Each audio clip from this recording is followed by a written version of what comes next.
Introducing Talkin Troma with Zack Beins, the ultimate podcast experience for cinephiles and fans of all things Troma entertainment. Join Zack and friends on a journey through the wild, weird, and wonderful world of Troma films, where cult classics and B-movie gems collide. Each episode, Zack brings you exclusive interviews with Troma alumni, behind-the-scenes insights, and never-before-heard stories from the independent studio that shaped a generation. Celebrating the irreverent spirit and DIY ethos that define Troma's legacy. Listen on Thursdays at 9 p.m. Eastern on Loudspeaker.org and the Loudspeaker mobile app. Also available wherever you listen to podcasts. Subscribe now and join the conversation at TalkinTroma.com. Talkin Troma with Zack Beins, where every episode is a cinematic adventure. From Loudspeaker Studios.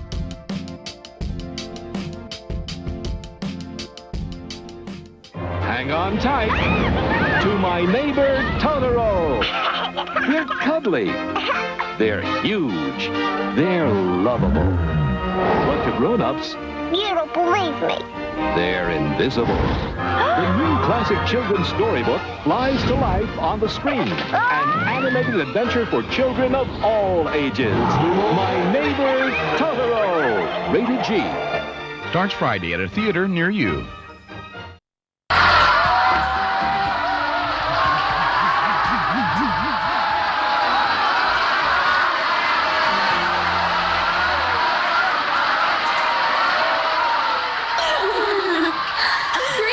From Tromaville. And welcome to Troma Video Bites. The Troma Team Video Zine. And now to introduce the Troma movie you're about to enjoy. The first superhero born from toxic nuclear waste. America's favorite hideously deformed creature of superhuman size and strength. The first superhero from New Jersey and star of his own movies and cartoon show. The Toxic Avenger!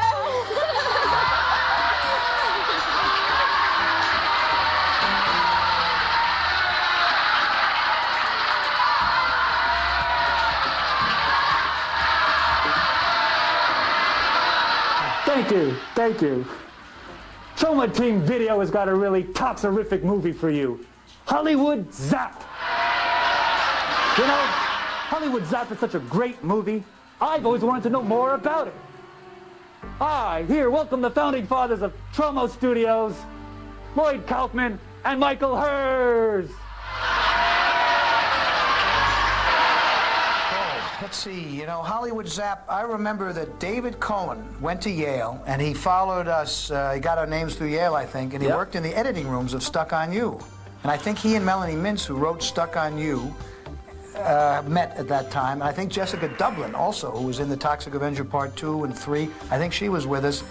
She was doing Troma's War, and I can't remember, but David Cohen was in the middle of all that when he was in our editing room. That's true, and of course Melanie Mintz went on to write The Leader of the Pack, which is the Ellie Greenwich musical. It went to Broadway and numerous other off-Broadway shows, and a very talented person. And David, an extremely talented person, David Cohen, I believe he moved to Las Vegas, where he's doing tremendous things. He set up the Cassie Awards, as I recall, which are the awards, they're sort of the Oscars of the casino industry. That's and right. There's going to be a show and a whole, I guess a franchise, you'd say. I would say so. Hollywood Zap is interesting because it's about the interactive industry or interactive media.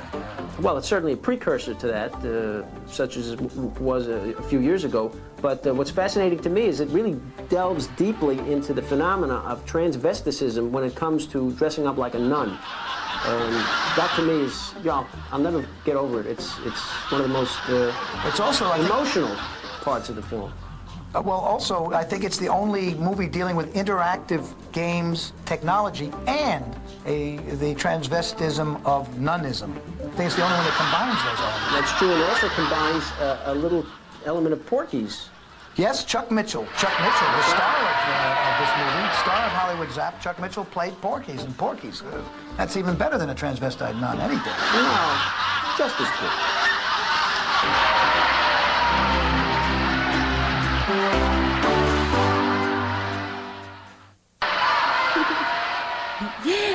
And now, Troma Team Video Presents our feature presentation.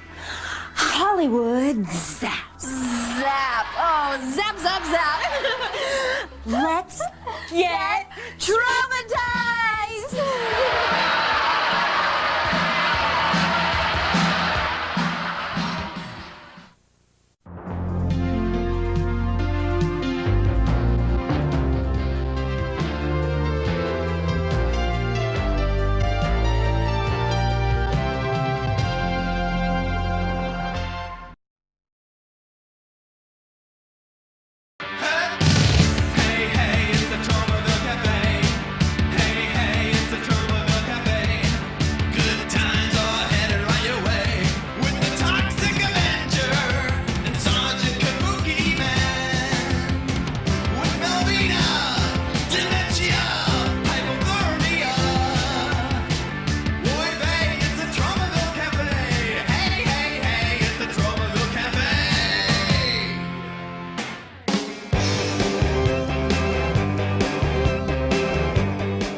Albania here, the world's friskiest waitress come action news reporter, serving up another high-flying episode of Tromaville Cafe.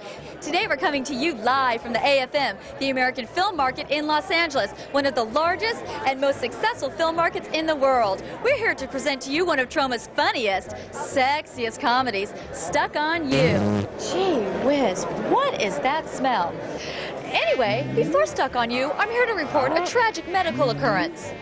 Well, may I introduce to you Mr. Rick Giannossi, star of Sergeant Kabuki Man, NYPD. Rick, can you tell me what that ugly thing is on the side of your face? That's just a little blemish. I put some zit cream on it, but I can't believe you brought that up on TV. Not that side, Rick, the other side. Oh, that's just a dead monkey someone stuck to the side of my head. Oh, I was wondering about that smell. Well, it does give off its own unique odor. Anyway, now the monkey's stuck on me. Go ahead, you say it. How would you say stuck on me? Huh? Using the second person, how would you say stuck on me? Stuck on you?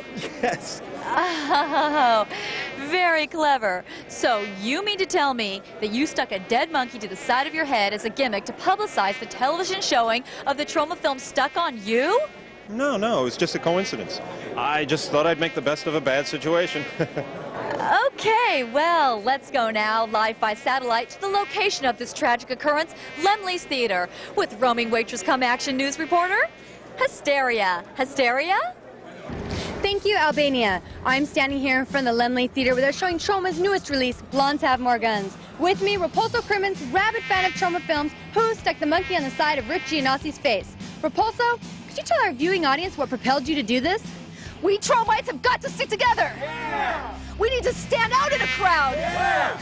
Using super powerful glue to stick a dead monkey to the side of your head is the ultimate statement. Yeah. Troma! Troma!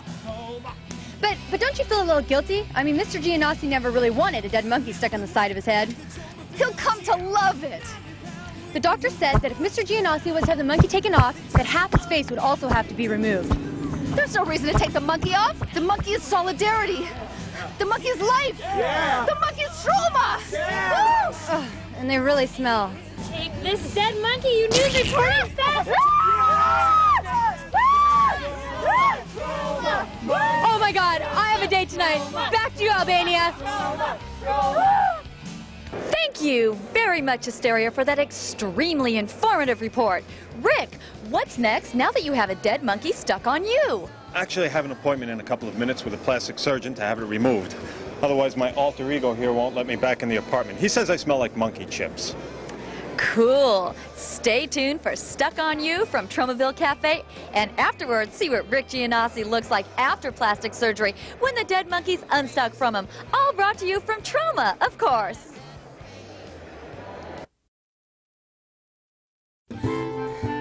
You know, it really doesn't look that bad. It does kind of make a statement. Yeah, and the statement is, I've got a rotting, funky, stinky, stanky, ugly monkey stuck to the side of my head.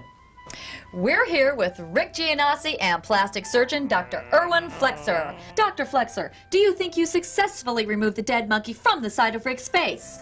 Yes, Albania, I feel the operation was a success. I was able to remove the monkey from the face, and also I was able to heed Mr. Janassi's wishes to look more like Warren Beatty. Can you tell me why you decided to perform the operation at the American film market? That was my idea.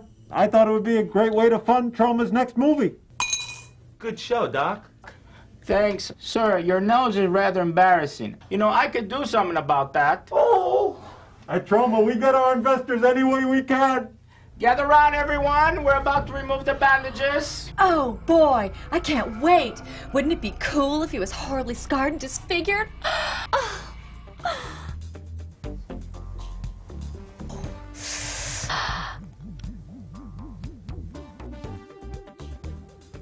Oh, my!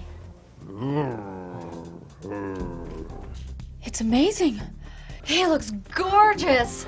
We'll see you next time here on Tromaville Cafe with another great film from Troma, the world's predominant makers of wild, independent films. Say goodbye, everybody. Goodbye, everybody. I need you. Wow, it's uncanny. I look exactly like Warren Beatty. Somebody call my agent. I want $20 million for my next picture. You'll get it, baby. Oh.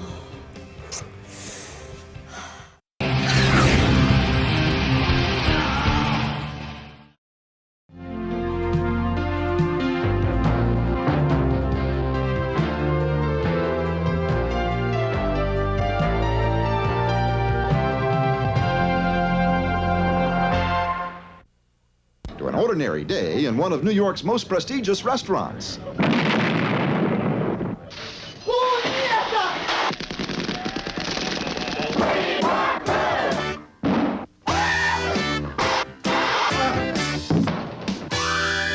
We cordially invite you to the wildest, wackiest comedy of the year. Waitress! Yes, it's Waitress. If you've ever worked in a restaurant, you must see this movie. Damn, she's alive! I know what's wrong and what's right. Tulip, a turnip, roast. If you've ever eaten in a restaurant, you must see this movie. Tell me, tell me, Crown the king in his cathedral. Waitress is about young people who work in restaurants while they pursue other careers. Are you getting all this? Andrea, We don't have it. your friendly waitress by day, Shakespearean actress by night. Jennifer, efficiency expert by day. Do you have the time? Oh, sure. And searching investigative reporter. How tall did you say you were? 6 feet and 11 inches. I like it kinky. Did you say kinky? Kinky? Did you hear that, too, Henry? He likes the kinky. When will we begin? And Lindsay, a rich little hot pants who gives new meaning to ladies' hose. That'll teach you to break up. Stay with me. Oh, no, Daddy. Please, please. You wouldn't really make me be up. Waitress! Yes, Waitress is a laugh riot that's good, clean, fun. Where's the cash?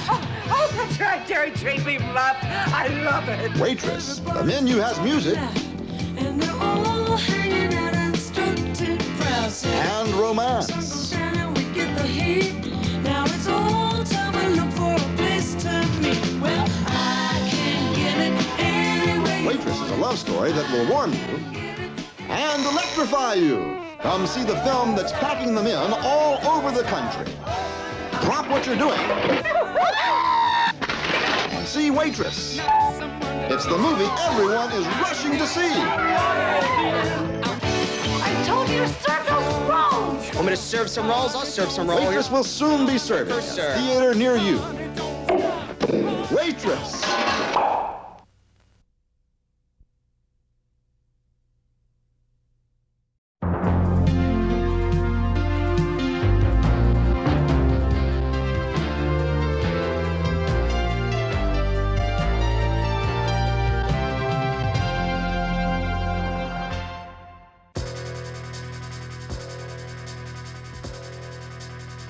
Meet little Melvin.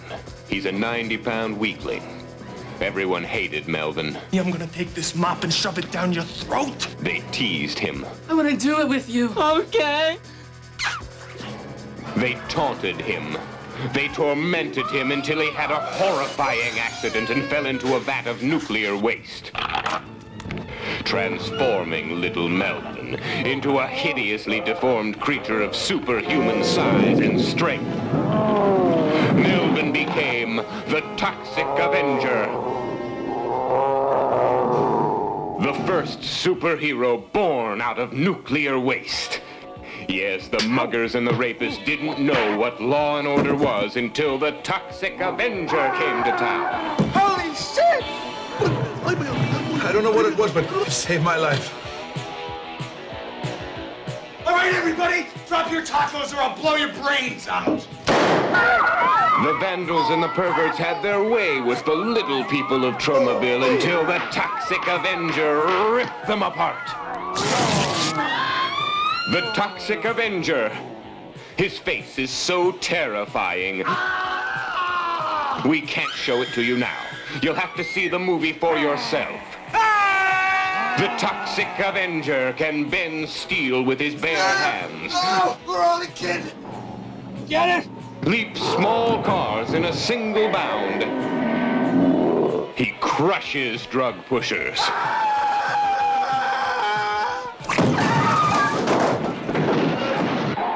Smashes hit-and-run drivers. And gives all criminals their just desserts.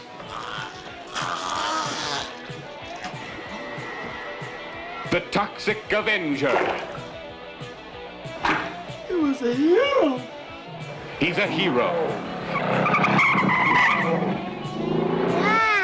He's a fighter. He's a lover. Why, Melvin, you're beautiful. The good citizens love him. The fat and corrupt hate him. Kill that bastard for me. You gotta kill him. Yeah? Will he survive?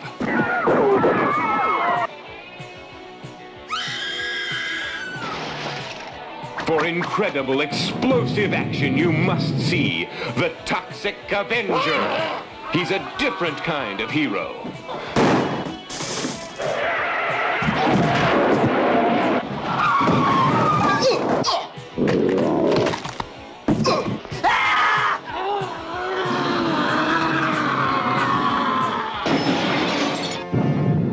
The Toxic Avenger is coming to your town.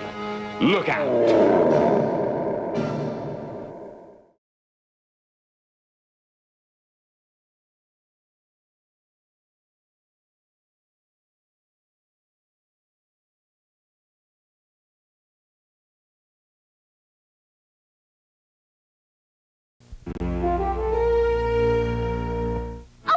A two, a three. Toxic Crusaders, they're gross. But they still get girls. Welcome to Tromaville and the Tromaville Dump, home of Toxie and the Toxic Crusaders, hideously deformed creatures of superhuman size and strength. The Toxic Crusaders are garbagological good guys, environmental heroes for the 90s. This is my planet, which means it's my job to keep it safe, beautiful, and free from pollution. Toxie, the leader of the cleanup crew, is ably assisted by his hideously deformed fellow Crusaders, victims all of strange environmental accidents. No-Zone, a dude who's well endowed in the Schnozola department. Major Disaster, the ex-military man with a mean green thumb and the power to control plant life. That's a cool superpower. Headbanger, mad scientist and surfer dude, atomically fused and totally confused. And Junkyard. Yeah. They're half-human, half-canine, crime-fighting compatriots. But after saving Tromaville from the pollution-powered schemes of their alien arch-enemy, the villainous Kill-Em-Off... That's Dr. Kill-Em-Off! Okay, Dr. Kill-Em-Off of the planet Smogula and his heinous henchmen Psycho and Bonehead, Toxie takes time off to boogie with his buddies and his beauteous babe, Iman. It's good to be Toxie. The Toxic Crusaders are the kids' licensed property positioned to take over the 90s. And they're ready to help you clean up in a big way. Let's show him, fellas. Troma created and licenses the Toxic Crusaders. They're family to us. He's my son. He's the hero. And we're cultivating their franchise slowly and carefully. The mutated magic begins with Playmates Toys lineup of Toxic Crusaders action figures, vehicles, and accessories. Dr. Killamoth here. You know this Toxic Crusader craze is beginning to annoy me, especially that clown Toxie. I can't stand him, or his recycling, or that little mop for that matter, not to mention that he's so nice. Playmates, the undisputed leader in the action figures arena, is making a major commitment to the Toxic Crusaders and backing it up with $5 million in advertising, their largest introductory budget ever for a toy line. The Toxic Crusaders.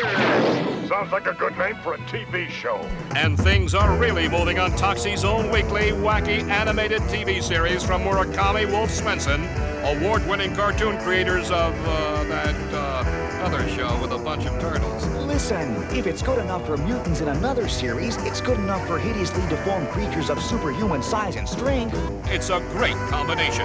The Playmates toy lineup and the Toxic Crusaders TV series, building nationwide awareness and profits of superhuman size and strength for you and our licensees. Toxic Crusaders, Toxic Crusaders. I had no friends, no girls that hugged me till I got radioactive ugly. Toxic Crusaders, Toxic Crusaders. I live in the dump cause the rent's real low. Got a little black Bobby and he loves me so. Toxic Crusaders, Toxic Crusaders.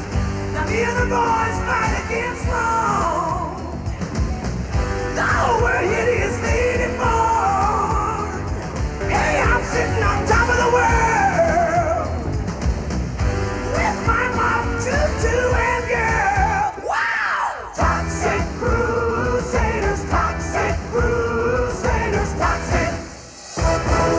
The Toxic Crusaders' sizzling success means Toxie is reaching kids like crazy. Thanks, Toxie. You're the best. His fight for the solution to pollution is sending them a positive message in Toxie's typically fun-filled fashion. I'm having a ball. In fact, Toxie himself is honorary spokescreature for the non-profit group Kids Against Pollution. And look over there. Toxie's turning up everywhere.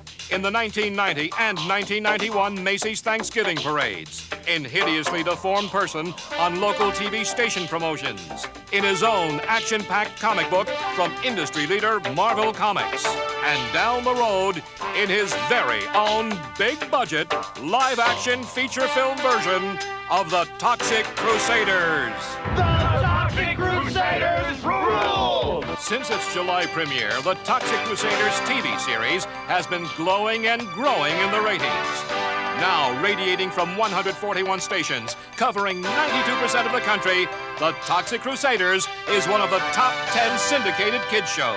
All right! While other established properties are showing their age, while newcomers are overexposing themselves, You guys have been barking up the wrong tree. the Troma team and the Toxic Crusaders are laying the groundwork for steady and spectacular growth throughout the decade. Join the crusade. We're the Toxic Crusaders, coming out with your Join the Toxic Crusaders. It's cleanup time!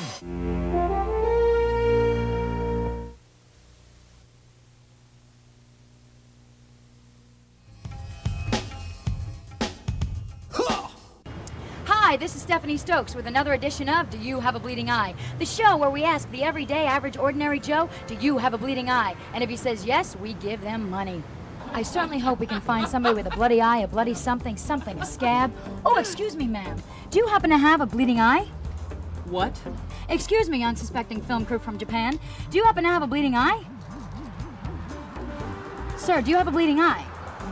Excuse me, sir. Do you have a bleeding eye? I have no eyes. Oh, look. It's the Vice President of Troma Films, Michael Hers. Michael, say, do you have a bleeding eye? No. Have you ever had a bleeding eye? No. Tell us about the last time you had a bloody nose. Well, it was back in the 80s in my wilder days. Do you have a bleeding anything? Anything bloody? Well, you know, I do have this problem with rectal bleeding. Wow, bummer. Have you ever gotten stitches?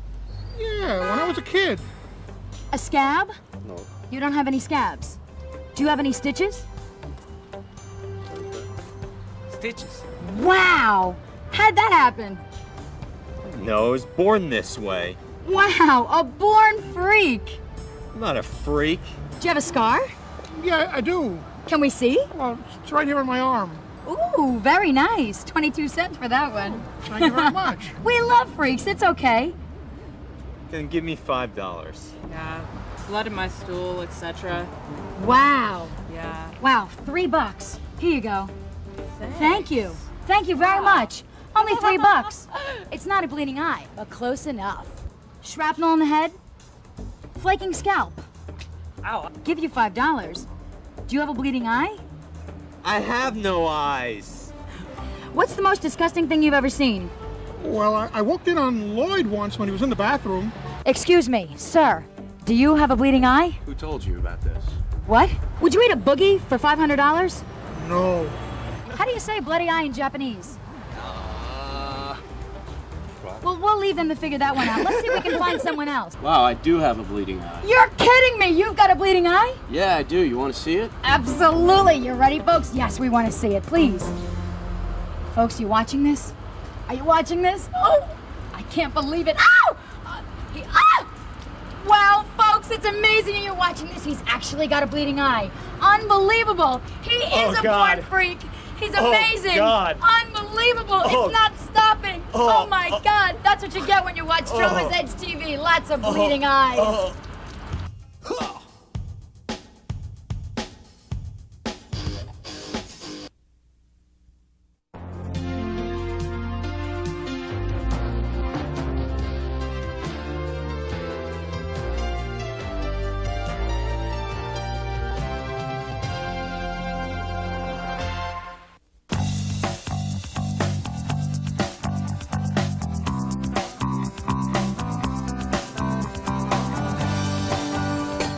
Hey guys, Coming out with us tonight?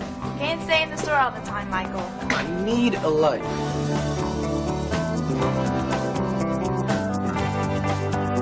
Where are you going?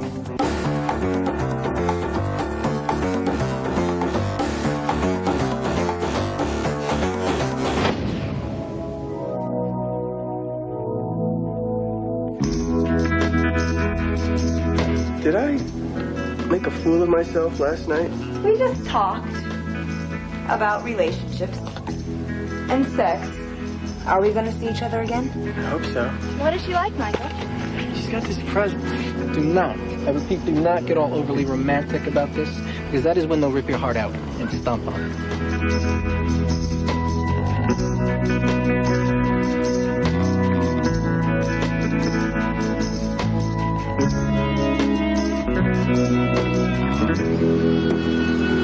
Who is he?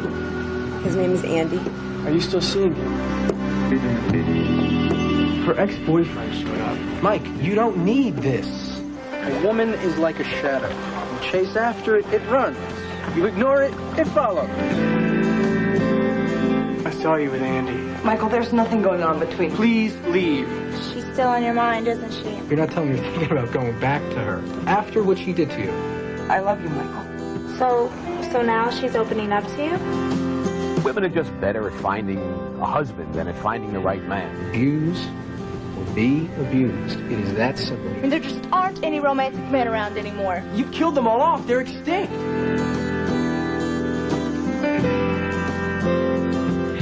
Don't you feel you can tell me your past? It's not worth getting into.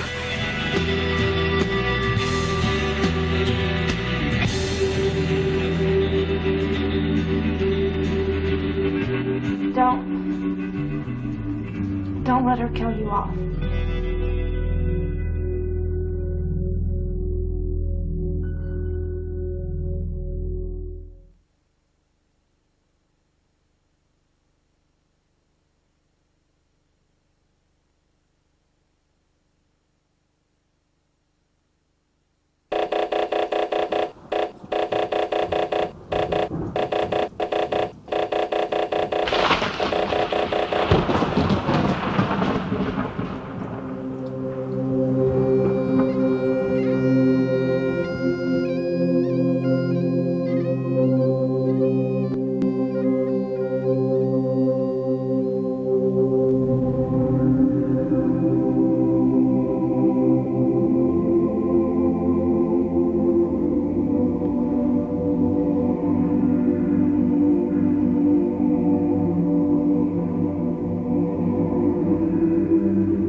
It's a woman! She's pregnant. She has no food. Time running out.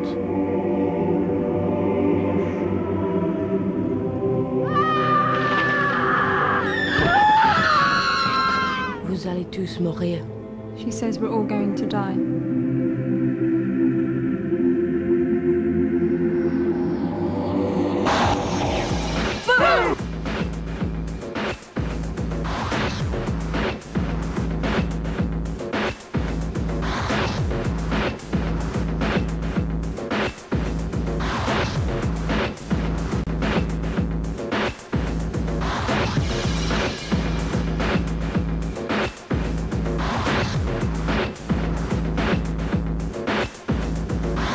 You better not try that with me again. It's a party.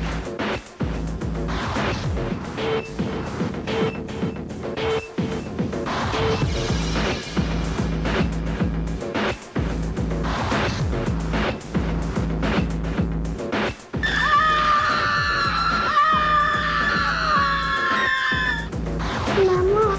Ma chérie.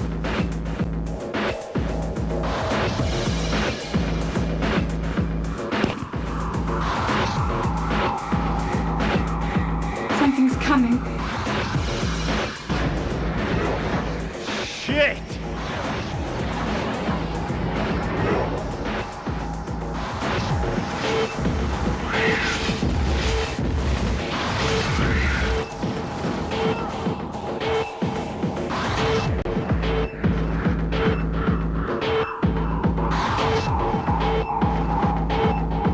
Fuck you.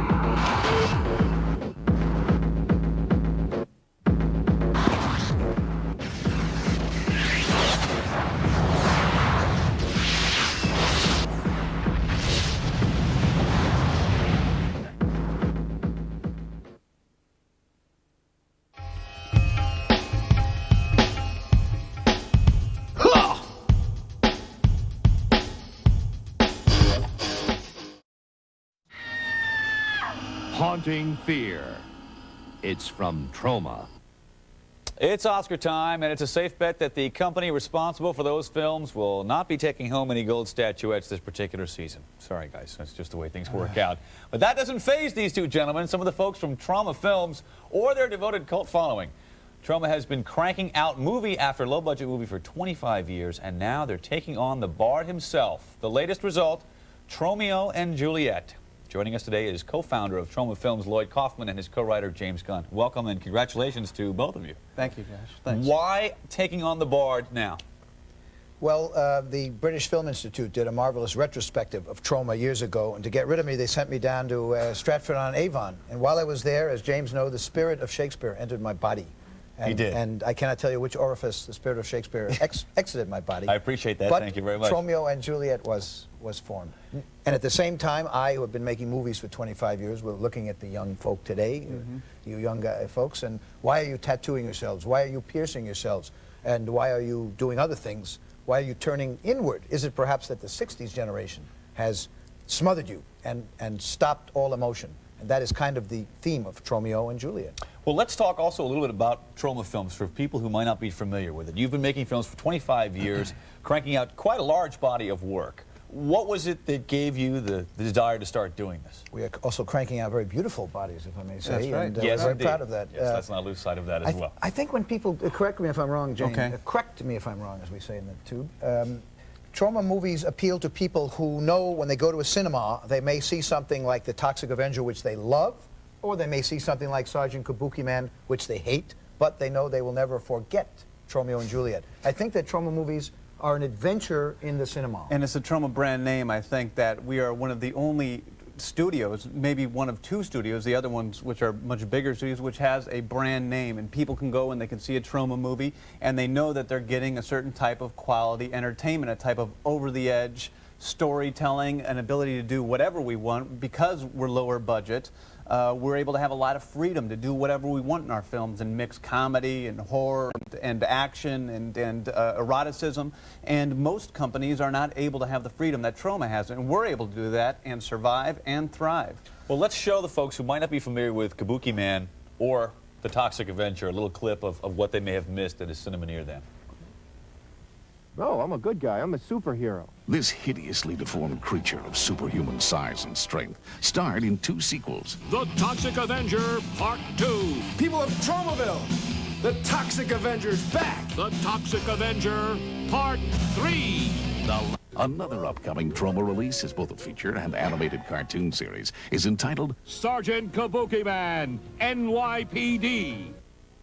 Wow. Yes, a little smattering of applause. Almost a golf clap for the folks from Troma. Very nice. Now, the Kabuki Man, not as big as a success. The Toxic Avenger was very popular, especially in the tri-state area. Yes. Oh, yeah. We had 3 Toxie movies, and this is something which not too many people know, but there's in the works now a very large budget version of the Toxic Avenger by a major studio, which would be like a $30, $40, $50 million film. Now, what role, seriously for a second, financially, what role do you guys play in that? You had 3 successful parts of a Toxic Avenger film, the last one being The Last Temptation of Toxie. Now it's going to be a big budget spectacle. How much of a say do you have in what appears on the screen, and what percentage of those profits would you see? Well, we really, Cassian Elwes, who's one of these super agents at William Morris, he has embraced the Toxic Avenger on that level, so it is in his hands. Meanwhile, we are writing the 4th Toxic Avenger Troma lower budget film called A Fistful of Toxie, which will be our tribute to Sergio Leone, the great Sergio Leone. Yeah. The great Sergio Leone. So we're going to continue to do the Troma product, and yet perhaps a different take on the Toxic Avenger, which is also needed in the world, will be able to come out. And I think that's a great thing. Now, you're the latest member of the Troma family. What is it that drew you to the work that Lloyd and the group at Troma have been doing? I have been, Lloyd was my hero, you know, and I had been a fan of Troma films for many, many years.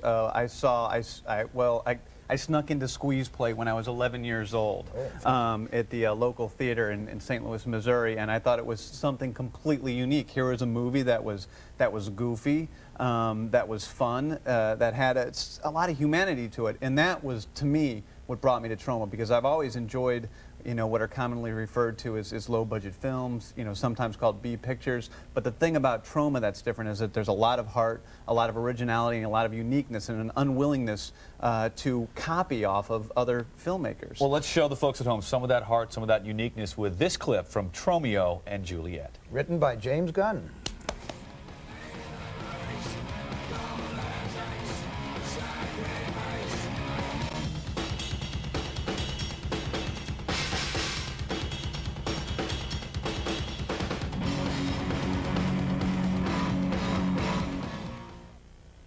You know, nice closing shot there of the porcine, rather, Juliet. Well, actually, it's more of the bovine. Yeah, she's bovine. And it's utterly delightful bovine. Oh, yes, you know, the music, a little known fact, the music in that was Lemmy from Motorhead, who appears in the film and gave us his music and his appearance for free. That's how he loves Troma movies. Fantastic. Tom Hanks or one of those guys, they in order to get them to even act in a movie, you have to give them $25. But Troma people love us. And that's unfortunately, gentlemen, I'm sorry we're out of time. Oh my but gosh! it's a But wait a pleasure minute, to have you here. look what we have: a Troma diploma for Josh because of his excellent junior college. Troma junior college Troma diploma, and you are gentlemen. I am honored. For Josh, I am big not round of worthy. applause. I am not worthy. Jamie Gunn, Lloyd Kaufman, gentlemen, thanks for being here. Nice to meet you. Good luck with the movie. Thank you so much. Nice to see you. We'll be back in just a moment. By the way, if you'd like more information on Troma films, contact the Troma team locally, 757-4555, or visit their website at www.troma.com/home.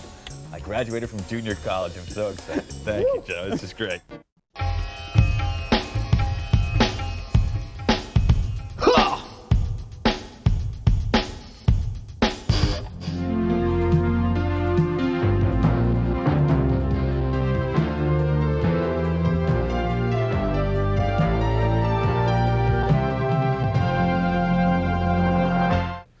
The red carpets, the exclusive parties, the nude beaches full of the beautiful people. Welcome to the Cannes Film Festival. This truly is a time where Hollywood's biggest stars come out to shine. Not the kind of place for low-class riffraff like you and me, right? Wrong. Lloyd Kaufman and the Troma team invite you to join them as they wreak havoc on the French Riviera in All the Love You Can, an Indie's Guide to the Cannes Film Festival. a brand new feature-length edumentary which shows you how for over 30 years Lloyd Kaufman and the Troma team have been conquering the Cannes Film Festival for only pennies a day. Using the exclusive Troma system of self-promotion, you'll learn how to live like the Troma team. This is where the Troma team lives. Eat like the Troma team. Food from the airplane, because Cannes is a very expensive food town. Promote like the Troma team. We use the Troma Parade both to promote the spirit of independent cinema, and at the same time we are able to get some publicity. Sell like the Troma team. This is a contract. This is with Indonesia. And party like the Troma team. We had a little bit too much fun. Just a little bit. All the love you can, an Indie's guide to the Cannes Film Festival. Sure, the Cannes Festival has been covered worldwide on television, print, and radio, but never like this. Hopefully we raise the awareness of Troma at Cannes in France, because it's difficult to sell movies to France. All the love you can, an Indie's guide to the Cannes Film Festival is the first and only uncensored look at how the world's oldest independent film company has stayed in fierce competition with the rich and powerful on a minuscule budget. The whole idea is we're selling movies here, you know, that's the thing. 26 years, right? How many companies have gone bankrupt and we're still here? I'm getting very bitter about the lack of freedom for independent cinema. If you are a lover of cinema, you must see this movie. Now, have you seen any good films? I've seen some excellent films. What did you like this film? If you are curious on how one survives in an industry that is a private reserve for the rich, you must see this movie. Warner Brothers spends who knows how much money per movie. We basically are doing it on absolutely nothing. All the love you can, an Indie's guide to the Cannes Film Festival, is everything you wanted to know about film promotion with an abundant number of topless women. It's from Troma, of course.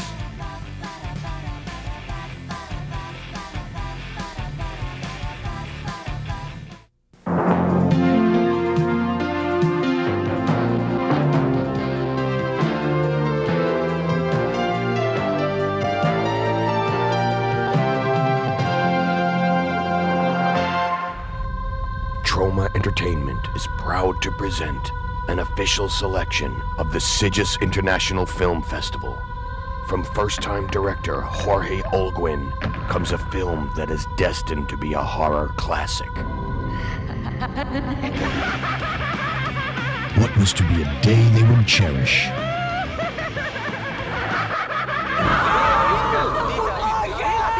became a tragedy they tried to forget. They thought their secret was safe. Angel was dead, and they were to get on with their lives. But Angel refused to die alone. Now, the one man who loved her must unravel the truth before it's too late.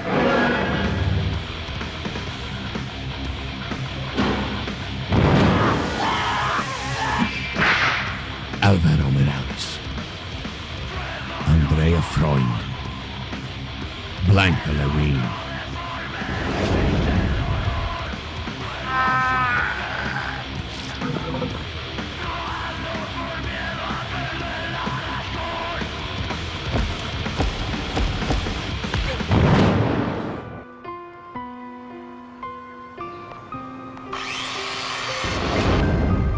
Angel Negro. It's from Troma, of course.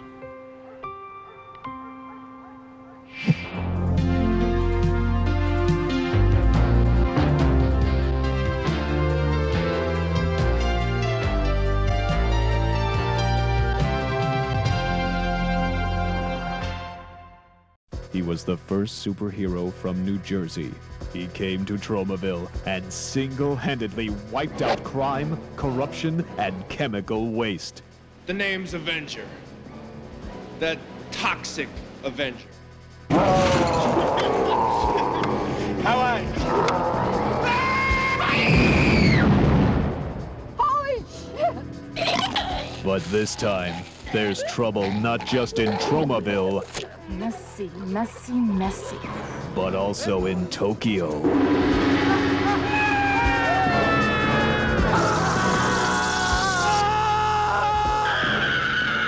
And there's only one brave soul who can stop the forces of evil. No. I am history.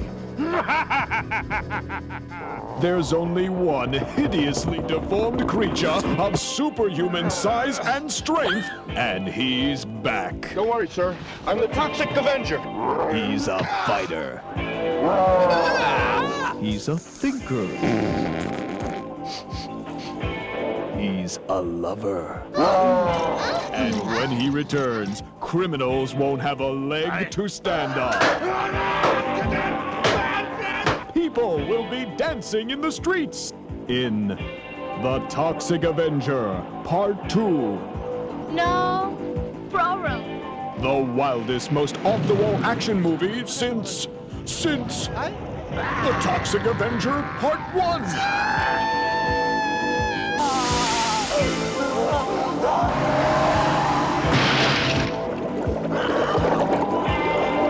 He's coming soon.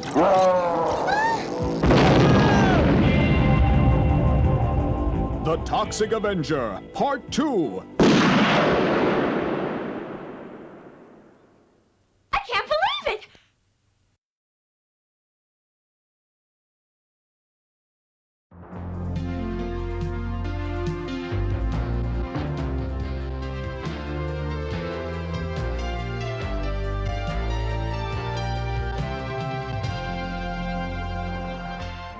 Be advised, just got a call on an assault and attempted robbery over at the Back Road Diner. 2 blacks and 2 Mexicans. Said to be also drug dealers. Use extreme caution. Those fucking niggers over there. Why don't they go back where they belong? You want to make them leave? You just killed this man. Tried to take my gun. After you used it on him for no reason. Why don't you go try that with your women? Maybe they'd like that kind of talk. Don't you watch where you're walking, boy? Fucking spit. All right, so I got something for you. Don't walk away from me when I'm talking to you. God damn it, I'll do anything it takes. Time to bleed, motherfucker. I'm just not covering my ass. We're all involved in this. You understand? We're in deep shit. We brought the rifle just in case something happens. We're not hunting these men. You're willing to lose your job and everything you work for these guys? Not me. Why? We didn't do anything wrong! Call on an assault and attempted robbery over at the Back Road Diner. 2 blacks and 2 Mexicans. From Troma. Use extreme caution.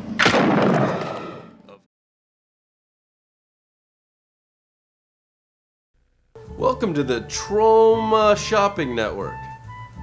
Today we've got some wonderful items for sale from the Troma's exclusive toxic jewelry selection. Oh, they're wonderful! Yes, I couldn't agree more, Mary Beth. And the first item that we have for sale, a Toxie head ring, which is really a beautiful likeness of the Toxic Avenger. Oh, it's gorgeous. Looks just like him. He's so cute. Wearing this out in the town, you really feel like you are a Troma teamer. It makes you feel like part of the team, and it's great because it comes in 3 styles: sterling silver. And here's the piece de resistance, the Toxie Kabuki Man Troma ring. Oh, I love both of them. I don't know which one I love more, Toxie or Kabuki Man. And you don't have to fight about it anymore because they're on one ring. Oh, that's wonderful. You have Toxie on one side, you got Kabuki Man on the other side, and right in the middle, just in case you forgot, is the Troma logo. Oh, it's so clever. Oh, Now here's my favorite item, the double layer Toxie ring. His jaw is articulated, so when you put it on your finger and you move your finger, Toxie's actually moving his mouth. Oh, that's so clever. You can make him say things if you move your finger and you talk, you know. Yeah, Oh, really here's good. my Wear a favorite long item. dress. It's the Toxie nipple ring. You know, with Mother's Day coming and going every year, it's something you can get for your grandma or your mother. Yeah, because as we all know, everybody has their favorite nipple. Oh, here is my favorite item, the Toxie ballerina pendant. Ballerinas are so beautiful. I love them. You know what's great about it is that it's perfect for any aspiring dancer, especially your daughter or your Uncle Ted. I just think it's so great that Toxie feels so good about his manhood that he could just like dance and prance around like a ballerina. I think it's beautiful. You're right. And here's the Kabuki Man necklace. This is a beautiful, beautiful piece of jewelry. Oh, that's gorgeous. You see the world famous Sergeant Kabuki Man head and his famous logo. Japanese, I think. Yeah. And for you smokers out here, here's a nice item, the Toxie Zippo Lighter. It goes really well with any cigarette. You know, you really shouldn't smoke, but I guess if you do, you know, you should get, you know, smoking style with the special Toxie Zippo. It's the Toxie Timex Indiglow watch. Oh, it's so beautiful. It glows in the dark, and it's got a pretty picture of Toxie and the American. These Troma exclusive items are available only on our websites, www.troma.com, or call our 800 number, 1-800-83-TROMA. That's 83-TROMA.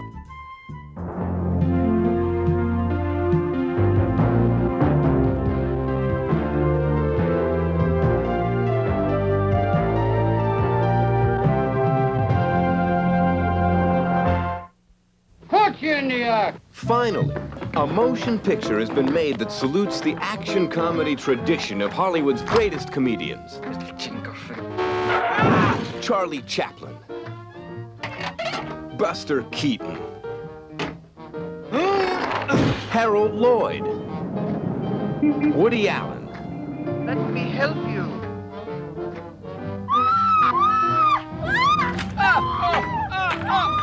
The Battle of Love's Return. The story of the ups and downs of one little man's struggle to find his identity in the crazy hustle and bustle of modern society. It's one little man's search for the secret of happiness. It's one little man's search for the secret of success in today's world. You're fired! Everyone, everything, they hate me. I don't like you.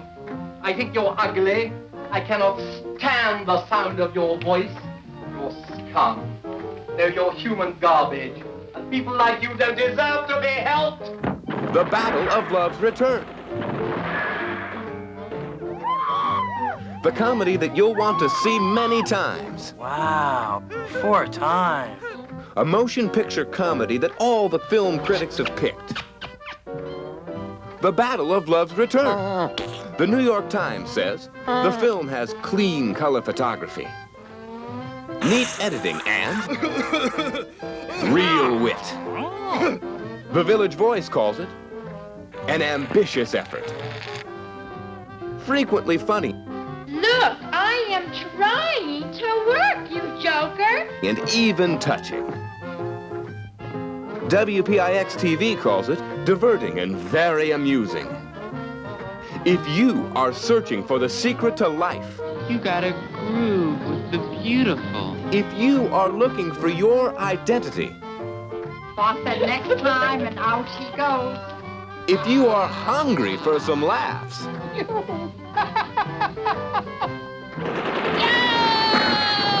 see The Battle of Love's Return. It will make your day. Yes, sir. Gun ho. Enjoyable.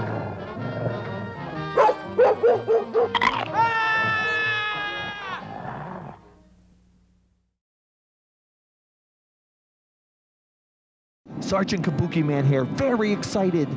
On the way to the 1993 Cannes Film Festival. One reason I'm excited, because there's a lot of interest in Romeo and Juliet, written by Lloyd Kaufman and Phil Revo. It's based on the Shakespeare classic Romeo and Juliet, set in a modern setting. People are excited. There's a lot of talk in the industry that this will be the film up for next year's Palme d'Or for the best film. But right now it's in production at Tromaville. Chicken or beef? Do you have raw fish? You want the fish? Raw fish. Raw fish. You wait a few minutes and I'll go grab some? Thank you very much. I ordered a special meal. Thank you, my good man. Thank you, Abdullah. Everyone, that's a good car you got there. Not as good as the rolls we have in the United States, but it's still not bad, and it was a smooth ride from the airport. Thank you all very much. Thank you, thank you.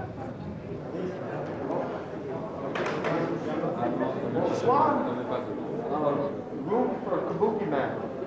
Ah, thank you.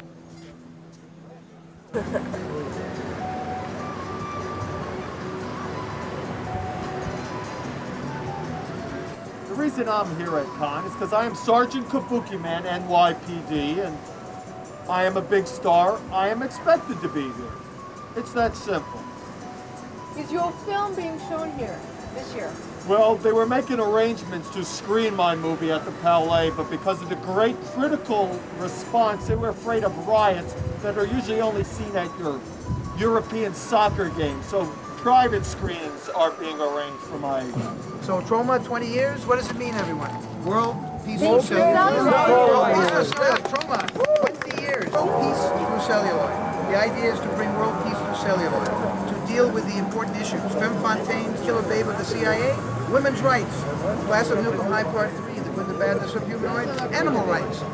Sergeant Kabuki Man, NYPD, Kabuki Theater, and theater rights, and of course Toxic Avenger, we bring the issues of toxic waste, and of course the famous maniac nurses find ecstasy. We have dealt with a very serious issue of public health. We're interviewing Susanna, star of Maniac Nurses Find Ecstasy, and Harry M. Love, the director. I compare this picture to a Mean Streets, but a feminist flip side of Mean Streets. Wouldn't you say that? Do you consider yourself like a young Scorsese? Yes, certainly. I think with that hair, you're like a young Cy Sperling, but that's an American joke. But I know it's funny. Believe me, when I tell you it's funny, Toxie's always funny. Susanna, is this your first motion picture? Yes. And how was it working with Harry M. Love? The name says it. Hey, how are you? Hi. And what's your, this is Lisa Rollins, star of Class of Newcomb High Part 2. 10 years after appearing in the original Class of Newcomb High, she was Muffy in the original Class of Newcomb High. In lieu of payment, we present you. In lieu of payment, we presenting. And what are the Theo odds we would Cohen. meet an original Tromite? What?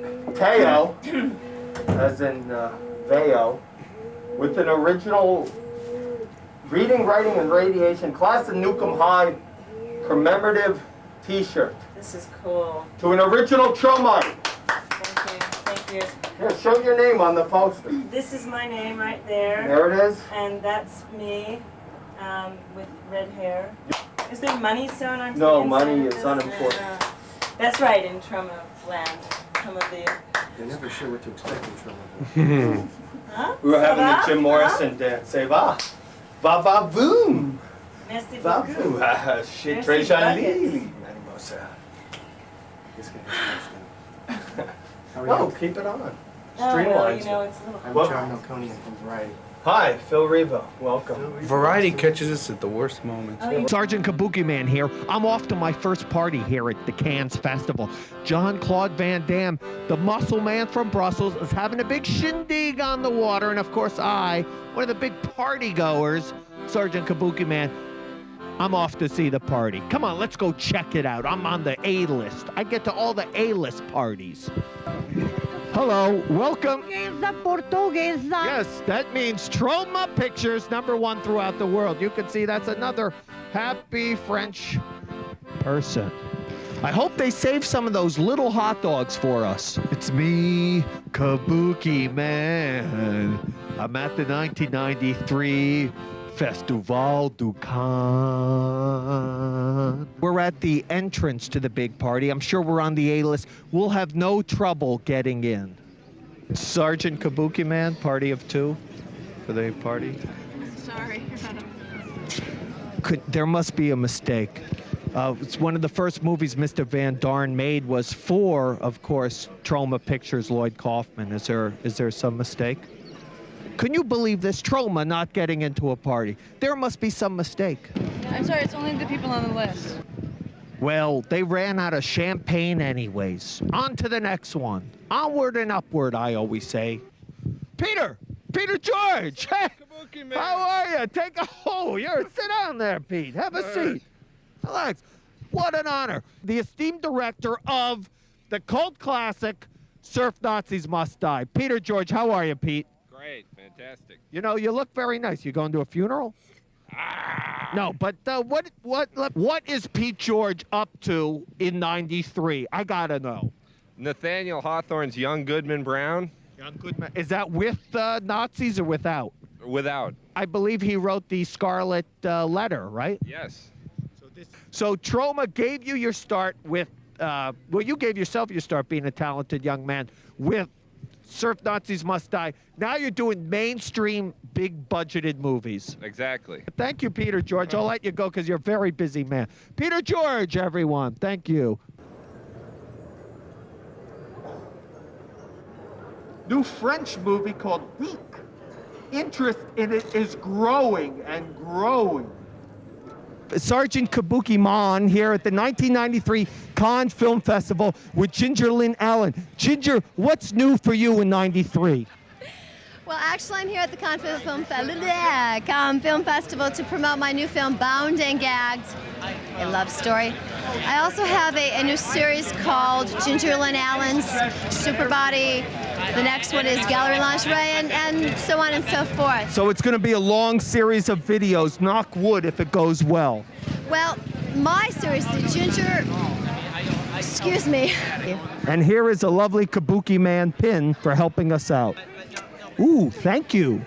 Ginger Lynn Allen. Yay, big star. Thank you. Thanks a lot. I love the hat. You know, when you're in France, do as the French. Today, I experiment with the bidet. Those hard-to-reach places. You get the right temperature. Then you just kind of sit like a little sphincter whirlpool. See, Bradford, you are the star of the hot new King of the Hill picture by Steven Soderbergh. Now you've come to Tromaville. What's your impression? You're in a more intellectual film. Now you're in Tromaville. I love it. I love Tromaville. It's great. Have you seen any Troma movies recently, like The Toxic Avenger? I've seen the Toxic Avenger cartoon a lot, and I've probably seen a lot of Troma movies, but I can't single them out because I never look for the name Troma or any name, but I like these movies. My name's Toxie. Welcome. How is the festival going for you? Very well. Now, I look at you, I see a mover and a shaker. Are you a mover and a shaker? Mover. A mover. I'm a shaker. One more question. Have you come across any strange creatures since you've been here? Any, like, weird people or anything? No. Me too. It's been a very mild market. How was it working with Steven Soderbergh as compared to the Tromaville? Was it sort of the same? Fun, yeah. In the fun sense, yeah. Okay, well, thank you very much, Jesse. Jesse Bradford, the star of King of the Hill, which is, after Vegas in Space, probably your favorite film at Cannes? Yeah, after Vegas in Space, yeah. Well, thank you very much. Greatest. And it was really a pleasure. And Kabuki Man will, I'm sure, be there tonight, Yep. along with Kabuki Toxie. Man. Hey, all right. Thank you. Thank you so much. I believe it was Senator Ted Kennedy who said, imitation is the sincerest form of flattery. Well, in that case, Team Troma should be very flattered by Steven Spielberg's 1993 release, Jurassic Park. Rumored to be based on the 1991 theatrical and video hit, A Nymphoid Barbarian in Dinosaur Hell. Happy birthday to you. Happy birthday.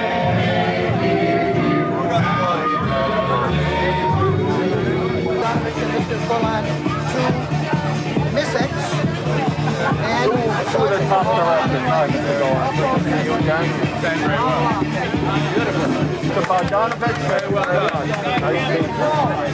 Stephen Paul and Kabuki Man, you must get in. Yeah. Happy birthday. Thanks for having me.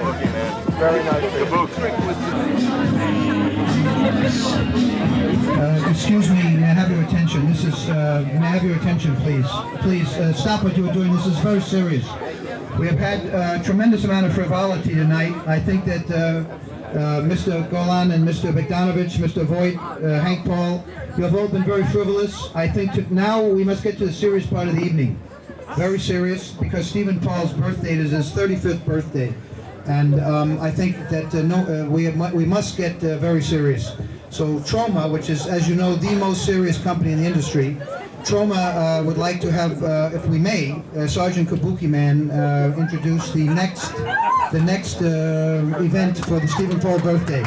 You know, we have a new administration in the United States, a man named Bill Clinton as president, and we are all very happy to have Bill Clinton as president, the youngest president since John F. Kennedy. And there hasn't been a great president since John F. Kennedy. The greatest thrill in John F. Kennedy's life was Marilyn Monroe singing Happy Birthday to John F. Kennedy. And I'm not going to compare Mr. Paul to John F. Kennedy yet, but one day I think he will be in office. But Troma, though Marilyn was unavailable for tonight, has even a bigger star. We have the star of Vegas in Space, the new musical comedy from Team Troma, the late Miss X, to sing Happy Birthday to Stephen Paul. Yeah!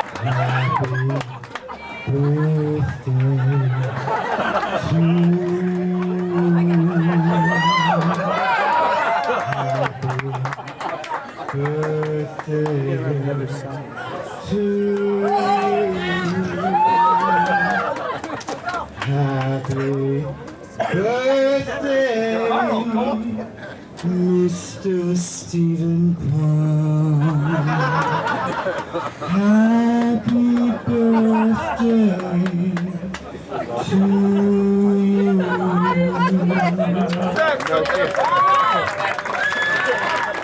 Kabuki Man here at the Cannes Film Festival with Alan and Albert Hughes, whose new movie Menace to Society premieres here at the festival. Want to tell the viewers what the movie's about? Oh, it's about a hustler in the streets of Watts trying to make it day to day. It's about criminals. That's what it's about. The criminal lifestyle. Is this 1965 Watts, if I'm correct, right before it goes from 65 to 70, late 70s to 93, so it shows a whole cycle. And does it touch on the Rodney King, the recent? No, we try to avoid that as much as possible, yeah. But it does deal with a lot of police issues and things like that. All the current issues going on in LA, carjacking, dope dealing, all the whole 9 yards. It deals with all of it. Yeah. Great. Is your movie in the Fortnite for first time? Director's Fortnite, and then also first time directors competition also. Yeah. And the 300,000 francs that you could win, that would be nice, I guess. 300 francs, what is that equivalent to? 300,000, it's I think $26. $26, that's good. We can buy a drink maybe. Yeah, here it's more than that. But thank you to the Hughes brothers, thank you very much. Kabuki Man and the Troma team here at the big MTV party. Hey, Barry Barnholtz. I'm gonna go get Roger, okay? Hey, Barry Who is Barnholtz, the judge everybody. here at the gate? He's the distributor, Sizzle Beach USA, starring Kevin Costner. Kevin Costner's first film, discovered by Lloyd Kaufman and the Troma team and Big Barry. And at the HBO Cinemax Film Festival is playing it this summer. Barry Is that right? Barnholtz. Without him, there would Founder be of no Trimark Pictures. Sizzle Beach USA. Please, Tell us about Sizzle Beach USA. How did you discover it? How did you discover that great film, Barry?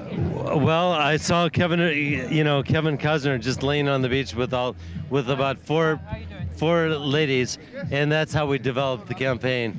And in doing so, that's why we did 184,000 units. Whoa! Okay. Very good. Well, thank you, Barry. Thank you very much. Kevin Costner, it represented about $70 million of on the video. Woo! For Well, video. HBO Cinemax is playing it in the. And we did a buyout for $115,000. Thank you. Well, thank you, Barry. Troma, the House of Stars, from a small name like Kevin Costner to a big name like me, Sergeant Kabuki Man. There's more to life than being a superhero. Tell me about your new movie that you're promoting here at Cannes. We're promoting Priscilla, Queen of the Desert. It's about 3 drag queens who get sick to death of being in Sydney and go out to the middle of the Australian desert. It's something different, something new. So it's a drag queen type of film. It certainly is a drag queen type of film. So now what is your name? Portia. P-O-R-T-I-A. So now what was your name, though? That's none of your business. Oh, come on, tell me. No. Let's compare hair. Let's see who's got more hair on her chest, me or you. Come on, let's see it, let's see it. I don't call it hair, I call it trick shading. What is it? Trick shading. Oh, I shaved all mine this morning.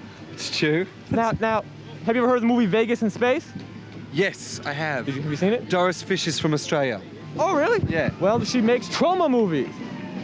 Blah, blah, blah, blah. Troma, the makers of Kabuki Man. Oh, really? And the Toxic Avenger. And that's a... Hey, how are you? At the MTV party. Boy, do I feel like a lucky man. Before I met Claudia Schiffer, but now I've met the glamorous, beautiful model star of Vegas in Space, Miss X. Miss X, welcome to the Cannes Film Festival. Thank you. Hello, America. I just want to ask you, do you sing in your new Troma motion picture, Vegas in Space? Well, actually, yes, I do, although you really wouldn't know it because mostly I'm singing backup. But you also wrote some of the music, is that not correct? I certainly did, and I wrote a good half of that script. So you're a writer, a director, an entertainer, and just a glorious, beautiful person. I'm sure that's very kind of you to say. And it's also very true, Miss X. Vegas in Space, Miss X, what a great day. What a team. Hello. Roseanne Arquette. Yeah, who are you anyway? Hi. Hi. What's your new movie? Plug your movie. 30 million people. Okay, I'm here promoting a movie. That's right, a movie with John Lithgow and Kevin Anderson called The Wrong Man, directed by Jim McBride, and Los Lobos did the score, and we're very excited about it. Thank you, Miss Arquette. Yay. Look, can you just shut up and stop snoring and go to sleep? Quiet, you freak. Join the circus, freak. Look, I had enough of this now. Be quiet, you guys. We got that screening at 9:30 tomorrow morning. They're screening the Toxie 3, they're screening Nukem 3, and Vegas in Space, and Miss X is in the next room. She's got her own bed. So you stop it. Why does she get her own bed? Because she's a star. She's not a star. She's another freak. Come on. Go to sleep. Miss X. If I put on a dress, will I get my own room? All I know is when we first started with you, it's yes, Mr. Kaufman, no, Mr. Kaufman, yes, Mr. Kaufman. Right, then you become a star like Toxie. Now look at you, right? Like, we'll go to sleep, God. This is Sergeant Kabuki Man, NYPD. Oh my God! Oh my God! Oh jeez!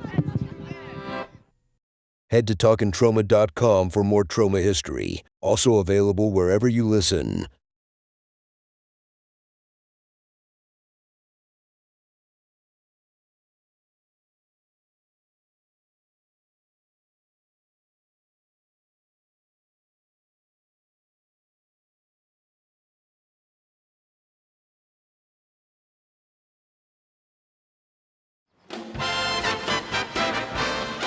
Dementia here, one of Troma's waitress come action news reporters, serving you up another slam-bang episode of Tromaville Cafe.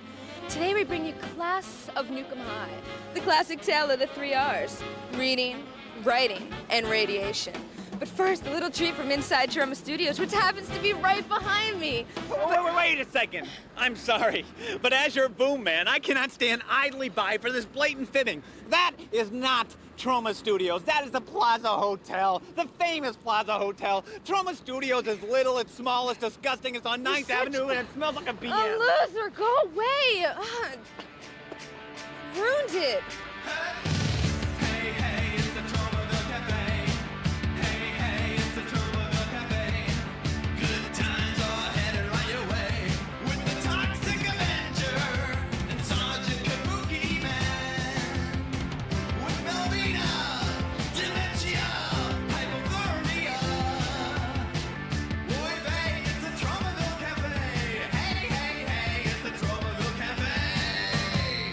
And now, before we show Class of Nukem High, I can't wait, oh boy, I just can't wait. Steve, how many times do I have to tell you not to talk on my show anymore? Just stand there and make your little muscles and look pretty, because honestly, you've been an embarrassment to the whole Troma team. Steve, you suck.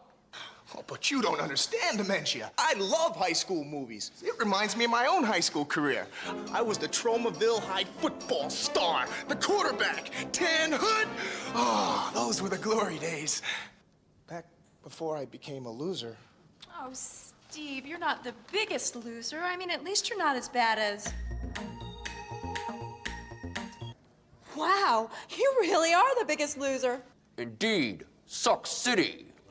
Anyway, to celebrate this event, we're here with the whole Troma team to interview them about their own high school experiences. First, we have Lloyd Kaufman, the president of Troma Studios and the creator of the Toxic Avenger.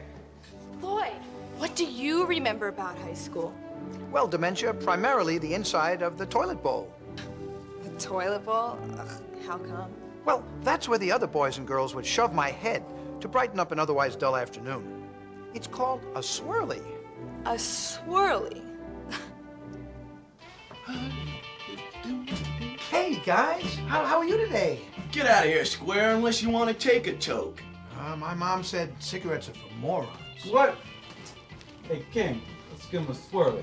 Swirly? Wow, that sounds like good-natured fun. Hey, hey. Oh, this looks nice. What's going on? Hey, Hurry up, Zeus. We're going to be late for the Fog Hat Laser Light Show in 2 hours. Boy, it was great that I was able to give the other boys and girls so much pleasure. Well, next we have Sergeant Kabuki Man, NYPD. Truthfully, Dementia, I really don't remember high school that much. I was drunk most of the time. Drunk? Too much time partying with all your friends and no time for homework? Well, this was back before I received my amazing oriental superpowers and was transformed into my present superhuman form. I was just a normal man named Harry Griswold. I guess you could say the ladies like to use me for their special needs. Oh, no, I see that Brent Bashley and... God, I just want to die. I know. We're talking stud monkey. Ah! That's hot. That's pitiful. Elk? High school? High school? You had to bring up high school!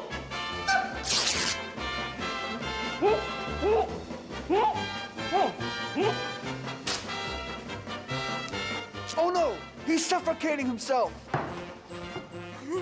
It seems like the entire Troma team were all a bunch of losers in high school. What about you, Dementia? Me? Not me. I was really popular in high school. I swear. It was beautiful. I was real popular in high school.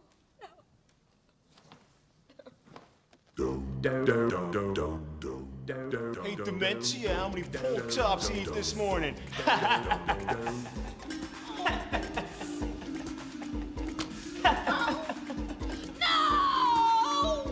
Don't worry, Dementia. It's only from the wounded psyches of people like us that we're able to make such marvelous, action-packed movies like Troma.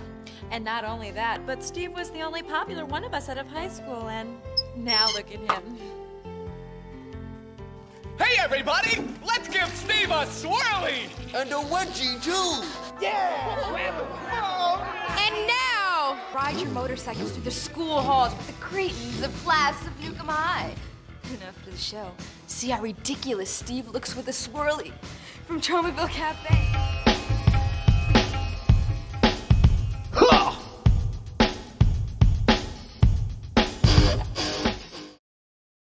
Hollywood is full of dreamers, would-be movie moguls who think they have found a magic formula for success.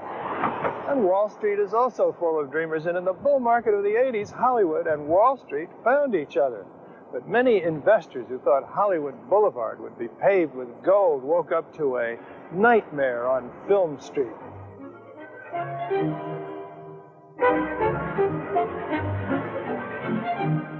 The mid-1980s were go-go years for the movie business. Not only were box office receipts setting records, but cable television and home video were giving producers a brand new source of revenue. The business moved into fast forward, Wall Street tuned in, and helped a dozen new movie companies cash in by selling stock to the public. In 1986, we featured some of them in a show called The New Hollywood, How to Make a Movie That Can't Miss. At New World Pictures, Harry Sloan thought he had a sure thing. So even if the film fails at the box office, we can generally get 30 to 50% of the cost of the film back by selling off the foreign rights, and often another 25 to 50% between pay television, syndicated television, home video, and all the other ancillary rights.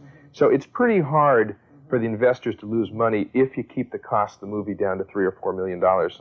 At Cannon Films, Menachem Golan had the same idea. What I'm saying will make you smile. But this is a fact. You must be an idiot to lose money on a $5 million average movie. If you pre-license your movies ahead of time, and the movie costs you an average cost of $5 million, there's no way you should lose money. No way. Other new companies like Vestron and DEG joined the game. David Londoner keeps tabs on the entertainment business for Wertheim Schroeder. Because the film companies has raised so much money from Wall Street, I mean, really hundreds of millions of dollars, the number of, call them grade B movies, expanded fairly dramatically. It crowded the market. It crowded the home video markets. And after a while, you just got so much B product that people weren't buying it. As so many companies competed to make so many movies, costs ran out of control. Some producers lost their heads and began to spend far more than they could count on from home video. And when the movies died at the box office, investors saw their money go up in smoke. Investors in Canon's public offering have lost 80% of their money. New World Pictures got taken over.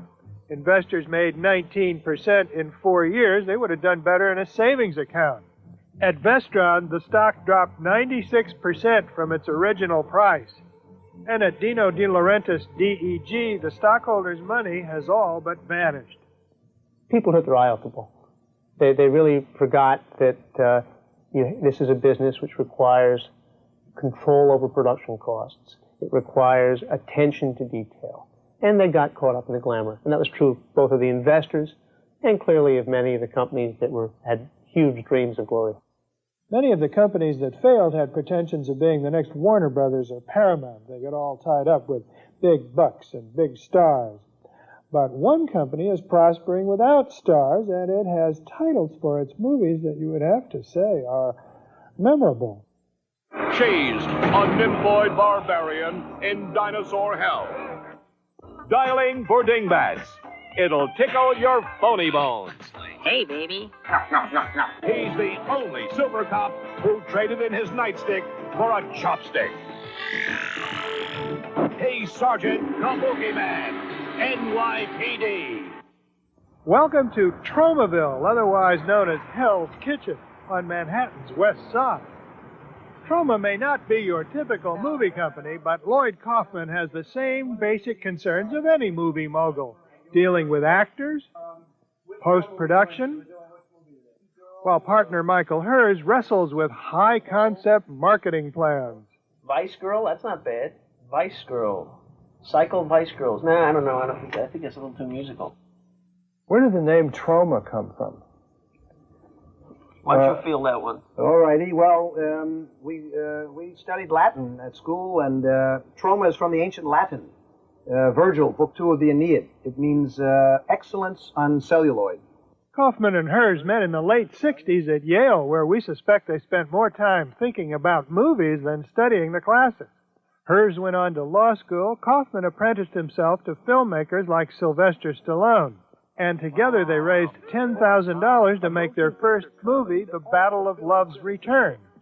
But they learned there was more to the business than making movies. The biggest problem we had initially was distribution. Absolutely. Theatrical distribution. In fact, we made a couple of bigger budget movies in the several $100,000 category, I guess in the mid-'70s. We completed the films, and then we signed a distribution deal with another company, and the company not only reneged on the terms of the deal by not paying us money that was owed, but also released the films in the worst conceivable manner. They just dumped them, in other words. So they took away any value that these films had, and we discovered very quickly that if we could not control the distribution of the films, we wouldn't be making films very much longer. So Troma moved into distribution, but it needed to find a genre that the major studios were ignoring, and they came up with squeeze play. The rules in those days was that you can't make sex and comedy. Sex is very serious. So we did a movie that had raunchy, R-rated humor in it.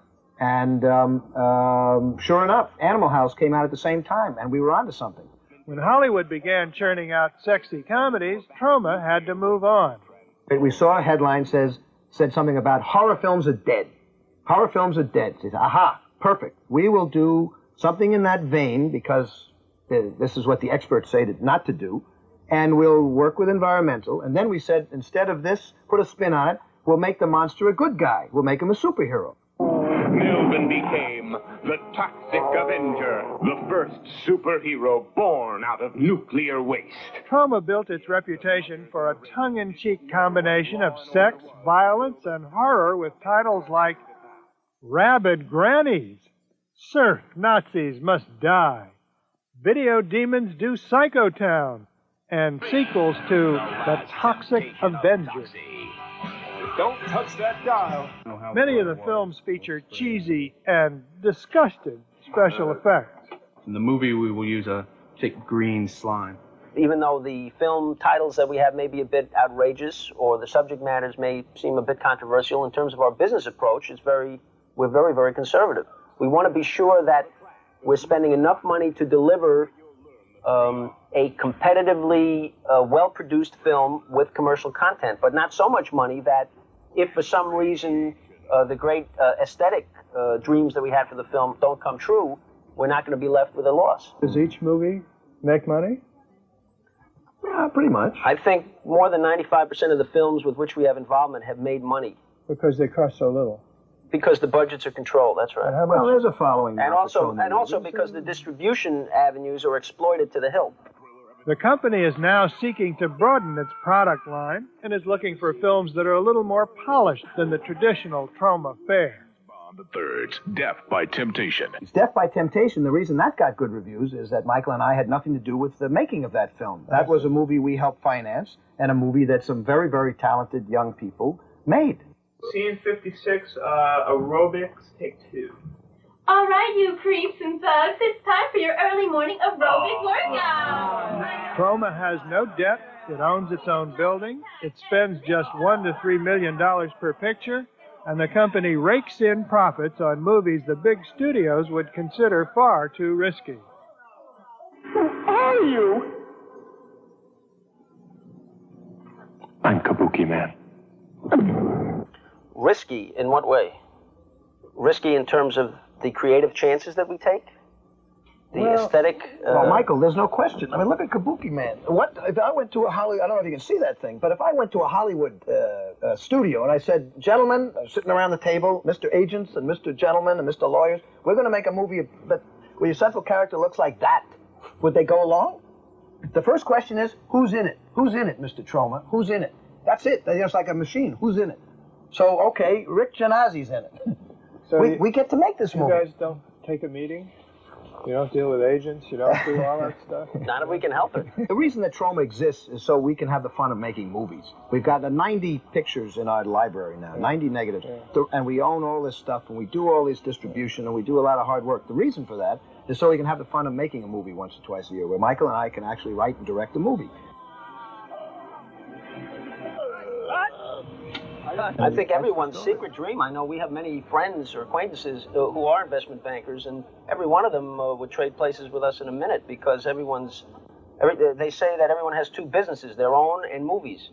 And to be able to actually live out the fantasy of making movies and distributing movies and having control over that that's a wonderful life. Aroma! Troma! And how great it is!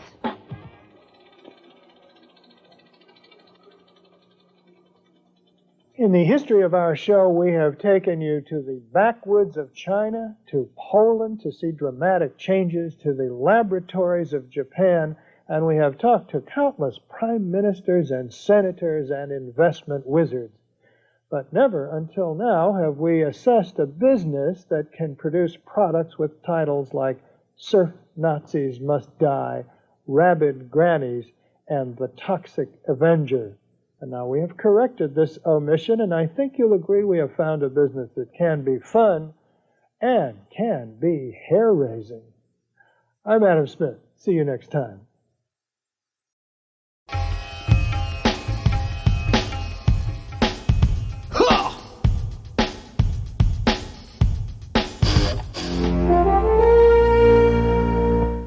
In the cold winter of 1874, 6 men set out on a journey through the Colorado Rockies.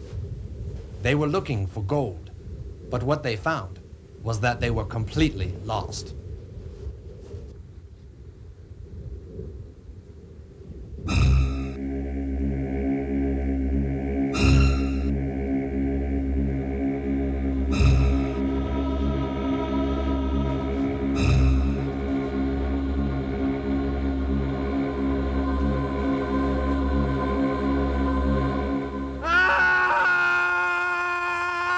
I want to think about it now. Yeah.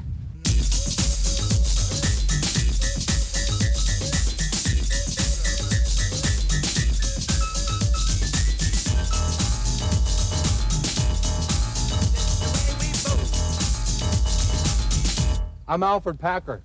This is my horse, Leanne. Tell me something, Frenchie. How does it feel to be riding my horse? Oh, come off it, Packer. When this town has ridden your horse.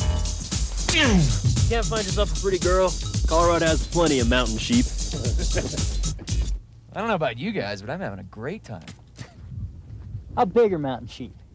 So let's build a snowman, we can make him our best friend. We can name him Shannon, Shannon Wilson Bell. We can make him tall, or we can make him not so... Golly, never thought I'd be sleeping next to a naked man on this trip. Leanne! You lose your horse, Packer? Oh, no, Wait, our food was on that horse. Gross, Packer! In the tradition of Friday the 13th, Part 2, and Oklahoma, comes the first intelligent film about cannibalism. What the hell kind of language is this? I don't know, just keep laughing. When I was on top of you, All the guys I just got to know. I'm shatterproof. There's nothing you can show me. I'm still standing tall, so you all can blow me. Know what I'm saying? It's true after what I've been through. Woo! I'm shatterproof. From Troma, of course.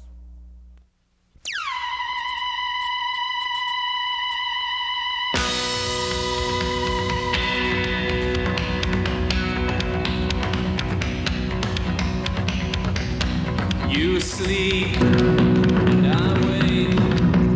What I want, I'll take.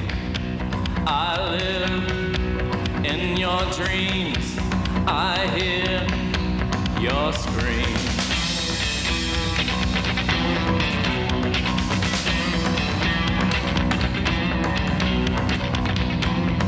Beating heart in my hand, watched by a dead man. By the campfire, the wolf cries. The hunter knows he soon will die.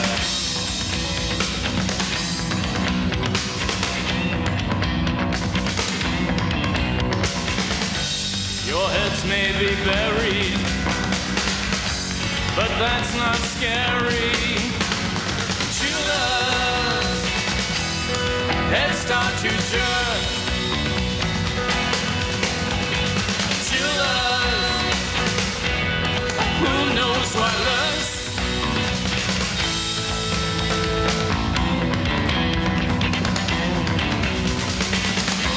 Like liquid love in chilling water, another dive, another slaughter. Now television watches you, controls your thoughts, channels your views.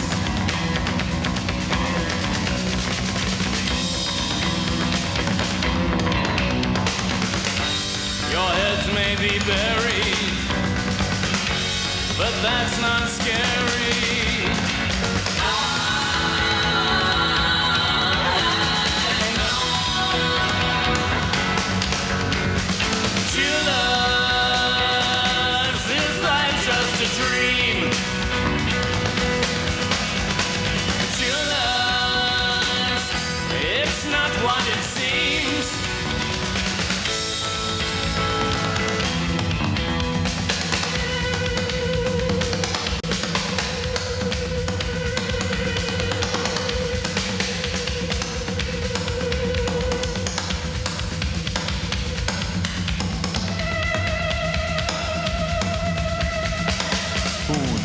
kabe well hot. Un kabe for hot. Un kabe ish.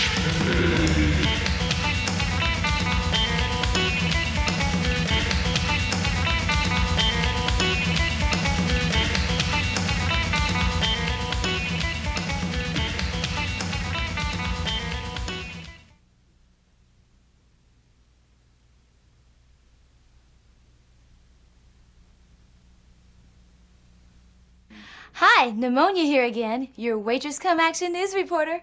I'm standing here today with Fillmore Bosch, a stuck-up Hollywood studio movie executive with a tiny little ponytail.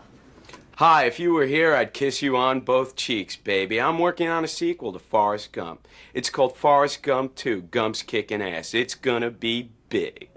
Notice the edge. And here's why we call it Troma's Edge TV. Ah! No, my rubber hand! Ah! Sweet Jesus, Mother of God! How will I die on my cellular?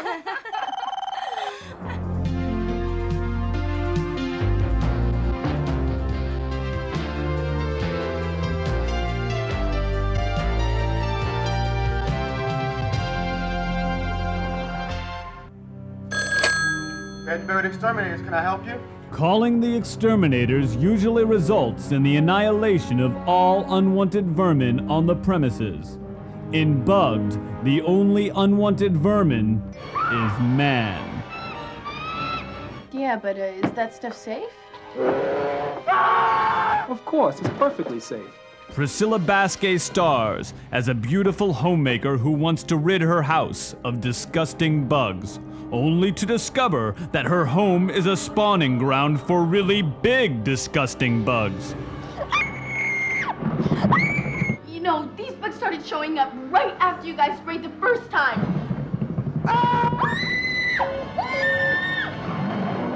Well, it looks like we've underestimated our bug friends. They're obviously intelligent, probably more so than we. Troma Studios presents Ron Armstrong's Bugged, the greatest horror comedy of the year. It's terror from Troma you'll never forget. Only the neighborhood exterminators can stop the cockroaches from taking over. Incesticide, pesticide, none of the bugs are on your side in Bugged. They exterminate you. From Troma, of course.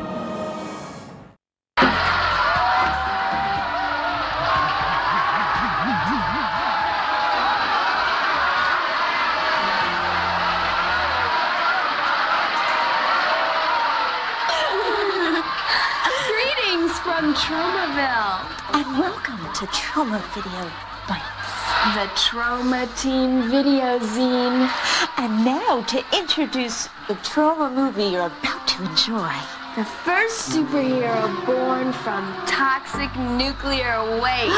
America's favorite hideously deformed creature of superhuman size and strength.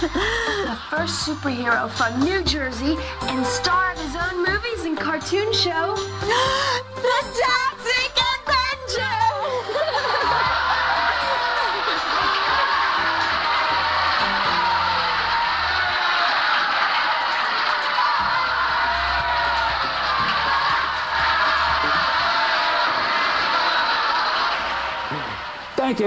Thank you. Troma Team Video has got a toxerific movie for you. Preacher Man. You know, Preacher Man is a really great movie. I've always wanted to know more about it. And here are the founders of Troma Studios and creators of many of its films, Lloyd Kaufman and Michael Hers.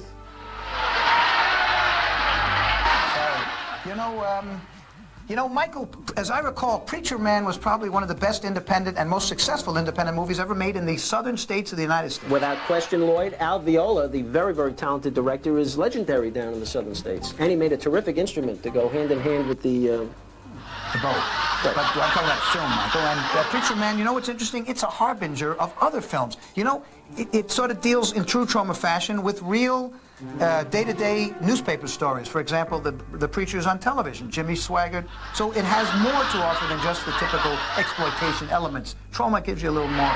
I think you're right about that. And also, we have a film recently, a space age film that deals with the same theme called Stranger's Dreams, Invasion of the Space Preachers. Inspired by? Preacher Man. Right. And I think there's some other interesting movies that indicate Troma's political content, for example. Well, I would say Teenage Cat Girls in Heat, which is a brand new Troma film. That deals with what? Well, it dealt with a very serious issue of animal rights. And what about Rabbit Grannies? I know that was on your mind. Yes, Rabbit Grannies has to do with the very, very serious problem we may have with the Social Security system and taking care of our older people. A great resource of America, and Troma, of course, always is interested in educating and making the society a much better place. And again, we thank our Troma fans for making Preacher Man such a big hit.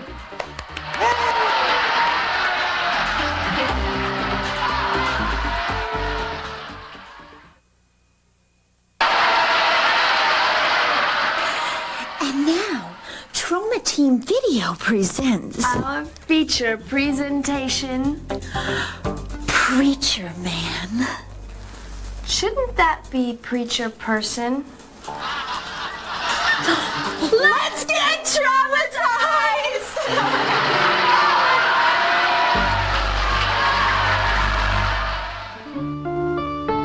Meet the Centerfold Girls.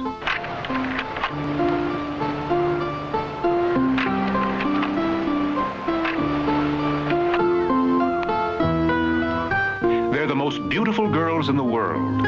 307 from Seattle. They're ready for anything, anywhere, anytime. Either that or swim back 8 miles. Well, think of the exercise. Help you ladies keep those bodies in good shape. I don't need that kind of exercise to keep my shape. And what kind do you need? If I knew you better, I might tell you.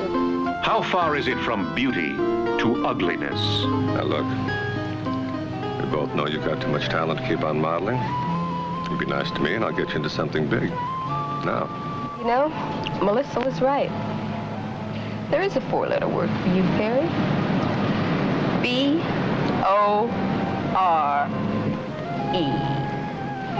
Well, at least you spelled it right. How far is it from beauty to terror? Displaying your body is filth. You dirty the mind of others. Do you know what they should do with little girls like you?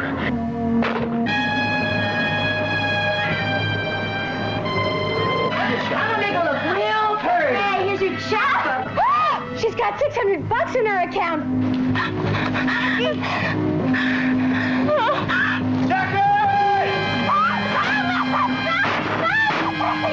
There isn't going to be any trouble, is there?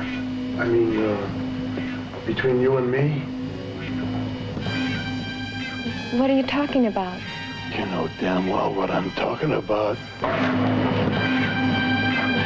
I just want to help.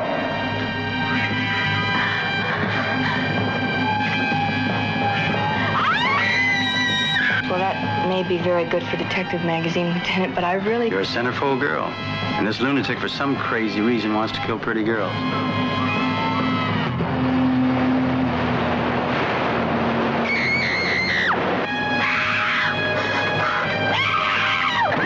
He had his choice of the most beautiful girls in the world. Which would he love? Which would he kill? You scream and I'll slit your throat. The Centerfold Girls, rated R.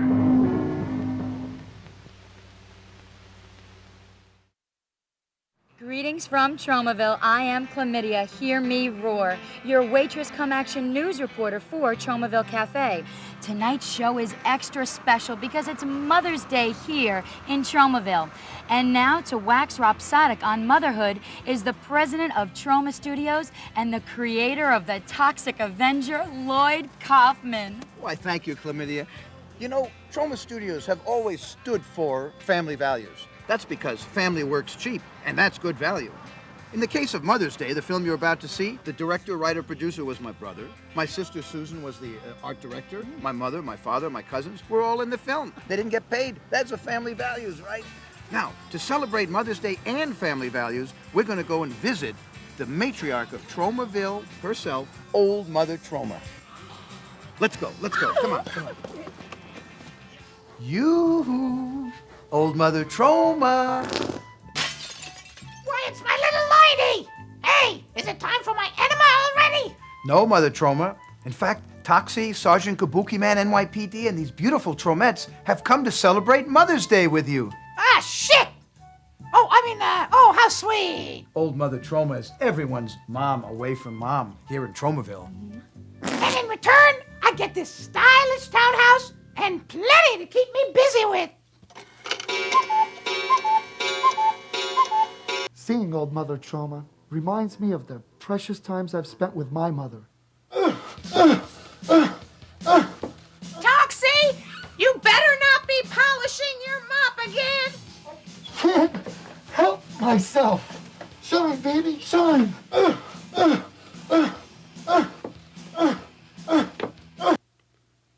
I, too, am thinking about my dearest mother. Kabuki boy, are you spanking your monkey again? No, Kabuki Mom, don't come in! Don't come in! Don't come in! The shame. I, too, have a similar memory, Toxie. Is everything okay in there? I'm combing my hair, Mom. Oh, come on, I'm combing my hair, Mom. Come on, man. Leave me, come on, you're bugging me. I'm getting stressed. Come on, Mom, come on, baby. Give me a break. My bathroom memories aren't as happy as yours. Chlamydia, is everything okay in there? The toilet paper isn't working again! And now, Old Mother Troma, let's watch a family film, Mother's Day. You know, those boys from Mother's Day, Ike and Adley, they really boil my potato. All I ask is that you let me sit in a corner and give myself some self-pleasure, you know? Come on, you want to watch? Yeah, you go sit there. Meanwhile, let's all watch Mother's Day, and we'll be right back after the film on Tromaville Cafe. Ooh, good. This is the best Mother's Day I've ever had. And it's not over yet. M is for the mutants that adore you. O is for the orange sludge that comes out of your nose. T is for your traumatic sex appeal. H is for Harry Carey, which you don't compel me to commit. E is for entertainment, which we aspire to. R is for all the wonderful Troma merchandise you can get from the Troma website, http://www.troma.com. Like Toxic Avenger videotapes and Surf Nazi Must Die posters and so much more. Put it all together and what does it spell? My.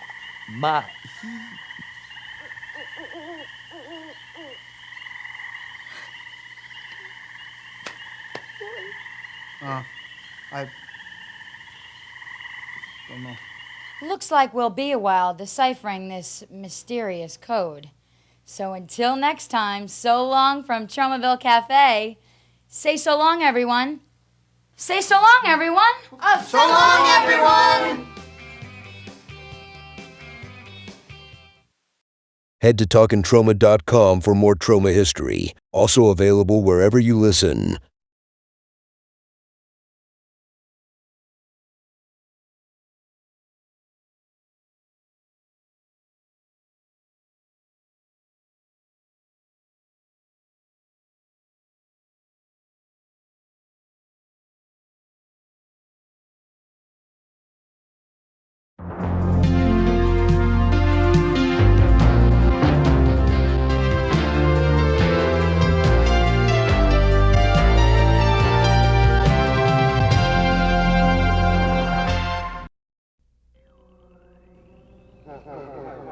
My best friend was murdered. My other best friend is the one that killed him. Turns out that my girlfriend is a narc. What do you think? You get clean and sober and you never have another bad day? No, but I came home tonight and found Alan with a pile of coke in front of him, and I wanted to grab a funnel, stick it up my nose, and vacuum the table.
Look everybody, it's Lloyd Kaufman, president of Troma Studios and the creator of Toxic Avenger. Hey, Sir Paul, you know, I think these offices in the UK for Troma look incredible. They look brilliant. Listen, Lloyd, we've got a big fan here who'd love to meet you. Whoa, I'm always up to meeting a big Troma fan. And also a big Troma air conditioner. Ha, now that's Troma funny. Di, come on over. Lloyd, this is Di. Di, Lloyd. Wow, Princess Di, nice to meet you. I'm a big Troma fan. Pat Geiger's Nutsoid and the Nymphoid Barbarian and Dinosaur Hell are my favorites. I'm a great fan of yours, Princess Di. I've got those wonderful pictures of you exercising in your leotard. They've helped me through many a lonely night. Dr. Paul, Di looks incredible. I've heard she's available. Is that true? Yeah. Oh. You know, Princess Di, this is only the 4th time I've had a drink in a bathtub with a member of the royal family.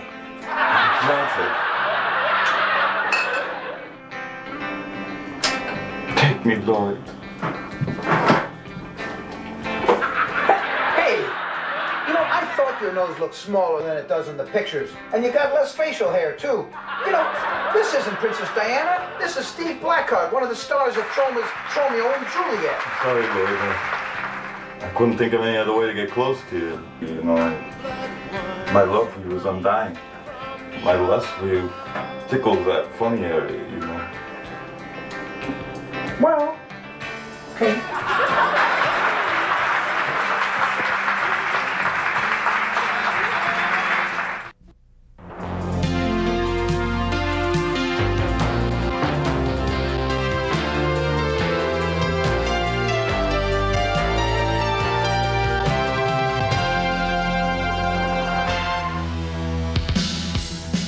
First, there was the theatrical smash hit, The Toxic Avenger.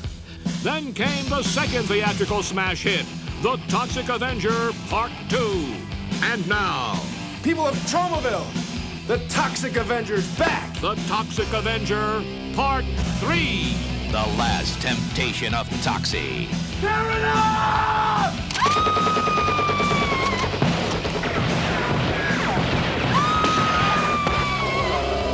Yes, the first superhero from New Jersey returns. He's looking better than ever. He's fighting better than ever. He's just better than ever. So this is your big, beautiful love machine. He is hot. The Toxic Avenger Part 3. 3 times the action. 3 times the evil. 3 times the mind-boggling, eye-popping special effects.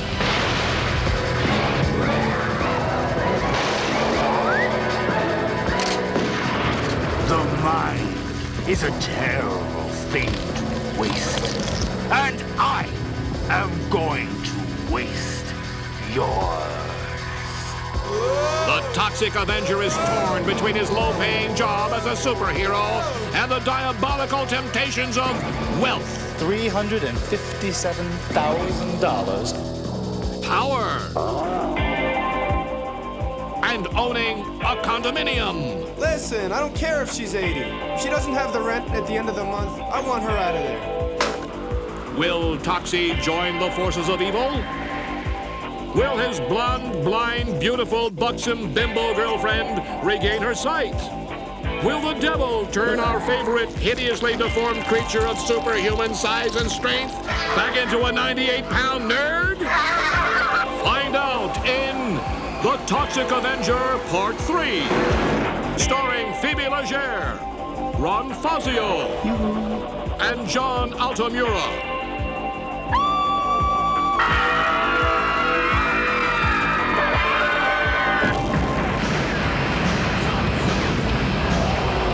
He's mean, green, and back on the screen.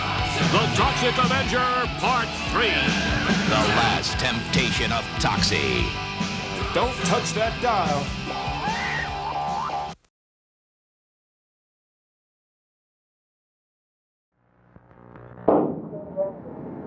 I wear these dresses and Dad never lets me leave the house. I feel like food. What's made for dinner? You ever decided to come to the table instead of staying locked up here with all your books? Maybe you find out. The record? Oh! My scream on the way to the slaughterhouse. Not like I don't know. Please! Spare me the vegetarian lectures and spare yourself too, okay?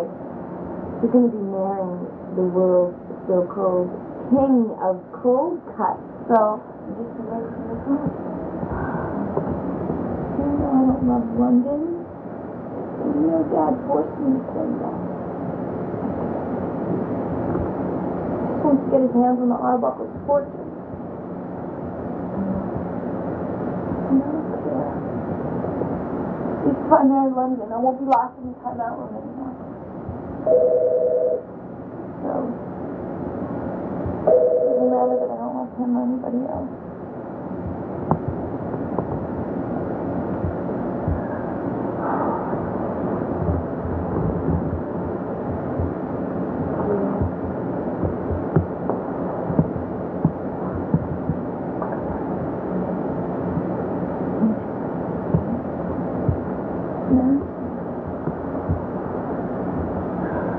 Sometimes when you touch me,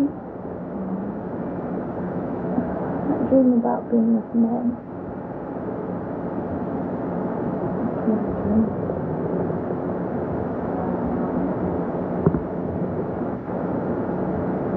Not in this house. Dreams make you die.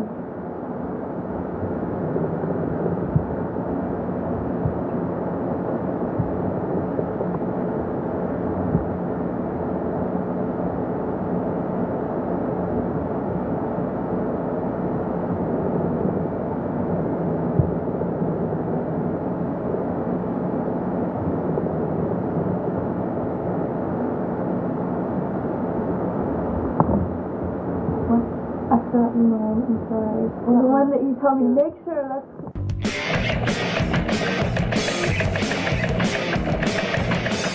Hey, Troma guys and gals! How often has this happened to you? You finish watching one of our fine feature films, like maybe The Toxic Avenger. Or is it The Class of Nukem High? And you're wondering, how did they do that? Who is Lloyd Kaufman and how did he get that way? And where did they get that money? Where do they find those actors? And why does everything happen in Tromaville, New Jersey? What you really want to know is, how do I make my own independent film? Well, we've got the answer. We can take you from how did they do that to I can do that. All this, plus all the behind-the-scenes stories from Troma's 25-year history. And the secrets of the pyramids Are revealed in Lloyd Kaufman's upcoming book. Kaufman's story will be published this summer by Boulevard Books, a wholly owned and licensed imprint of the Penguin Putnam Group. Which is itself the sort of titanic media empire that we at Troma completely abhor. Watch for it. I like a book. Troma, Troma, Troma, Troma book. Troma, Troma. Woohoo, yeah! First, you were frightened by the Texas Chainsaw Massacre.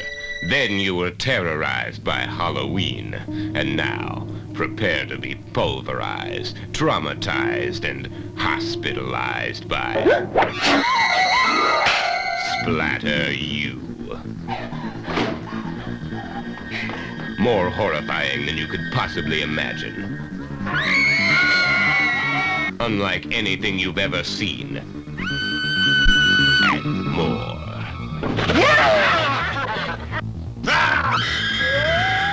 Hey guys, let's party!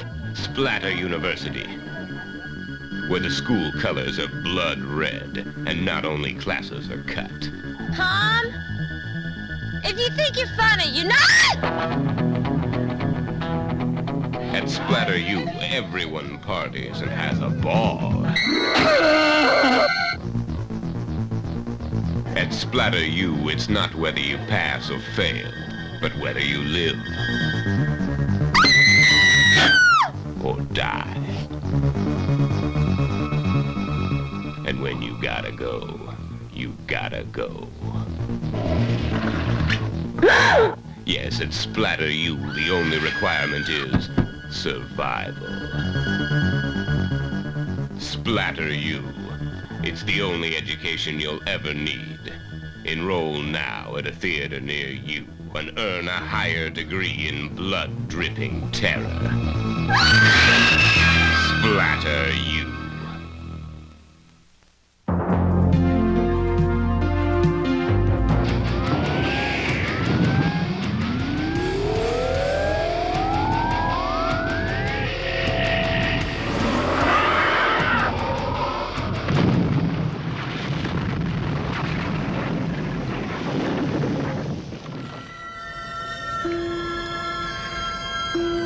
I guess I should have warned you guys before we came up here.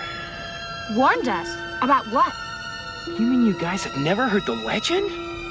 What legend?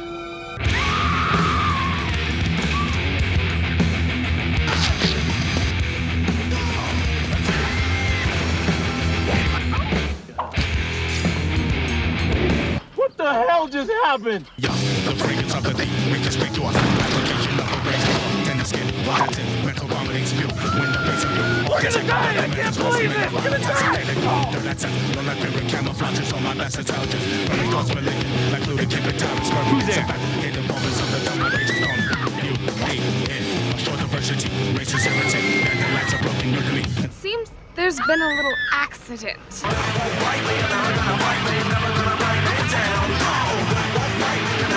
Gonna make it there alive or what?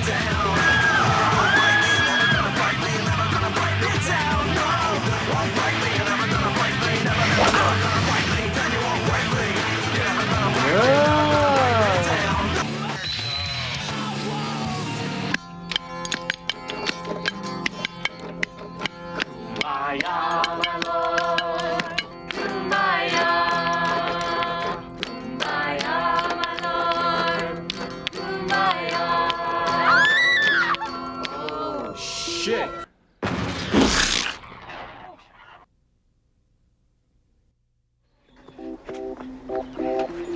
You know, I really don't think I like camping very much.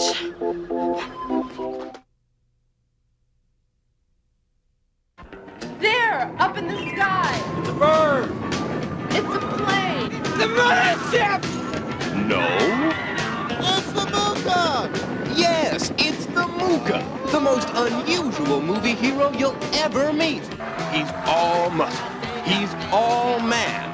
He's all over the place in That Guy Goes Nutsoid, the one-of-a-kind comedy of chaos, where the belly laughs come from deep inside.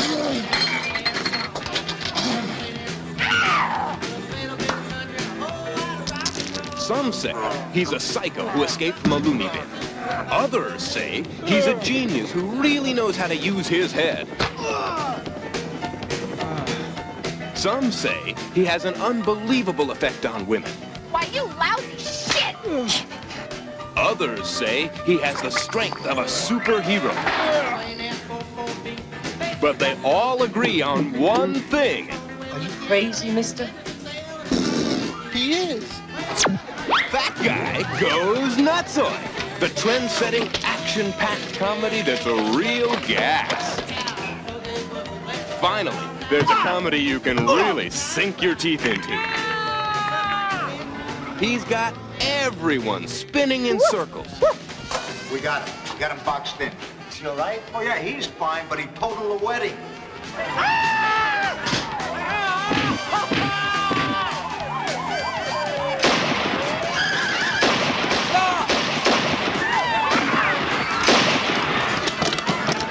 That Guy Goes Nutsoid is about friendship. It's about love.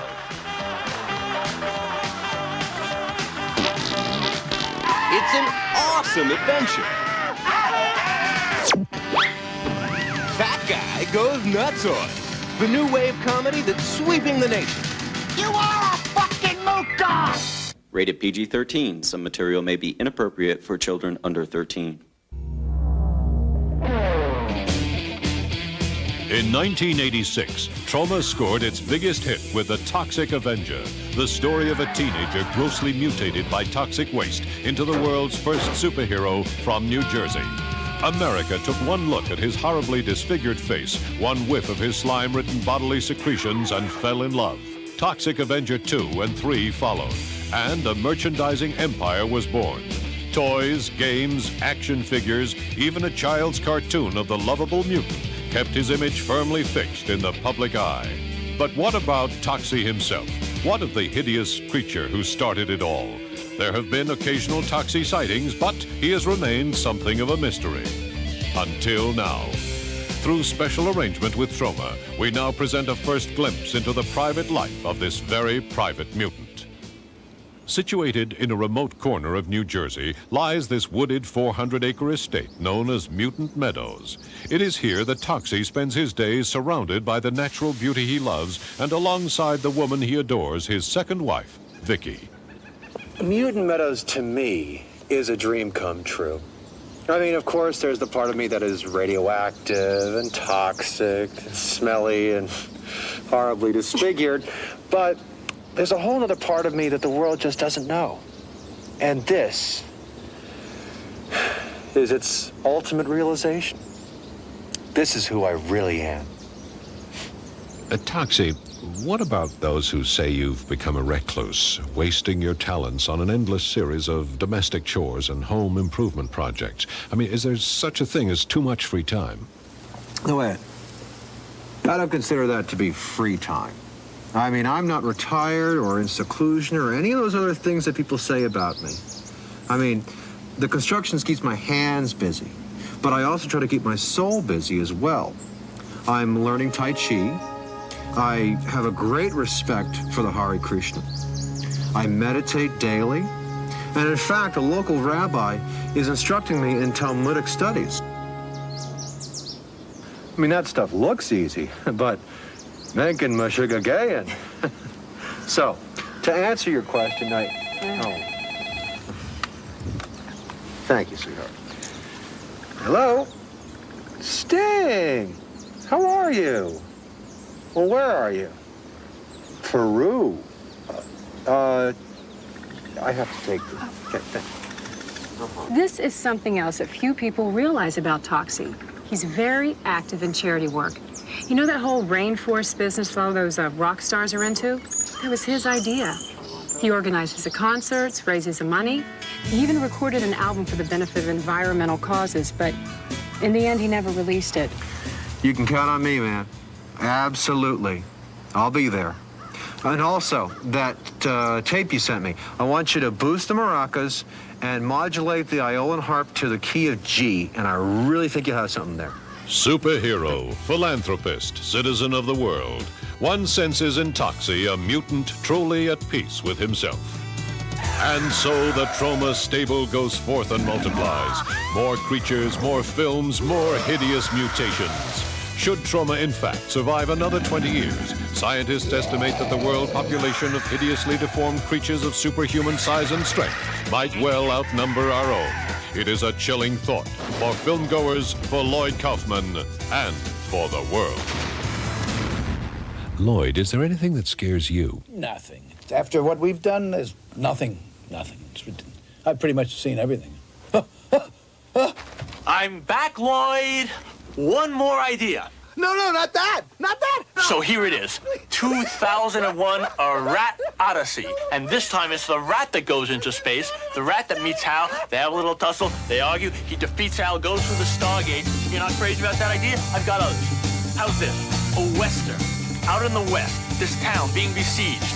They call rats the Magnificent Seven Rats. I've got another idea. How's this? A James Bond film starring a rat. And it's called From Russia with Cheese.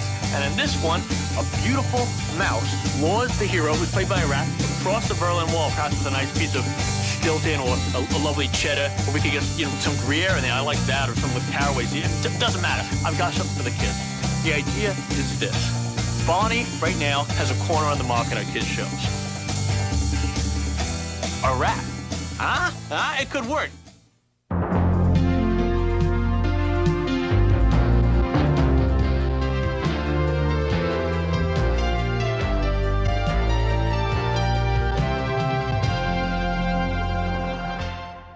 Cindy used to be a hooker, one of the best in the business, until she became too hard to handle. You don't move, and you don't follow us, because if you will follow us, man, I swear to God, I'll ruin you for life. Okay? Have a bit more respect next time, okay? Yeah. I think it's time we get rid of her.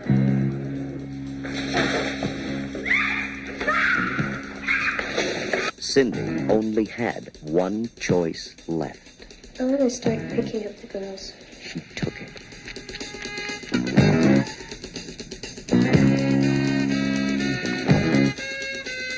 East End Hustle.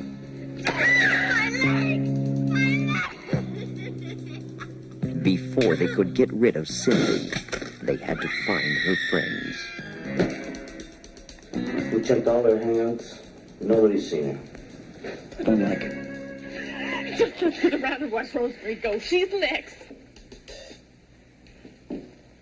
Who are your friends? Customers. Eddie! Now, Cindy's life is on the line. There's nowhere she can run to, nowhere she can hide. East End Hustle. I love these out-of-town gigs. They don't know nothing. The syndicate wants her dead, and their hoods are getting heavy. Cindy's friends are being hit hard. Eddie! Now Cindy's carrying a gun. Make your moves very definite. Because if he thinks you're afraid, you're in trouble. And she's going to do something to all the people who treated her like dirt. East End Hustle. Oh, this is Sergeant Kabuki Man. Hey, you aren't Kabuki Man. You're fake. You're phony and a fake. It was actually Lloyd who has the German nanny, and the German nanny continues to take care of Lloyd to this day. And as I recall, Lloyd would pay the German nanny off to beat me and molest me. About running over your sister. I have no comment. We've got to stop this. Our little sister was 3 or 4 years old at the time, and Lloyd backed up and we heard this little noise. Well, we didn't do it correctly. She's still around. I yelled at him not to do it, and he continued to back over and over and over her. But Dean, I assume that Lloyd chose these questions to ask me. It's interesting to me that he didn't ask about how he used to treat me as a child. He would lean over me and put his hands on my shoulders, and a line of spit would come out, and he'd try to get it as close to my head as possible and then suck it back up. What's your first recollection of Lloyd? Probably when he was sleeping on our couch, when he would, come out to Los Angeles and stay for, I don't know, a few days, 2 weeks, a month and a half at a time.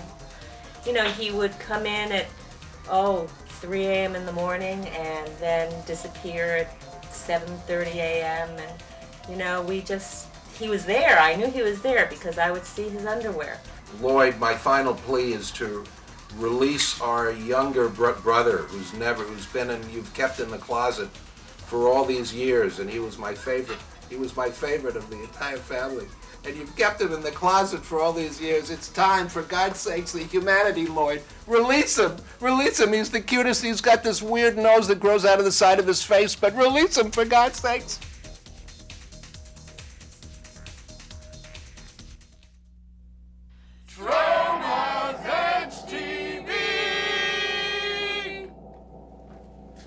You guys suck. Hello, I'm Lloyd Kaufman, and I'd like to welcome you to Troma's Edge TV, the dawning of a new era for Troma Film Studios. Sure, we're famous for naked bodies and monsters and mutating subhumanoids and lowbrow humor, but there comes a point when man and film studio must grow up. I look forward to a new face for Troma Film Studios with Troma's Edge TV, an entertainment that's more accomplished, more mature. Troma's Edge TV will be tackling the most serious social and economic issues of our day, while presenting a vision of the world that is, shall we say, more sophisticated. Hey Lloyd, light my fart, will you? As Ingmar Bergman used to tell me, it is time for Troma Studios to grow up. So stay tuned for Troma's Edge TV, on the serious side. Now, Steve, hold your ass still.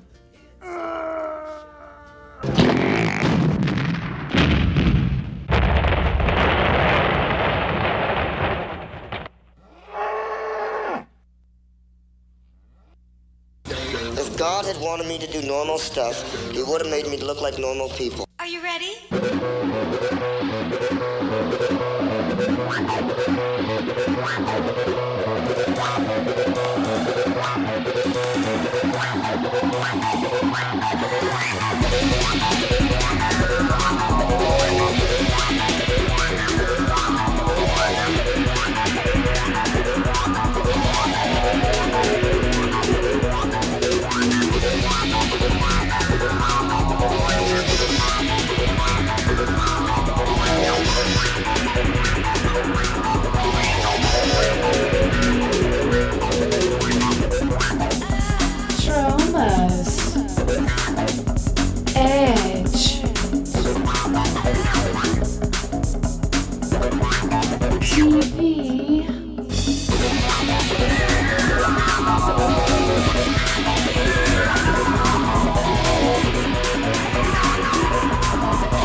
Troma's Edge TV. Troma's Edge TV. Troma's Edge TV. Troma.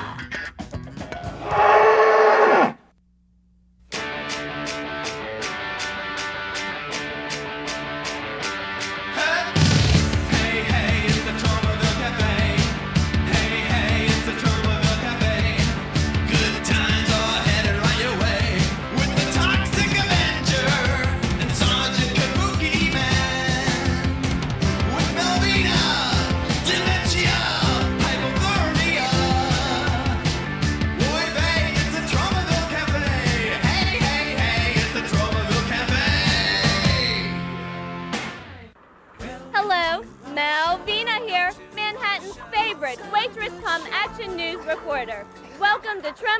Cafe, the smorgasbord of movies from Troma Studios, the most famous, wildest, and fiercely independent movie company in the world. In New York City, there are at least 3 landmarks: the Empire State Building, the Statue of Liberty, and the Troma Building. This is the birthplace of such classic Troma films, such as The Toxic Avenger and Sergeant Kabukiman NYPD. It's in a part of town known as Hell's Kitchen. Please, I beg of you, allow me to lick the scum from beneath your toenails. That sweet talk may work with most girls, Buster, but this chick won't be fooled by the same pickup line twice. Over the next few weeks, we'll be watching famous Troma movies. Today, we're seeing the classic, Monster in the Closet. But trouble lurks. Right before I got here, I received a call from the Troma building. Quick, Malvina, get over here. There's trouble in the Troma closet. The very closet where Troma produced Monster in the Closet. Who is this, I said. And then the man let out a blood-garbled plea for help. So, of course, we rushed over here. As soon as I took a shower, put on my makeup, and did my hair. Come on, let's go. Malvina, thank goodness you're here. Hello there. My name is... I'm the new director of screen development here at Troma Studios. This here is Sergeant Kabukiman, NYPD. Well, Sergeant Kabukiman NYPD is a normal name, but your name is... On the phone, I thought it was a blood-garbled plea for help. My name is pronounced... It's Czechoslovakian. Oh, I kinda hoped it was a blood-garbled plea for help. Malvina, we have an amazing scientific discovery. Come with us to the closet. Ooh.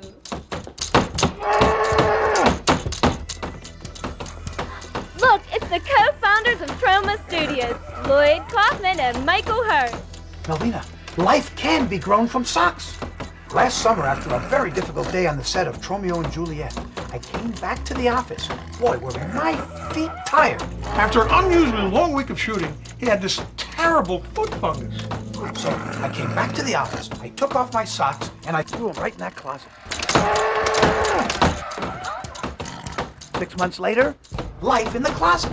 Well, that's quite a coincidence considering the great Troma film, Monster in the Closet, is being shown on television today.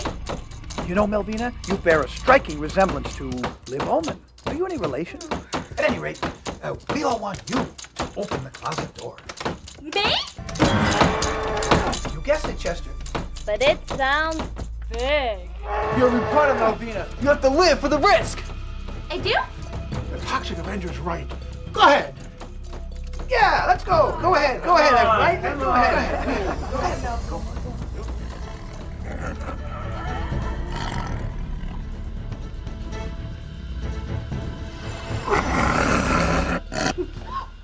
Oh my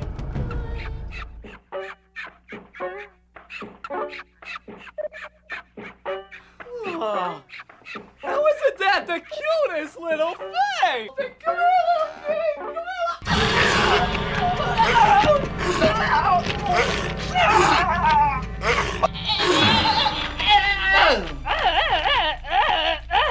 He's such an egomaniac. He's always saying his name.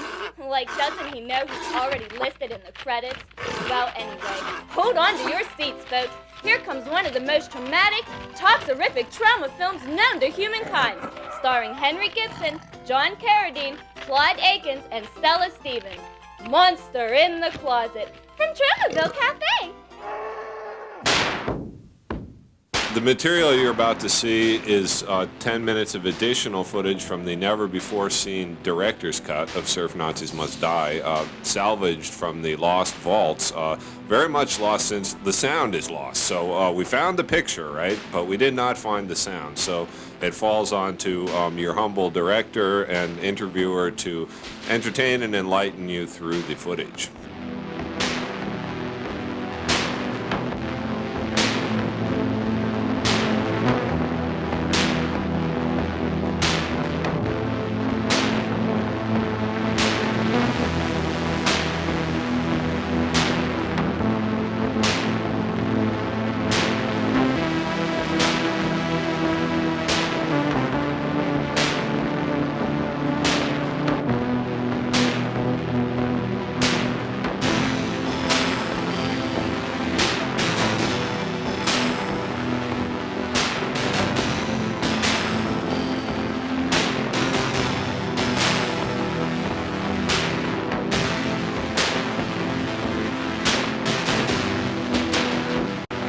Well, there was the surf Nazis had to get around here and there. Of course, we didn't want to get into anything too much, so they went in a van. Well, I had a van, so I thought, all right, well, I guess we'll use my van. So one day the art people came and they said, well, we need to get the van to get it ready for the film. So here's the keys. Go do what you have to do. Well, about 4 hours later, they came back. My white van has been painted camouflage. It's got swastikas all over it and these big P-38 Mustang shark teeth and a big fin on top. So, well, that was it. It was never the same again. But I did continue to drive it, however, after painting out the swastikas, and got some interesting looks, and was pulled over by the police quite often. They would laugh, and they just wanted to look it over and so forth.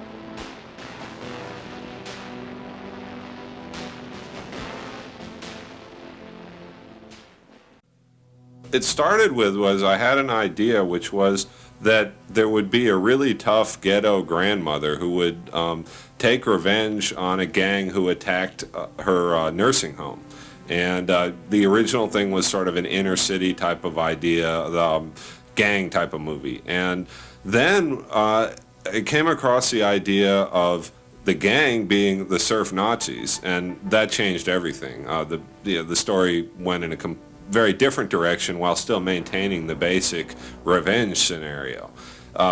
The idea about the surf Nazis came as I took up surfing. I just moved down to the beach, and I was harassed by some local surfers and this and that, and I heard the term surf Nazi, and I thought, yes, that's it. That would be the perfect adversary for a Mama Washington, a tough, ghetto grandmother.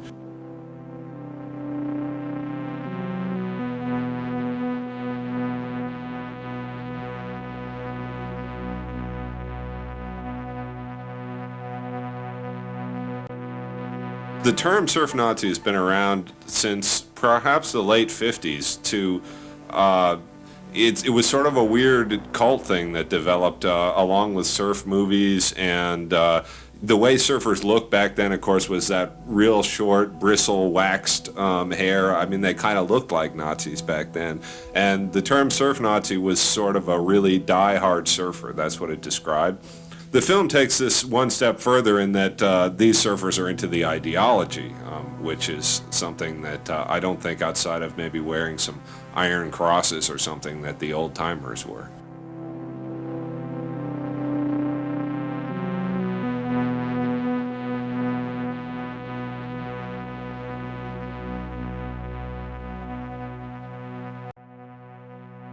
About that time, I was making a road trip with John Ayer, a friend of mine who is a screenwriter, and we began talking about the idea on the road trip, and that was sort of the genesis of the script. About a week or two after we got back was when he began writing the script, and I laid out all the ideas I had about it and so forth, which was the putting these two ideas: one, a very tough black grandmother versus this surf Nazi gang and all the things you could do with it.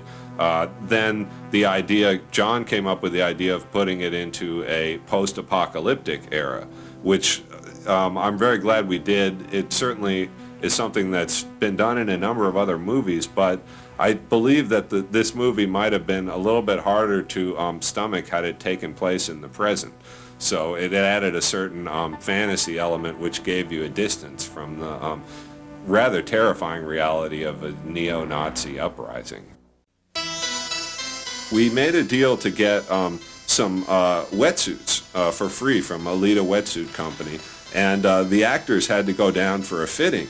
And of course, here's Mengele, okay, Adolf. These guys, they do not look like surfers, right? And they show up down there for their fitting, and I wasn't there, but I heard, I guess, that they got very nervous about the whole thing, and we had to do some fast talking to make sure we still got those wetsuits because they couldn't figure out what kind of movie we were making with these people.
Was a bombshell from Brooklyn on a cross-country ride to hell. She was chosen for a date with a devil, and Satan was expecting much more than just dinner and a movie. Satan's God. My Lord and Master Satan, sanctify this unholy fornication. Empower this chalice of toad's blood with thy potency, that I may fertilize this blaspheming slut. From the bowels of hell came the blood-curdling command, fertilize the blaspheming bombshell.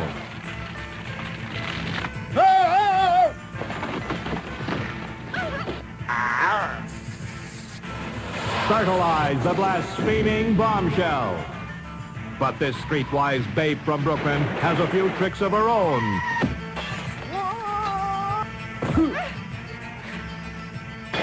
With fists of steel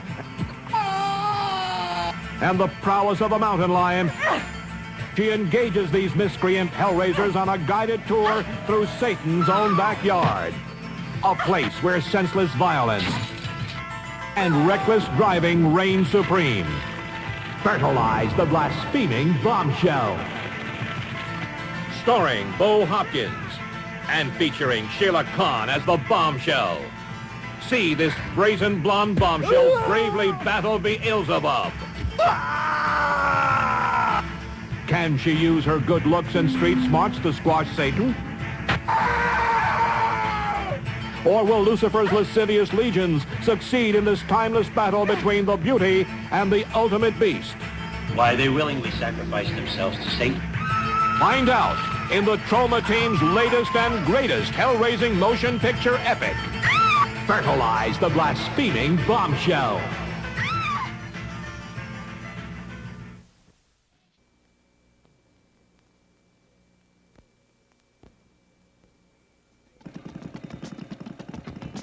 Meet Dave Dearborn, investigative reporter. I want you to do a story for me.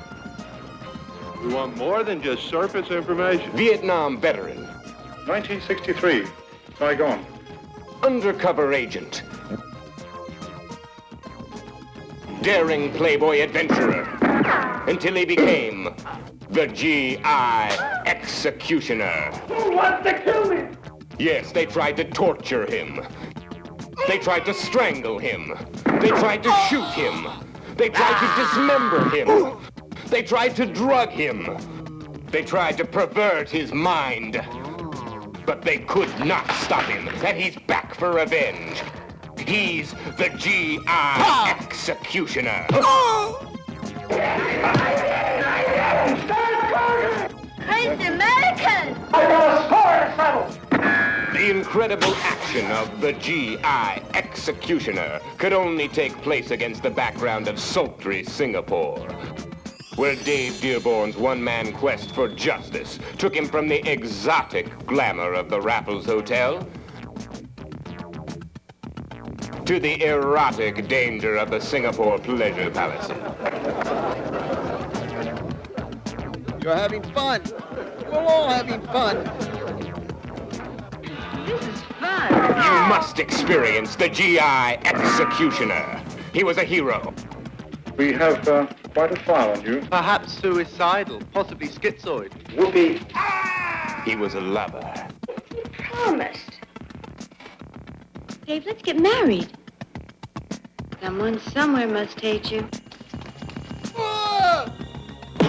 He had a job to do and wouldn't let the police do it for him. I have to live with myself, don't I? But it's already much too late. He was the G.I. Executioner. More action than Death Wish. More raw violence than First Blood.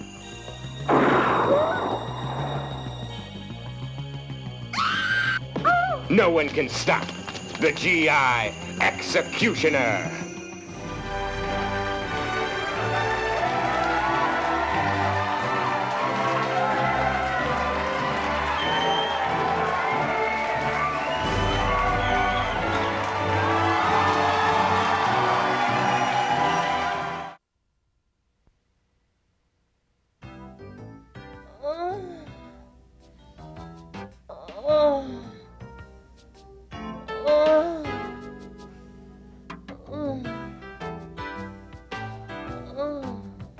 Hey, what are you doing? Don't touch that remote.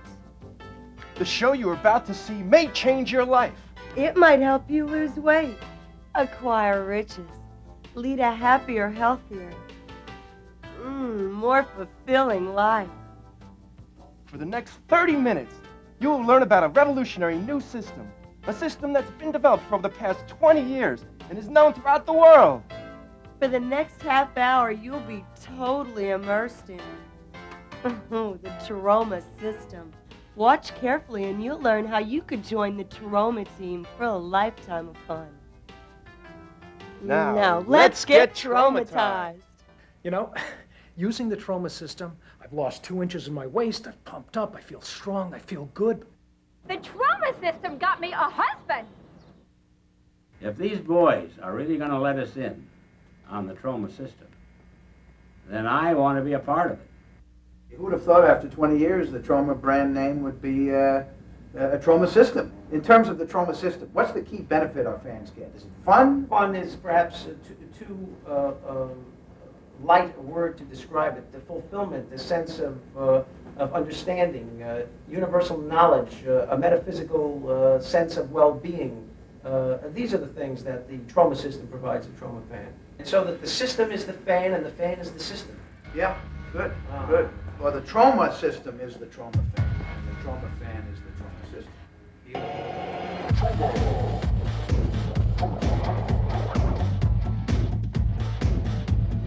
system. Welcome to Tromaville.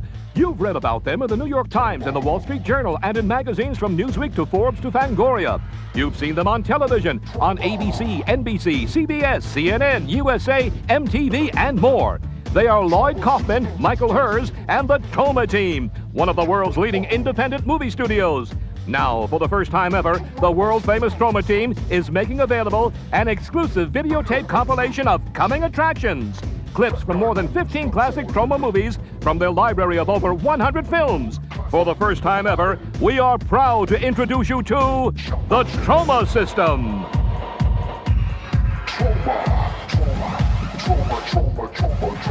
And now the host of our show, one of New York's leading radio personalities, a real talent who dreams of one day becoming the ultimate television talk show host, Michael Pelka. Here's Mike.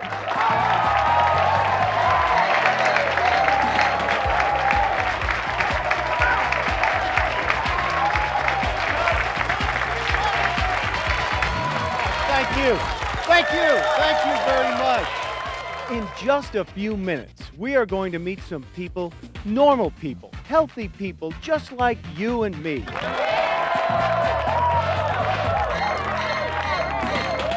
Well, okay, they're more like you, who have used the Troma system and these incredible products to change their lives and become successful and happy people. Plus, later in the show, we're going to meet the inventors of the Troma system, Lloyd Kaufman and Michael Hers. This is going to be incredibly exciting, so don't go away. We'll be back with more of the Troma system right after this. All right.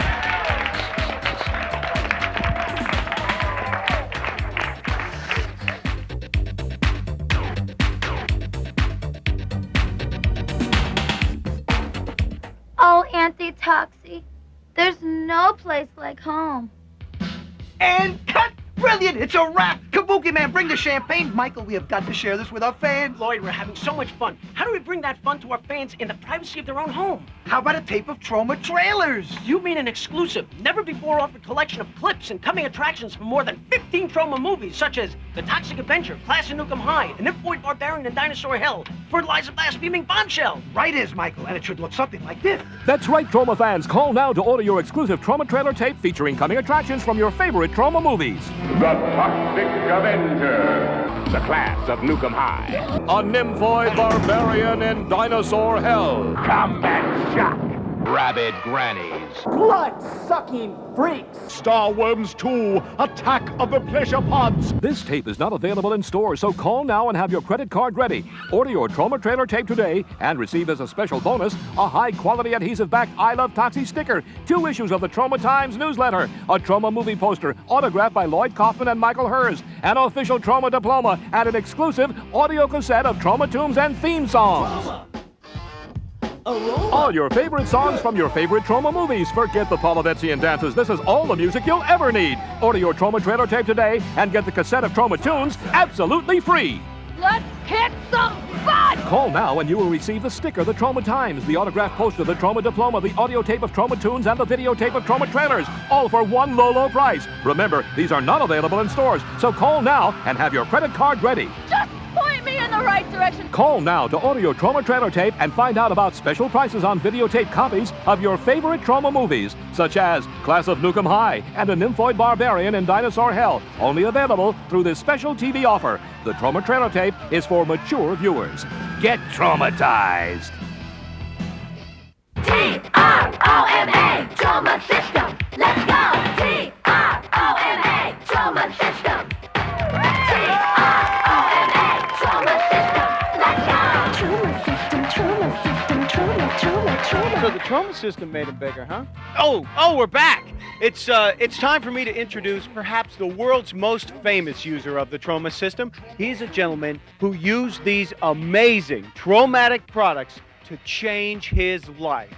He went from a 98-pound mop boy nerd to become the world's first superhero from the state of New Jersey and an internationally recognized movie star. He used to be 98 pounds of solid nerd until he fell into a vat of toxic chemicals, transforming him into a creature of superhuman size and strength. Melvin became the Toxic Avenger. Are you ready? Because now it's time to meet the real star of our show and living proof that the Troma System really is a breakthrough self-help program. Here he is, America's favorite hideously deformed creature of superhuman size and strength with a radiation level nearing dangerous. Let's give a warm, glowing Troma System welcome to the Toxic Avenger, Toxie!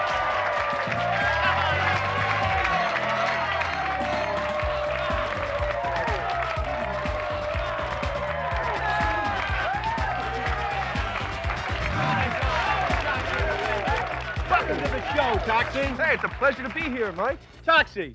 Yeah, Mike? Toxie, could you tell our viewers how you use the Troma System to achieve goals and dreams that you never imagined possible? Well, Mike, it would be my hideously deformed pleasure of superhuman size and strength. You know, Mike, I can't tell you how truly excited I am about the Troma System.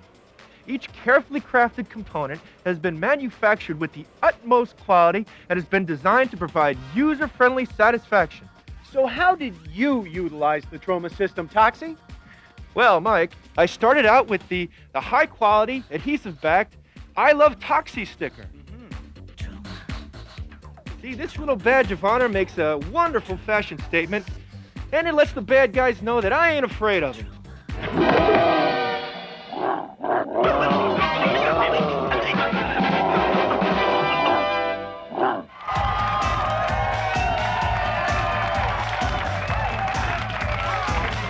That's fantastic, Toxie. Tell me more. Well, the Troma Times newsletter really helps keep me, abreast of current events and other important stuff. And it can do the same thing for you. Thanks to the Troma System, I have developed a deep and abiding love for literature. Wow! With the Troma system, you get all this. What an incredible value. But wait, there's more. More? Much more. The Troma system's autographed color movie poster can help you become a suave and debonair aficionado of fine art. And it's autographed by the Troma founders themselves, Lloyd Kaufman and Michael Hers. And that makes it even more valuable. Wow! Toxie, you've sold me. I'm ready to buy the Troma system right now. How do I get it? Wait, there is more. More? For such a low, low price? That really is Toxie-rific. Every Troma system package includes an audio cassette of great Troma music and songs. But the pièce de résistance is that with the Troma system, you'll receive an exclusive VHS video cassette of specially selected coming attraction clips, trailers from over a dozen classic movies from Troma. What a package! What a tape! What a value! What great Troma!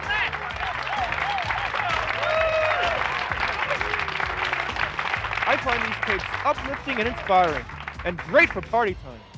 Every day I find time to listen to and watch my Troma tapes, and we recommend that you do the same. Oh! Excuse me, I was just now listening to some of that great Troma music that I got in my own Troma system kit. I've been making movies for a long time, and I haven't run across anything that's quite like the Troma system. And if you're at all interested in movies or the world of entertainment and show business, I couldn't recommend anything more than Troma system. Check it out. You won't be disappointed. So, Toxie, is it safe to say that you use the Troma system every day? Oh, absolutely, Mike. The Troma system is not just another self-improvement program. The Troma system is a state of mind, a way of life. It's a respectable way to meet new friends and get more fun out of life. Thanks to the Troma system, I've earned my Troma diploma. That's terrific! Fantastic! And I display it proudly. Congratulations!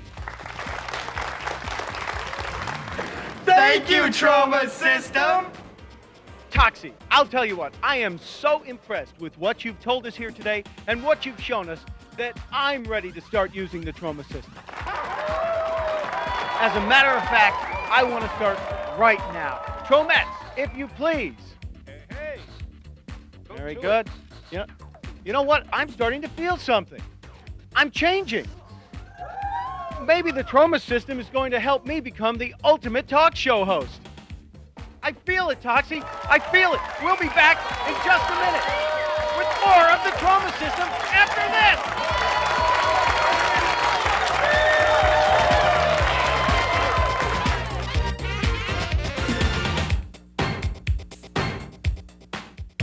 Oh, Auntie Toxie, there's no place like home.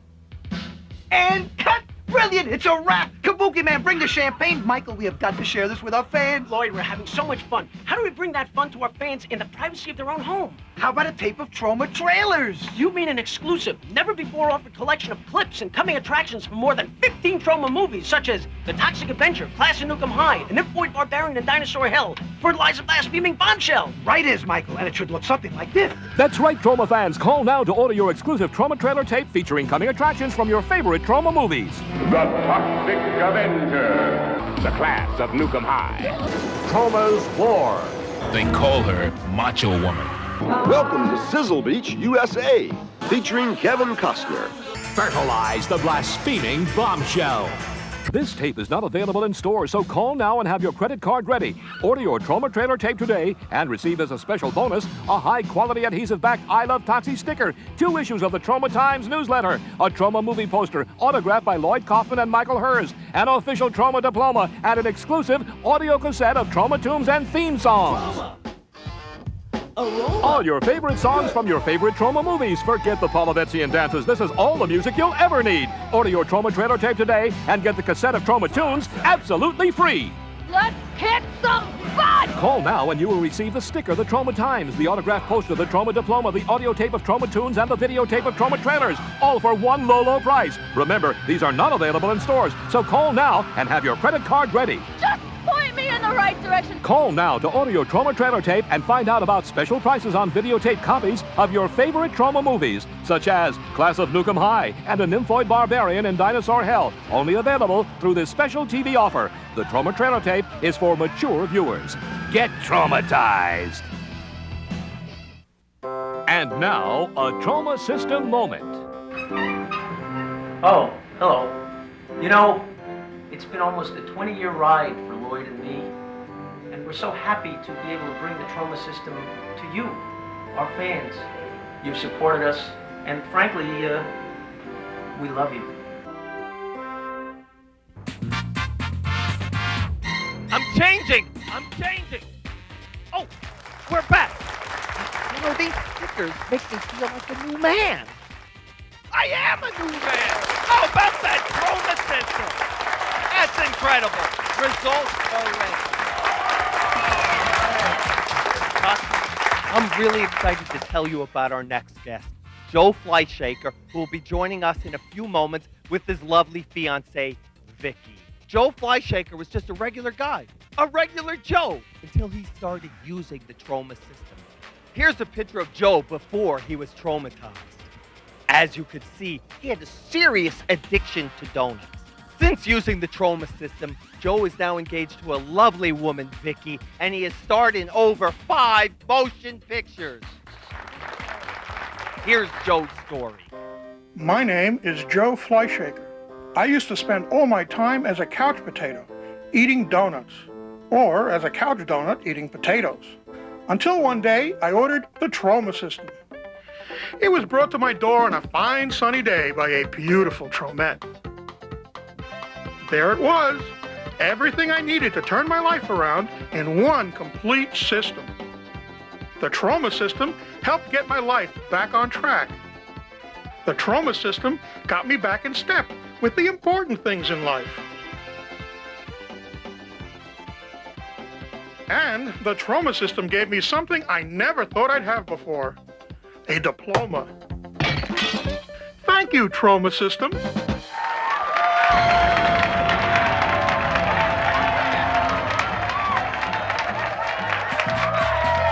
Now it's time to meet the new traumatized Joe Fleischaker and his lovely fiancée, Vicky.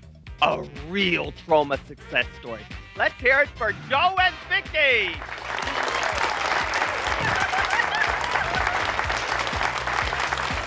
Hi, Vicky. Where's Joe? Oh, Joe? Oh, Joe's in the bathroom. Joe's in the bathroom, thanks to the Troma System. That's fantastic.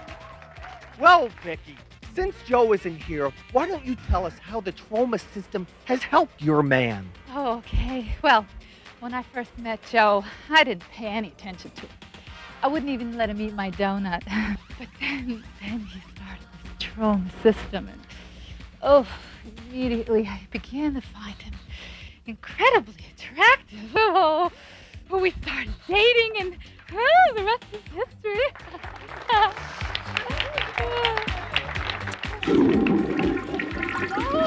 There. Now.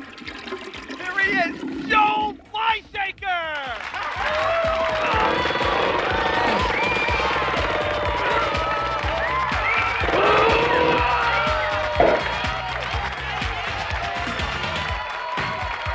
Hi, Joe. Hey, hi, Mike. It's a real great pleasure to be here. Thank you, Joe, and thank you, Troma System, for making Joe. Well, frankly, Joe, you look absolutely the same. Well, Mike, I may look the same to you on the outside, but on the inside, I've been traumatized. Thank you, Troma System. Thank you, Troma System. And thank you, Joe and Vicky. Now, you two kids have a great life together.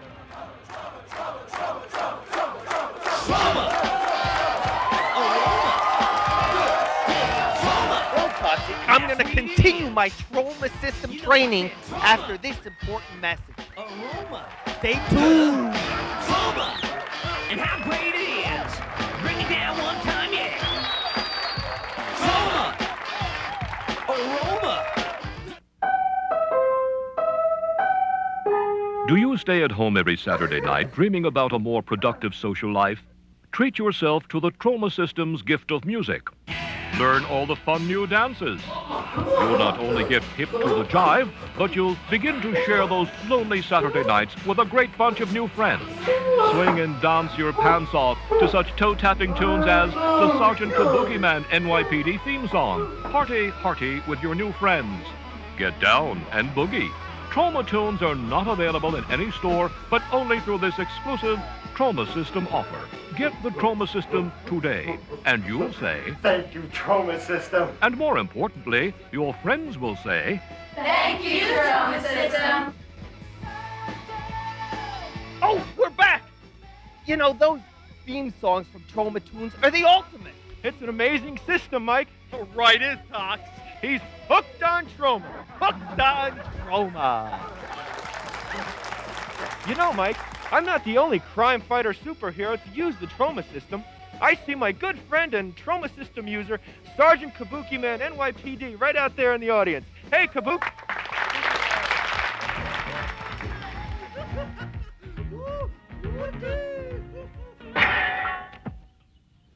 Thank you, Troma System.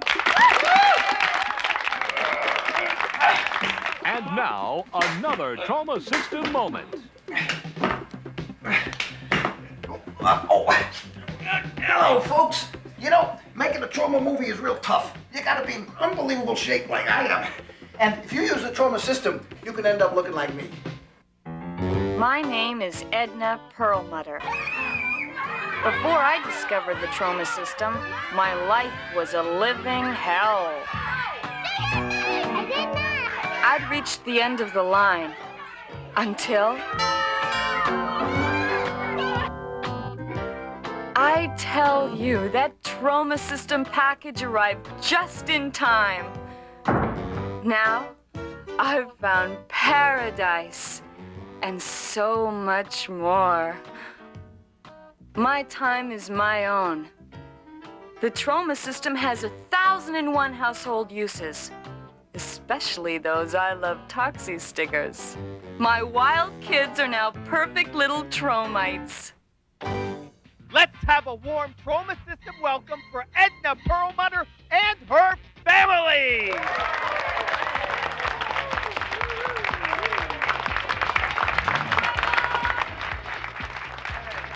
Thank you, guys, and thank you, Troma System. Kid?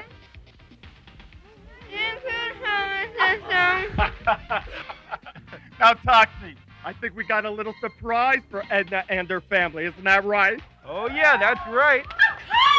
Well, it's better than a car. We've got 3 complimentary I Love Toxie stickers. Hey, hey. Listen, honey, you're not the only one that can prance around here in a bikini. I got 8 kids. And look at this bod! Thank you, Troma System. The Troma System. Thank you, Edna Perlmutter and her lovely 8 kids. And thank you, Troma System.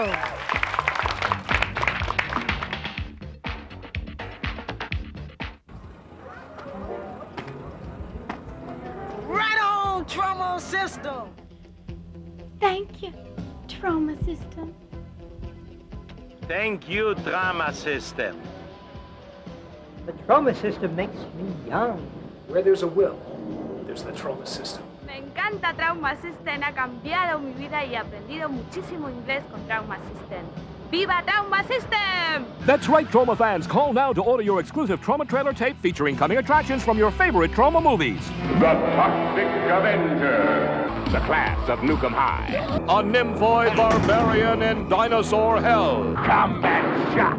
Rabid Grannies. Blood-sucking freaks. Star Worms 2, Attack of the Pleasure Pods. This tape is not available in stores, so call now and have your credit card ready. Order your Troma trailer tape today and receive as a special bonus a high-quality adhesive-backed I Love Toxie sticker, 2 issues of the Troma Times newsletter, a Troma movie poster autographed by Lloyd Kaufman and Michael Hers, an official Troma diploma, and an exclusive audio cassette of Troma tunes and theme songs. All your favorite songs from your favorite Troma movies. Forget the Polovetzian dances. This is all the music you'll ever need. Order your Troma trailer tape today and get the cassette of Troma tunes absolutely free.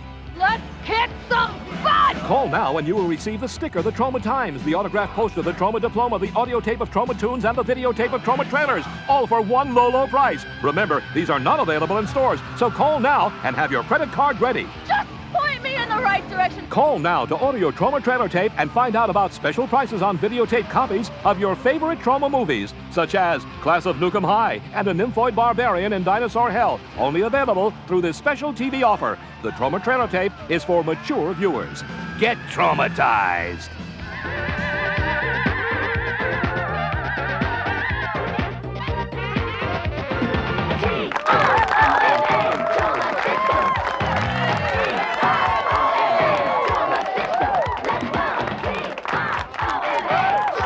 Well, Tots, this has been quite an exciting show for me. Well, Mike, it's exciting for me, too. And I'm glad that you yourself could benefit from the Troma system, just like our viewers at home can. Now, this might sound silly, but I can feel myself changing right now, right here in this studio. I'm changing, I'm transforming, becoming Martin Pace. I'm transforming. I can't believe it. It actually worked. You've really become the ultimate talk show host.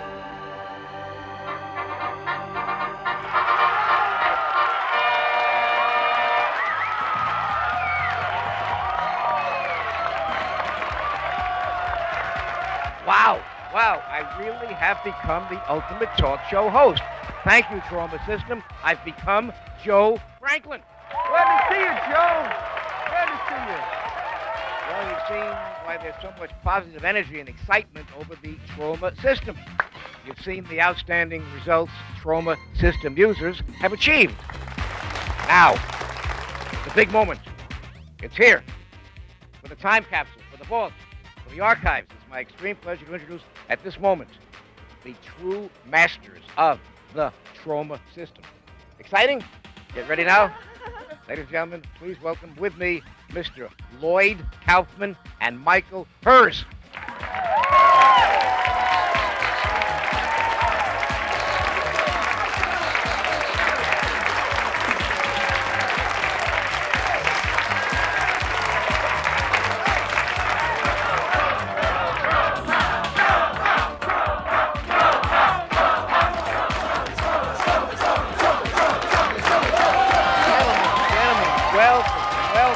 Welcome to the big show, and since we're lucky enough to have you two gentlemen with us right now, could you maybe tell our vast audience here and the millions of viewers at home a little bit of the real secret behind the enormous success of the Troma System?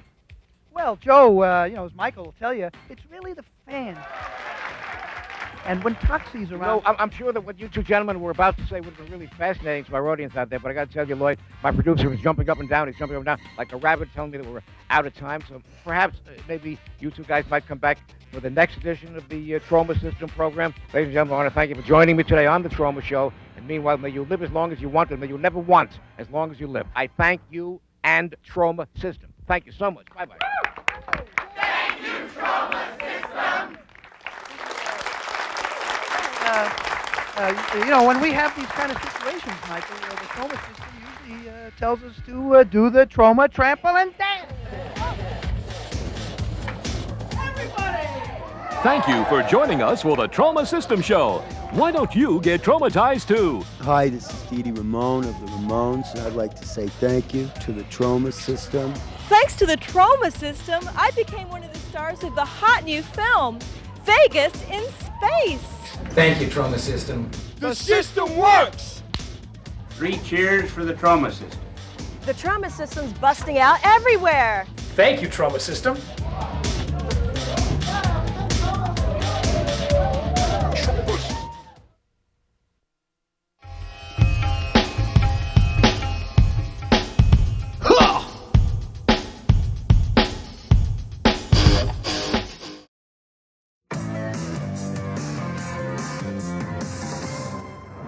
know, this summer at the movies proved that despite all those ads, size doesn't matter to film fans. Godzilla, the $100 million monster movie with the equally expensive ad campaign, flopped. Another Hollywood blockbuster that went bust. So tonight, we take you to a little company here in New York that successfully made monster movies for years on shoestring budgets that would make a major mogul swallow his cigar. This small independent studio has developed a legion of loyal fans, and after tonight, you may be one of them. So buckle your seatbelts. You're about to be traumatized. In a New York neighborhood once known as Hell's Kitchen, you'll find a funky 4-floor walk-up. This is the unlikely headquarters of Hollywood on the Hudson. Well, actually, this building originally was a Johnson and I.M. glass and steel structure. Really? We totally renovated it, and we brought it back to its original landmark modest statement. That's Lloyd Kaufman, and this is his movie company. First of all, what does trauma mean? Trauma means excellence on celluloid, from the ancient Latin. Okay, but in plain English, trauma means B movies, and the B in this case means blood, breasts, and beasts. A trauma classic, nymphoid barbarian in dinosaur hell. Or perhaps something a bit more, well, toxic. Toxic Avenger is about a nerd who falls into a vat of toxic waste and comes out a deformed do-gooder. Toxic Avenger is the only movie in the history of cinema which contains a full head-crushing scene, female masturbation, dismemberment, a dog being blown away with a shotgun. It's the only film of that kind that was made into a children's cartoon show. This'll teach you to mess with a hideously deformed creature of superhuman size and strength. Indeed, since it came out in 1981, it's made millions, inspired 2 sequels, sold more than 200,000 videos, and spawned enough merchandise to shame Godzilla. To be fair, Troma's also paid tribute to no less than Shakespeare. Parting in such sweet sorrow. Totally sucks. In the recent Tromeo and Juliet, all the romance and tragedy of the original. Not to mention the car crashes, dismemberment, and kinky sex that Shakespeare always wanted but never had. Somewhere, the bard is smiling. So's Lloyd, but make no mistake, he takes trauma seriously. You have to look at us as artists, even though the movies we make incorrectly may not be taken as art. You may consider yourselves artists, but then when the average person sees that you're making cat girls in heat and surf Nazis must die. Excuse me, teenage cat girls in heat. I apologize. That doesn't exactly sound like high art. If art comes from the heart and the soul, there's no question that the body of work that Troma has created is from our hearts and souls, and that may be just the reason why Troma has staggered along, has been so successful all these years. Now, at this point, you're probably asking yourself, who in the world actually watches this stuff? You may be sorry you asked.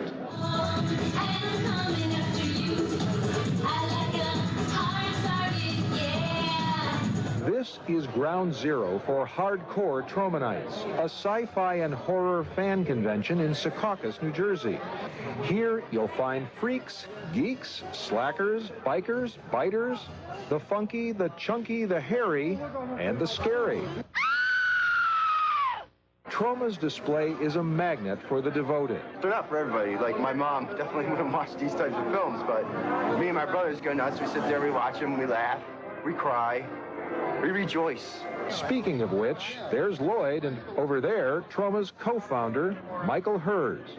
Well, that's really an actor hired to play Hers, who avoids publicity as much as his partner craves it. By the way, they look nothing alike. It's hard for me to tell because, I don't look at myself in the mirror that often. Coming here is a cheap way to promote the product, and at Troma, the formula for success is maximum impact from minimum budget.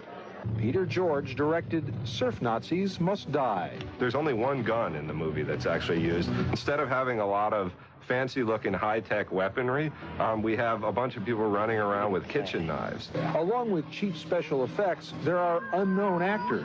Among those who got their first break at Troma, this kid has definite potential. Oscar winners such as director Oliver Stone, actress Marissa Tomei, actors Robert De Niro and Kevin Costner.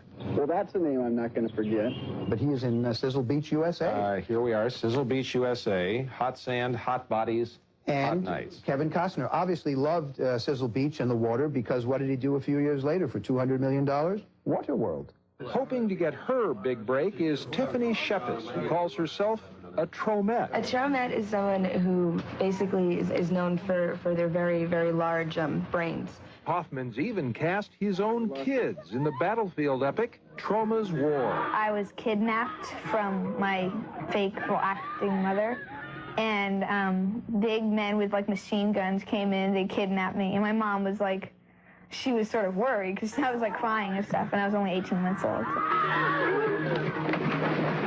And Charlotte, what was your debut? I think I was blown up into a tree and kidnapped, and I was blind.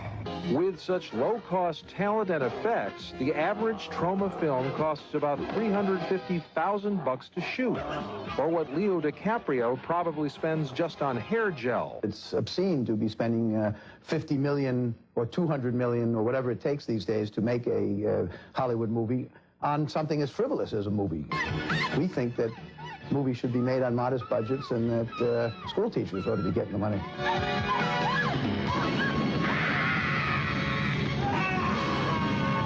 Now, Kaufman's not the first to succeed by making movies on the cheap. That was his mentor, the legendary king of the bees, Roger Corman. Well, it's very weird because Lloyd talks a blue streak, makes the wildest films of anybody I know, but is actually an honors graduate of Yale with an impeccable academic background. That's true. In fact, Kaufman majored in Chinese studies and dabbled in the stock market before starting Troma. He truly walks to the beat of a different drummer. It's kind of a jazz drummer, but a different genre. Pat Kaufman is Lloyd's wife of 24 years, and get this, New York State Film Commissioner.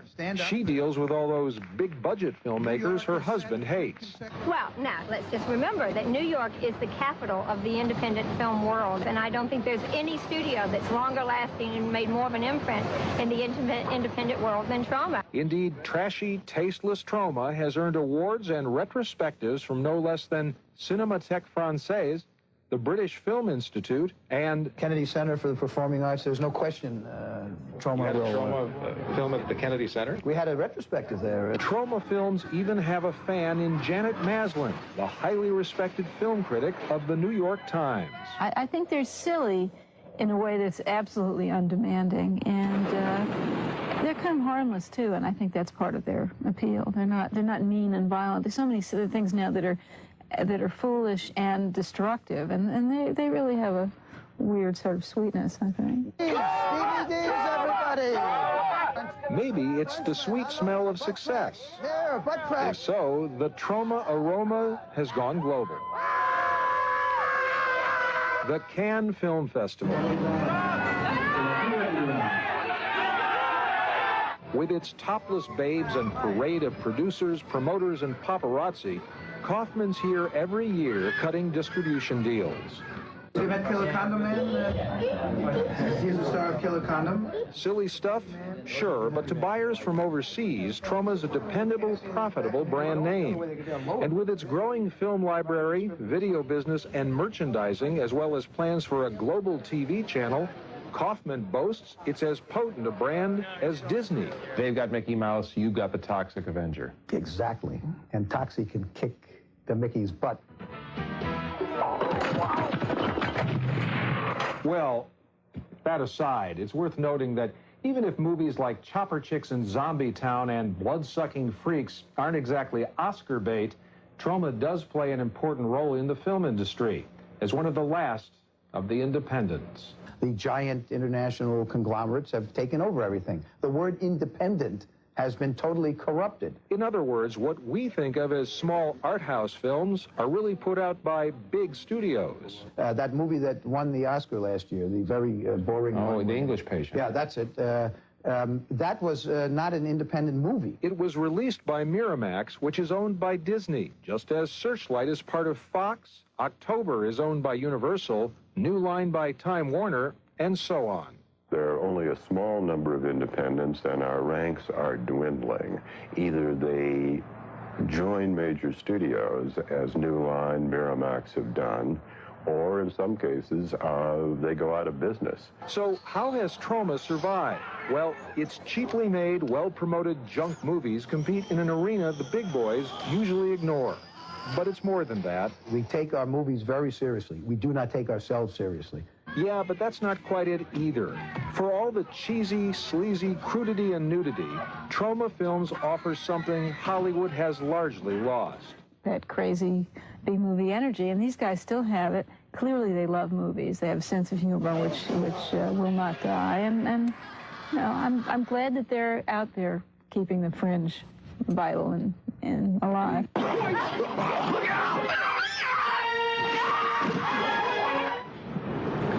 We should add that Lloyd Kaufman has written a book called All I Need to Know About Filmmaking, I Learned from the Toxic Avenger. It's available now at bookstores.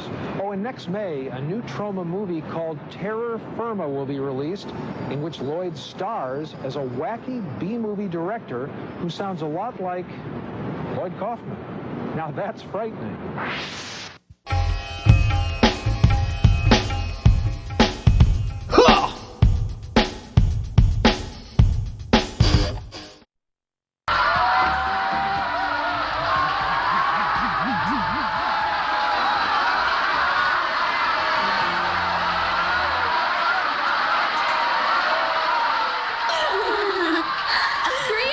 From Tromaville, and welcome to Troma Video Bites, the Troma Teen Video Zine.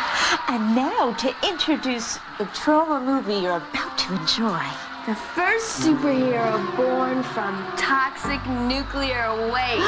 America's favorite hideously deformed creature of superhuman size and strength. The first superhero from New Jersey and star of his own movies and cartoon show, The Toxic Avenger!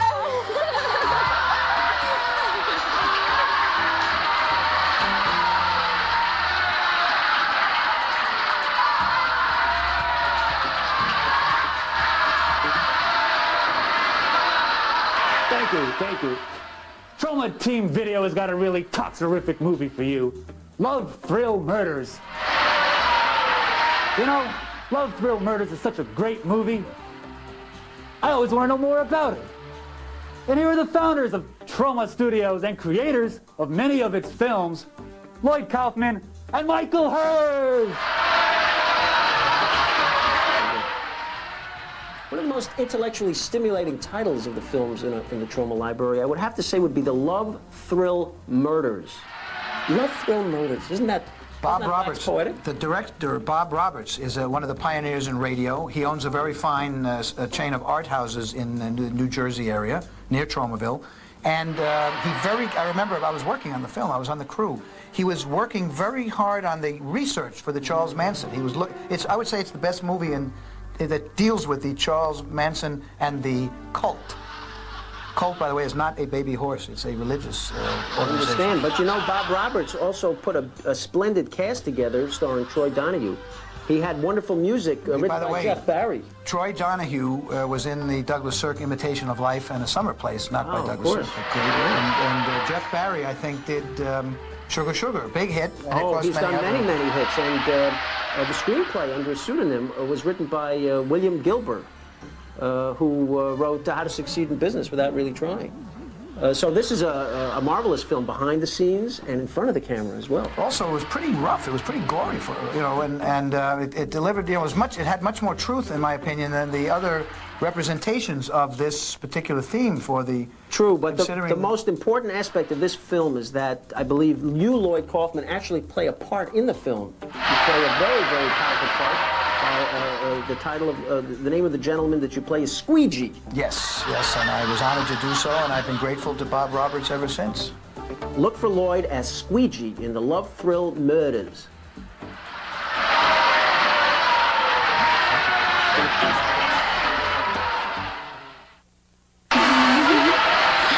And now, Troma Team Video presents our feature presentation, Love, Thrill, Murders. That's with Troy Donahue. Ooh. Let's get traumatized!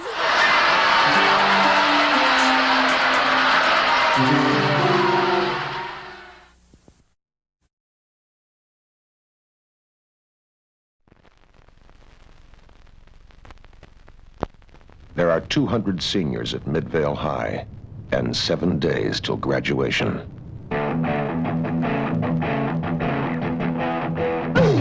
The class of '81 is going out in style, and they're having the time of their life.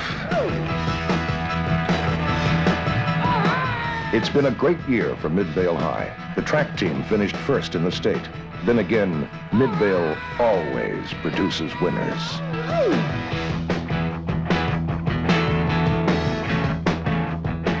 Sally Prescott is the top gymnast in the school. She plans to go to college in the fall. Paula Kastoff won 5 cross-country events in the past year. She jogs to school every morning. Ralph Johnson is the football team's star halfback. Pete McFarland set the state record in the pole vault.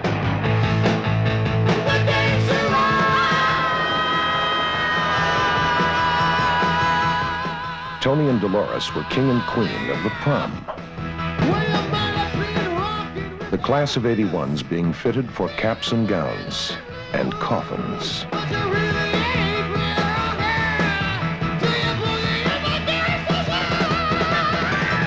There's 200 seniors at Midvale High and 7 days till graduation. Too bad there'll be no one to celebrate with.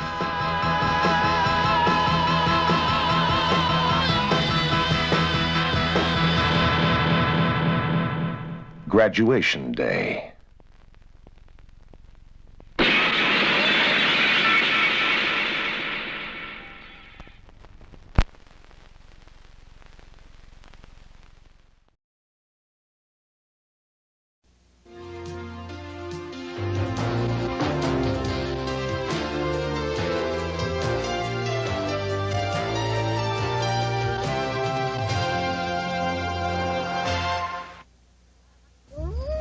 So how does it feel to be a murderer? Makes me feel alive. This is the greatest rush I've ever had. Jan Michael Vincent. Karen Black. I get lonely playing with myself. Can't you come over and play with me? In Edgar Allan Poe's Haunting Fear. An erotically charged descent into madness. Now for the unpleasantries. She was overwhelmed by desire. He was driven by greed. But his wife was possessed with a haunting fear. Victoria is a beautiful woman pushed to the brink of madness by her adulterous husband and her psychotic nightmares. She's about to find out that reality is much more horrifying than any nightmare could ever be. Haunting Fear. From the tortured spirit of Edgar Allan Poe comes this terrifying tale of sexual insanity and psychological sensuality. It's a story of passion, revenge, the supernatural, deception. I'd almost say you're still warm. Murder.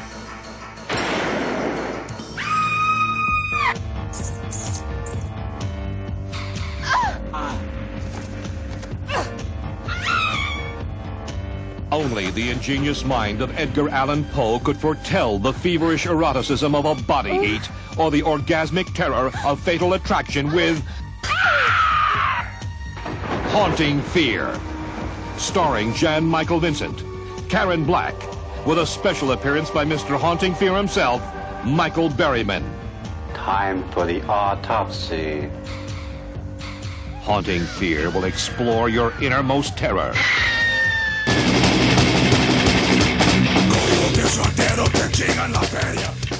I was a spoiled Midwestern era. So I was killed many times as different people. I played the blind girl in Troma's War. I played Maria, the innocent wife of a South American dictator. I was working as the caterer at the time. as I recall it, everybody got along pretty well. I think there was a little bit of friction between Lorraine, who played Maria, and her love interest. They had some clashes because they'd be rehearsing scenes and he'd want it a certain way, and she would give her input. He was real adamant about it always had to just be this way or it wasn't true to the character. The first day, we're eating. Well, this assistant cameraman, he went up to me. I was working as the caterer at the time before I moved on to bigger and better things like garbage detail. But he said, "This food tastes like shit." And I said to him, "How do you know like shit, what shit tastes like? Does your mother give you shit?" And he proceeded to punch me in the face. There was no fighting on the set of Troma's War. If there were fighting, like after the cameraman socked me in the nose, he was let go by Lloyd and Michael. Nudity. That was interesting. You really have to have a great understanding crew and director, which of course I did, which really made it a lot easier for me. It was a closed set, which was really great. Made me feel a lot more comfortable. But it's always going to be a little awkward because there's cameras on you. Oh, my love scene with Penny, you know, I mean, Brad Pitt has nothing on Penny as far as kissing. We don't rehearse sex scenes. I mean, I don't know, I could be wrong, but I don't really think anybody does. It's sort of a spontaneous thing, you know. It's sort of like the dirty work. It's like, oh, I know I gotta do it, and once it's over, you're relieved. There was one scene that I didn't get to do, which was quite hilarious. I was gang raped apparently by a bunch of terrorists with AIDS. One of them happened to be my boyfriend in real life, which was wonderful. I mean, Lloyd, he said, well, you know, who would you like to get raped by?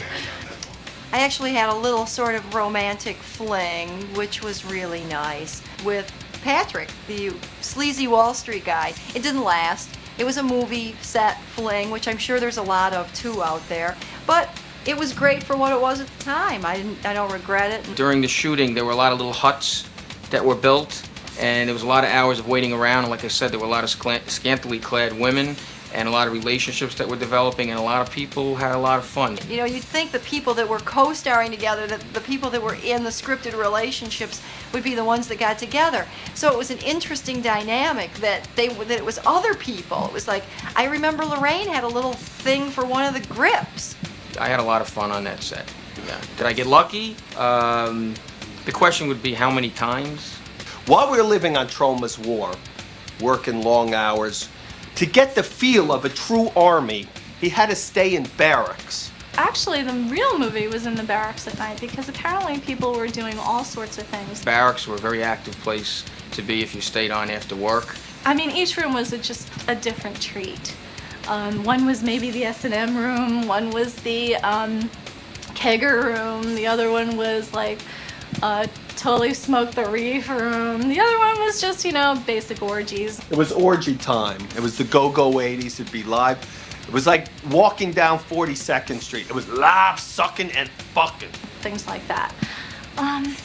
It was really hard to pinpoint which room you wanted to be in at night. It depended on, you know, what you went through that day. My wife is an actress. She's also a makeup artist, but she's mostly an actress, and she comes from an entertainment background. She was married to Sam Kinison, a comic from years before. They were only married for 5 days because he had a tragic car crash. Three rules of production. The first thing I learned on the first day. First rule was personal safety and safety of property and make a good film. The thing about that was that when you're on camera and you're doing a movie, you feel like you're in movie land. It's like the movie world, and you can't get hurt. It was like really crazy.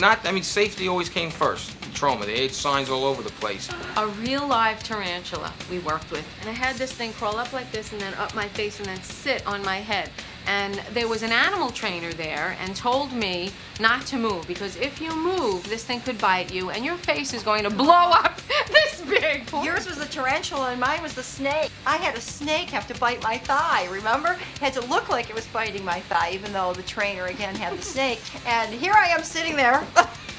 Legs open. Legs open on this rock, and he's taking the head of the snake and going and jabbing it into my thigh. And luckily they were only shooting it from like here down, because my face was grimacing. I was going, like, could he possibly bite me? Could he be biting me? And he's like, no, he's trained, don't worry about it. But he was taking his head and jabbing it. I'm eating a peach, and Lloyd goes, cut! I see something from my studies. He majored in Chinese studies. It like comes back to him. It's like a flashback. Some people have acid flashbacks. Lloyd has Chinese philosophy flashbacks. And I'm eating it, and the peach juice is going all over me. And he goes, cut! I want a shot of him with the peach. It symbolizes the monkey and knowledge and going east. So he shoots it. They shoot me full of bullets. The peach explodes. It's a beautiful scene. But oh, little Jack Valente, he gets on his little milk crate and he goes, you cannot have blood with food. That is just too gross. Of course you can have blood with food. You can fuck a cat as long as the film is made in Hollywood. I'm sorry, I just got worked out that my big scene was cut by the little midget. I had this character where I wore this red beret. And at first, everybody was saying, oh no, that's ridiculous. You're walking through the woods, and if you have that red beret on, it's like you stick out like a sore thumb, and you can't do that, you can't do that. And then Lloyd yelled out, no, that's good. That means he's crazy, he wants them to see him. He's challenging them. So from that point on, I got to wear this red beret throughout the whole thing. And I do remember that Lloyd used to even let us contribute our own. Like I would say to him, I feel she would do this or that. And he was so great about that because he'd say, yeah, if you really feel this fits, do it, we'll look at it, and if it works, then go ahead. One of my favorite things that Lloyd did say while he was doing the directing was, do you know what this is? This is asshole time. Lloyd, I can tell you, contrary to belief, is very sensitive. He yelled a lot and screamed a lot. This is real asshole time. And that was probably one of my favorite directions from Lloyd. I mean, there's just some things that Hollywood does that Troma doesn't do that Troma's right about. Why eat French toast for breakfast when you can eat a bagel? So even though we weren't getting paid a lot of money, and we weren't getting fed lobster, it worked out.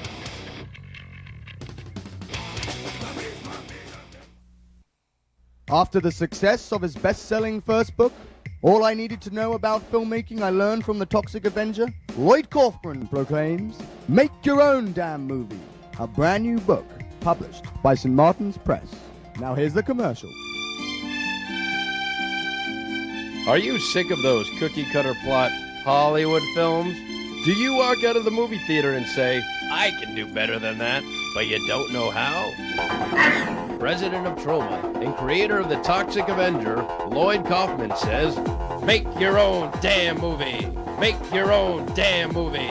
Packs 30 years of cinematic know-how in one fantastic book that shows you how to take your truly independent vision from conception to completion. Make Your Own Damn Movie is a hilarious yet informative crash course film school written for everyone who's ever wanted to make movies but didn't know how.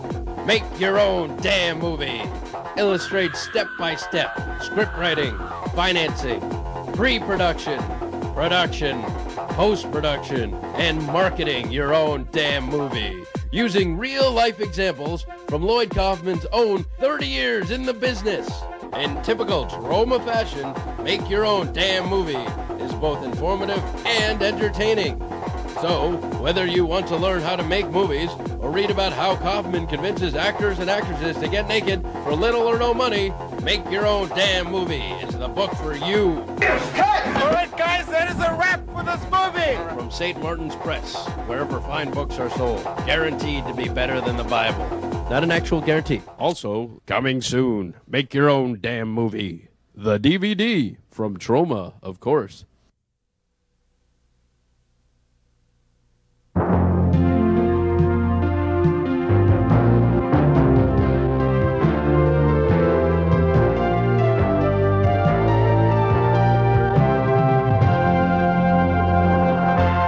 Paul and Donna were teenage revolutionaries. They revolted against their parents. My son is a public nuisance. Don't throw it all away on a guy like that. They revolted against their school. Yours with me. They revolted against their small hometown. They revolted against everything. Until finally they took on the big city itself and became TV terrorists. I was a teenage TV terrorist. It's a bomb in Romance Cove. It's untamed youth in a story ripped from today's headline. Police deployed a special anti-terrorist squad. The passions. I wish we could just stay here in this bed and never have to get out of it. The frustrations. You think you can break me, you smart-ass kid. The raw emotions. And when to shut up. The raw vegetables. It's got the new brat pack of young actors, led by Adam Nathan of Parting Glances, and emerging superstar Julie Hanlon. I was a teenage TV terrorist. They were set up. Well, the sweat flows down your forehead in tiny rivulets. I'm mad. They were caged up. No! I want revenge. And they were used up. They were youth crying out to be heard. Long live the Clear Channel. They had to make a stand against the corporate giants who control our American way of life. Are you concerned about your own safety? I've seen action in 3 wars. I'm not afraid of these pipsqueaks. They stopped at nothing to destroy what they saw as the morally corrupt powers that control the media. Range in use. What if somebody tries to stop us? Oh, good question. TV Terrorist is directed with wit, style, and plenty of action by Stanford Singer. Keep these cameras rolling. Now this is entertainment. TV Terrorist is lovingly produced by Susan L. Kaufman. They were everything the TV viewers loved. They were everything the network giants feared. People think we're terrorists, so we have the power of terrorists. Their fear is our power. I was a teenage TV terrorist.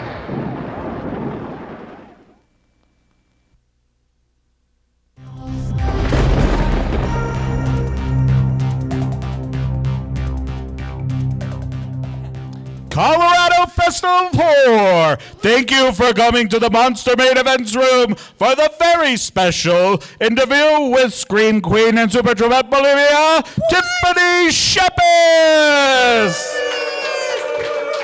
Oh my God, what an incredible intro. And listen to this amazing sound. Nowhere else but the Mile High City can you get audio quality like this. Nowhere else. And did you know it is our sound guy BJ's birthday today? Oh my God, happy birthday, BJ. BJ, oh my God, that is why the sound sounds so good and crisp. You know what also makes this extra special is that it was also your birthday a few days ago. What? It was my birthday. I don't know if you realize that, but happy birthday. Thank you so much. Thank you so much. Now that you've reminded me, I'm going to leave and go do something else.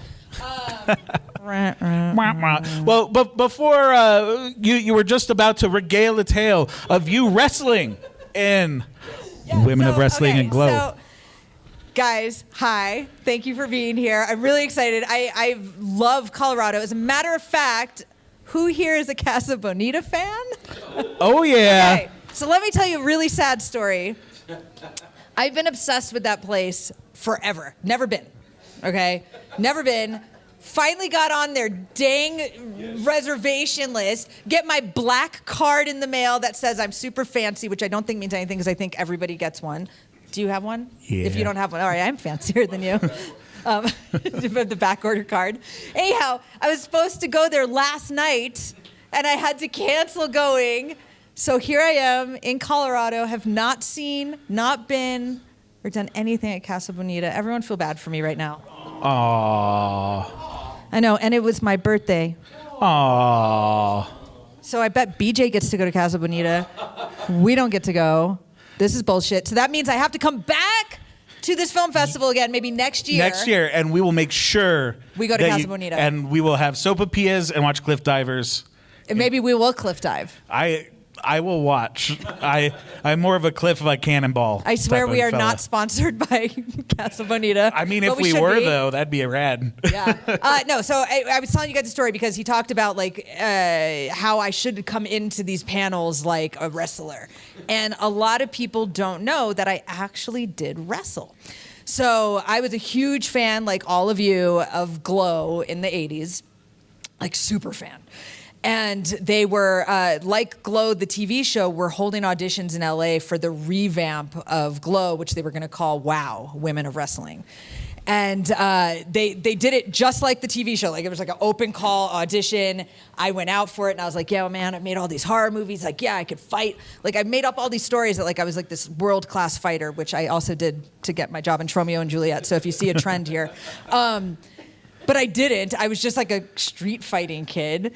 But they trained you. And I got the part of Madison, the New York like rich bitch who was like the Ted DiBiase, like the $1 Million Man. But look at the service here thank in you, Colorado.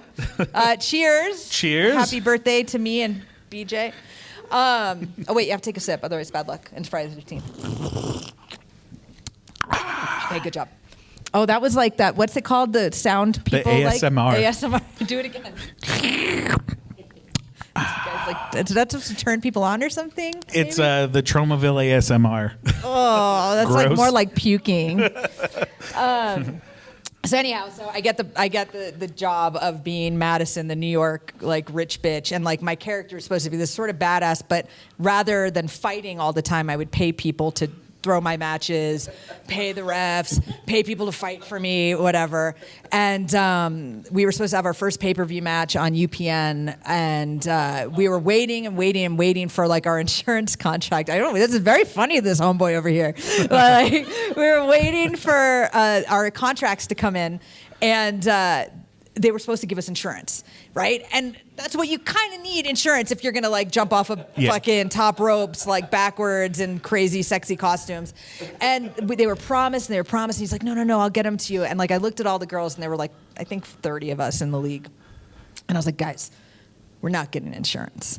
So what we need to do is we gotta all stay together.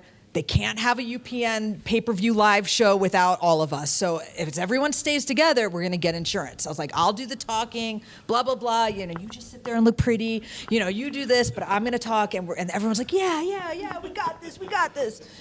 Fucking producer comes in. I had my Jerry Maguire moment. I stand up and nobody came with me. And it was really, truly the same exact thing. And I was like, I have two choices right now. Like I could sit down and like he knows now I'm full of shit. Or I look at him and I was like, thanks for the free haircut, motherfuckers. And I left and I went to my car and I cried. Wait, hold on. I went to my car and I cried. Oh. Yeah, thank you. Yeah, so that was my stint in wrestling. I did not ever fight a real match. It's very sad. But I have seen you fight a Sergeant Kabuki Man before, and you kicked his ass. This is true. I fought Sergeant Kabuki Man. I fought Stevie Blackheart. Yeah. His ass. Ted Bundy. Well, and you also got your introduction into Troma movies by saying you were a fight coordinator, right? Okay. No, I did not say I was a fight coordinator. I said I was a black belt in jiu-jitsu. Okay. I think I might have got to yellow belt, but it didn't matter. I had a really great high kick. That's when stunts go wrong. No, I think Lloyd knew I was full of shit. I was a 15-year-old kid who was like, I know jiu-jitsu. I need to be in this movie. You got to hire me. And he was like, oh, yes. Oh, she does know jiu-jitsu. She's amazing. That's a pretty good Lloyd impression. Thank you. Yes, Tiffany. Yes. Ooh, yes. So, and this was in Romeo and Juliet. How much of your scenes were directed by Lloyd, and how many were directed by James Gunn in that movie? Oh, geez. I mean, I think it was pretty like collaborative. Like if I remember it right, it was a long time ago, bro. But I think they both kind of like tag teamed like what they were doing on that set, and it's really apparent if you watch Romeo. It's such a James Gunn film, right? Yeah. It's like even though he was the writer, he was there all the time, and so I think it was both. That's awesome. But I was so young and just so excited to be there. I was like showing up every day, like, here I am again in case you might need Peter in the background. They're like, no, you've already got killed, I think. Well, and you did mention that that's how incidents happen on set. There is a pretty infamous tale of incident. It was really sad. And that was, I mean, it was probably my fault a little bit, but I think it was mostly, we were doing a fight scene, and it was, I played Peter, the bodyguard to the Capulet family, and we're in this big fight scene on the street. And when we had practiced the scene, initially over and over again with the stunt coordinator, I was in like plain people clothes, right? Like sneakers, shorts. And then when we did the scene, I'm in like 8-inch spiked stilettos. And so the distance is obviously off. I was also probably a very overzealous, excited, 15, 16-year-old kid who was like, I'm going to fucking make this kick look the best ever. And I kicked Stevie Blackheart in the face. And it hurt him bad. And at the time, I feel like I was so young, I didn't really think about how terrible of an accident that is and could have been. Yeah. Because I was so young, and now as an adult, I'm like mortified by this story because it could have been really. Like, what if it hit his eye? So I'm sorry, Stevie Blackheart. I'm not laughing at it. It's really, I do feel terrible. But he's okay. Yay, Stevie. In Guardians of the Galaxy now. The Galaxy, and he's fine. Well, and you also did like some other stuff in the Troma offices, like the Edge TV, which I'm sporting on my microphone here. Yes. You were Action Come News reporter, Super Traumatic Bulimia. Correct. Yes. So tell everybody a little bit about Troma's Edge TV who might not be familiar. Well, Troma's Edge TV was a show that I think just started in the Troma offices, and it was really going to be like wraparounds for a lot of their crazy movies. And then Lloyd somehow convinced Channel 4 in the UK to give us an actual show, and with the actual budget, which I don't think anyone got paid, so I don't know where that budget went.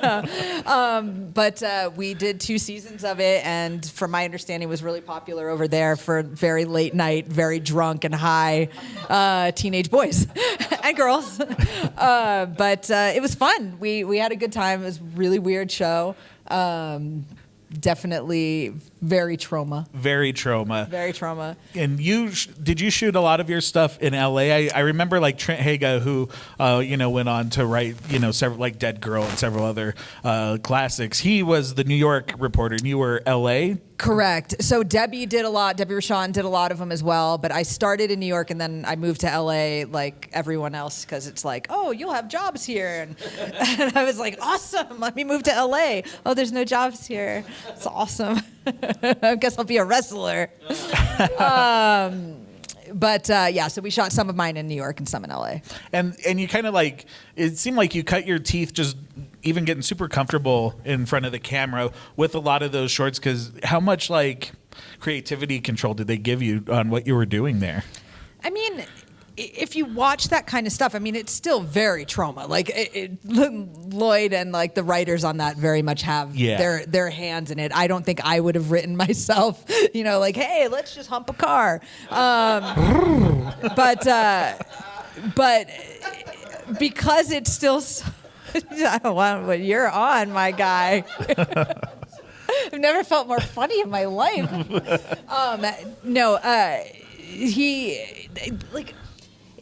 It's still like they still run it like, a real show or a real movie, but then with all like the liberties of being on an indie movie production, right? Or indie TV show. Like that's what I think all of us like about a lot of the B and cult stuff that we do love, is because you can watch the behind the scenes and go, oh my God, like half of that scene was improv, or half of that scene they had to change because they didn't really have a factory. They only had, a warehouse, or they had, like I made a whole movie called Death Factory that was shot in a haunted house. Like, where's the factory? Like there's no factory at all, right? So like that's kind of like the charm that if you guys, and which I know all of you do, because you wouldn't be at my panel, is the charm of like the indie cult B movie is like you really see how it was put together, like right? the seams and yeah, like, and the charm of that you know, oh, this was somebody that just had a passion to make movies, and oh shit, if they made that piece of crap, I can too. I love Death Factory, by the way. That was on my employee pick shelf at Hollywood Video. Oh my god. So like but it's like you said, you can see the seams, and it's one of those. It's like, well, this dude got his movie in a video store. Why can't I get my movie in a video store? So it's funny, like for that movie in particular, it was a movie called Death Factory. I only took it because I wanted to play a monster, and it's my costume is rad in that movie. My costume is pretty rad. It's basically like a G-string and some like knife hands and like fangs and like fangs and knife hands and white contacts. Like none of it really makes sense or matches. But I was scary and cool. I was very much my like homage to like, you know, Mindy Clark and like, you know, Return of the Living Dead 3, right? Like that was like my very, very Z grade version of that. Yes. But not my fault because they didn't have a factory. But it was like at the time when like, you know, Blockbuster was just buying things that had like cool people on the cover, and for whatever reason they liked me, and so that movie got so many re-releases. It was like incredible how many times that movie like disappeared, and then it was like it's back, and it's like it's still my face on the cover, but there's like a different tagline, like, and I was telling you earlier, like it's really cool that. Well, I don't know if it's because something was so bad and they thought, oh, wow, if they could do that, so can I. Or if it was just like, wow, this is sort of like the cool stuff I want to make, and somebody did it, and how cool, and now I'm going to make my own. And so I have a lot of people that come to me and they're like, Death Factory is the reason I started making movies, you know, and I'm like, that's so cool. Why am I not in your movie now? What the fuck? I'm sure another one people come up a lot is Delta Delta Die. Yes. So Delta Delta Die was kind of one of my favorite movies I've ever made, but it had a limited release. So like for whatever reason, Full Moon, I don't know if you guys want to reach out to Full Moon and tell them like, get on that. Charles Band. What the hell?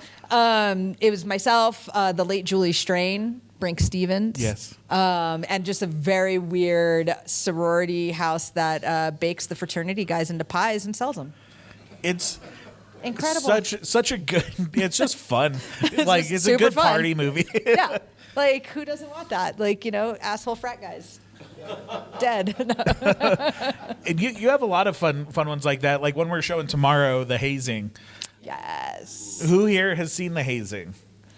Couple. Okay, a couple. Everybody else, come tomorrow to watch The Hazing. Okay, if you're here at this film festival, which is what it is at the heart of it, come see The Hazing. I'm not kidding, because it was a movie that if you like who here seen Night of the Demons? Oh yeah. Okay, everyone. Seen Hell House, you've seen Night of the Demons. This is such an homage to that in a really fun, cool way, and it has me, and it has Brad Dourif, you know, the voice of Chucky. And Perry Shen from Hatchet, and it's so fun and cool, and if you haven't seen it, you'll probably never see it until Severance.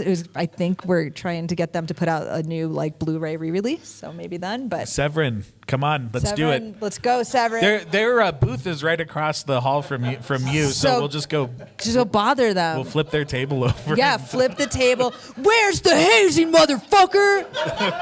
And high kick them. This is all right. So this is a plan that's just going to stay between us and BJ's cameras. We're going to go fuck up the Severn. No, I'm just kidding. No, but really, if you have nothing to do tomorrow night, come see that. It'll be fun. And maybe there'll be a giveaway, which there will be. I'm telling you now, there'll be a giveaway. Giveaway. Ooh, Tiffany yes. Shepard's giveaway. Thank you. Can you imagine what type of crap it's going to be? It's going to be wonderful. Another one of my favorites of yours, later down the trail, but Model Hunger that you did with Debbie Rashawn directed that. Yeah, it was Lowry. Debbie's first directorial debut. And tell us a little bit about that project. Like that's like, I don't know. I consider it one of the more important films of the 2010s. It's an incredible, like, just female-led horror slasher. Like, it's great. Yeah, Debbie did a really good job of putting together this like really interesting, cool cast. You know, about body dysmorphia and the world and how women should see and feel about themselves, and the way like society fucks all that up because people suck. And she just did an incredible job. I mean, like if you're a fan of Scream Queens, you can't not be a fan of Debbie. So to be a part of her first movie was very cool. It was super cool as a fan, like watching you and Debbie like in the early days in Tromaville, and then like now you're making like this movie together. It felt really special that we got to experience something like that. Well, if you like that and you like Debbie Rochon and you like me, you should also watch a movie called Wrath of the Crows. Ooh. So Wrath of the Crows, I know, right? How did you not know about this one? Okay. What is it? What is so everyone can hear you. Incredulous. What is Wrath of the Crows? Oh my God, let me tell you. He wants to know what the question, guys, was what is Wrath of the Crows? For in the back. For in the back. What is Wrath of the Crows? What is the question again? What is Wrath of the Crows? What is Wrath of the Crows? So Wrath of the Crows, good question. Thank you so much. Wrath of the Crows. The question was, what is Wrath of the Crows? Thank you. I lost track. Wrath of the Crows is a movie that we shot in Italy. Whoa. Director is a guy named Ivan Zuccone, not Ivan, Ivan. And he made a movie with me previous called Ninfa, which is not what you would think. I see you. I saw those eyebrows raised. Not what you think. That movie, Ninfa, is a movie about me going to Italy as an American nun to do her New World Order, like convent, like give her vows. And she doesn't realize that she's at some really fucked up nunnery. And at this place, in order to get closer to God, BJ, they have to remove your eyes in order to see God, cut out your tongue in order to speak to God, burn your hands so you can feel God. Like, this is a shit show of a convent. And we filmed that in Italy. It's really dark. It's really scary and very weird. And I think this director is like crazy talented. Like if he lived here and could direct more stuff in English, he'd be somebody that all of you have heard of. But after that, we did a movie together, Debbie and I, called Wrath of the Crows. It takes place in a prison. And where people have done like, whatever terrible things, and these visitors come to them at night to try to get them to like atone for their sins. And so a lot of sinning in Italy. But that movie's incredible. It's really one of my favorite movies ever made, and Debbie's super great in it, and well, I'm really good too. So if you want to see something that stars some of your favorite Debbie, or maybe your 19th favorite Scream Queens, watch Wrath of the Crows. Another film that you're really great in, that you're seeing tugs at the heartstrings, is with a horror icon, Victor Crowley. Yes. Tell us a little bit. You were in the fourth Hatchet movie, Victor Crowley. Tell us about that experience. So if anybody knew about like what Adam Green did with the surprise of Hatchet 4 being Hatchet 4, it was the same for all of us actors. Like, we all got sent a script. He told me, don't tell anybody. I'm like, how can I not tell anyone? Like, who's in this? He's like, I can't tell you. But of course, if anyone knows my friend Felissa Rose, she has a very big mouth, and she called me. She's like, so, are you doing a movie? I was like, oh my God, you're such a bad actor. Like, is it Victor Crowley? She's like, oh my God, I'm not supposed to tell anybody. Who are you playing? FYI, that is the best Felissa Rose impression of all time. It's dead on. And if you're a fan of Felissa Rose, she and Kane Hodder host a podcast. It's called Casualty Friday. You should pull out your phones right now and hit subscribe. We are in like our third season, and it's not really great, but it's fun. It's us. No, it's a lot of fun. So Adam Green like sent out a script to everybody, and it was like, don't tell anybody, and of course we all did, and everyone was super excited. I was asked to work with Adam years and years earlier on one of his Halloween shorts, and I couldn't do it. And so it always became like a thing, like, when are we going to work together? And then we did Scary Sleepover, and it was a ton of fun. And so working on Victor Crowley, although if anyone has seen it and watched my very sad, I'm not going to call it a death scene, because if you go back and rewatch it, you never actually saw me die. So I will tell you why I am still alive.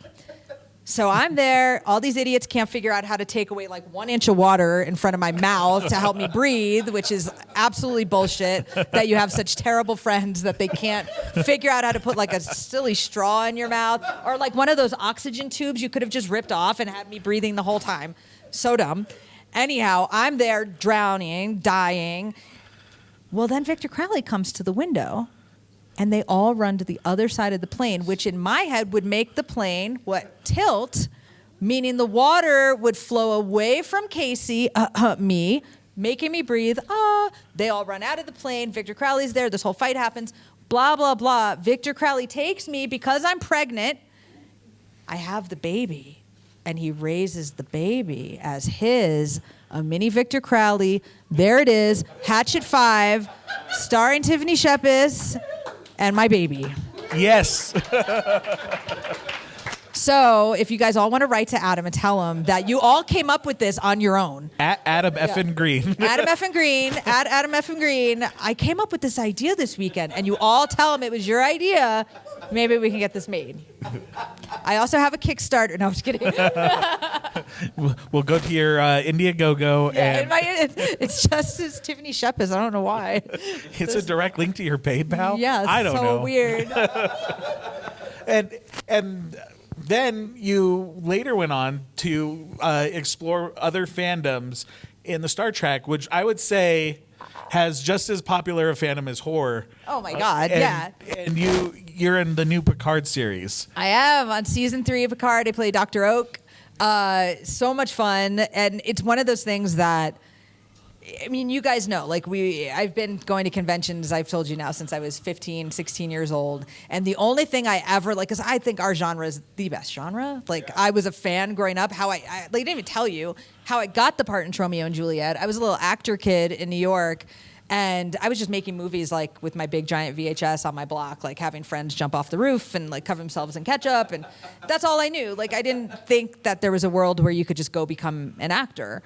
And I was at school and some kid was like circling things in a paper. And I was like, what is that? And they're like, I'm an actor. I'm going to try out for these parts. And I was like, let me see that. Because I was a bully. I probably like punched them and like took the paper. And in it was an ad for Troma Films. And I was like, I know them. It's like they made Nymphoid Barbarian and Dinosaur Hell. And so I cut class and I went and I auditioned. And that's how I got that part. That's awesome. Yeah. So when I would go to these conventions as a kid growing up as a fan who now was in these movies, I would see Star Trek conventions. It would always be like right next door. And I'm like, damn. I was like, their fans are on point too. Like, how do I get in that world? And but it was like, it's just the same sort of thing. It's like the camaraderie that like Trekkies have is the same thing we all have when like I'm like, bro, like nice Troma shirt. Like, oh, dude, I saw that. Oh, what'd you think of that movie? It's like that's what I find fun about coming to these is that like we all watch the same stuff, right? And I would see that at Star Trek convention. I'm like, oh man, like I guess I got to get into Star Trek. And so when I came time to audition for Star Trek Picard, I was like, oh, I got to go and like really verse myself in this world. And I kind of realized how much Star Trek I actually had seen.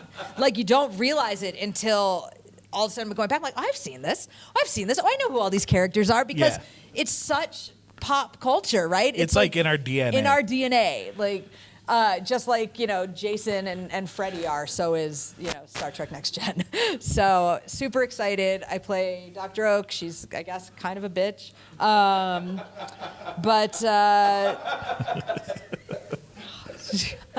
And yeah, if you like Star Trek, you should watch it. I am curious, what things on a Troma set did you learn to do or not to do that have carried over to Picard? Oh my God, on a Troma set? I'm sure there's things that you're like, I remember learning this with Lloyd and I'm still like doing the same technique here, or it's like, I remember learning this from Lloyd and I'm fucking not doing that here. I mean, I think a lot of the stuff that I learned just being an actor, it's from the Troma-verse of, you know, kind of being a little bit larger than life, which maybe, you know, only works in this genre. Yeah.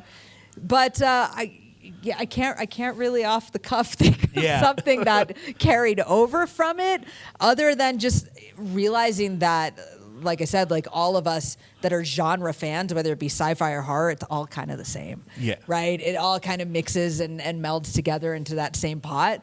And, actors and friends and fans of both worlds kind of tend to be like, all right, I may not watch that, but that's cool. Right? And Yeah. it's like still special effects and prosthetics, and you're still painting a world that is sort of incredible. Yeah.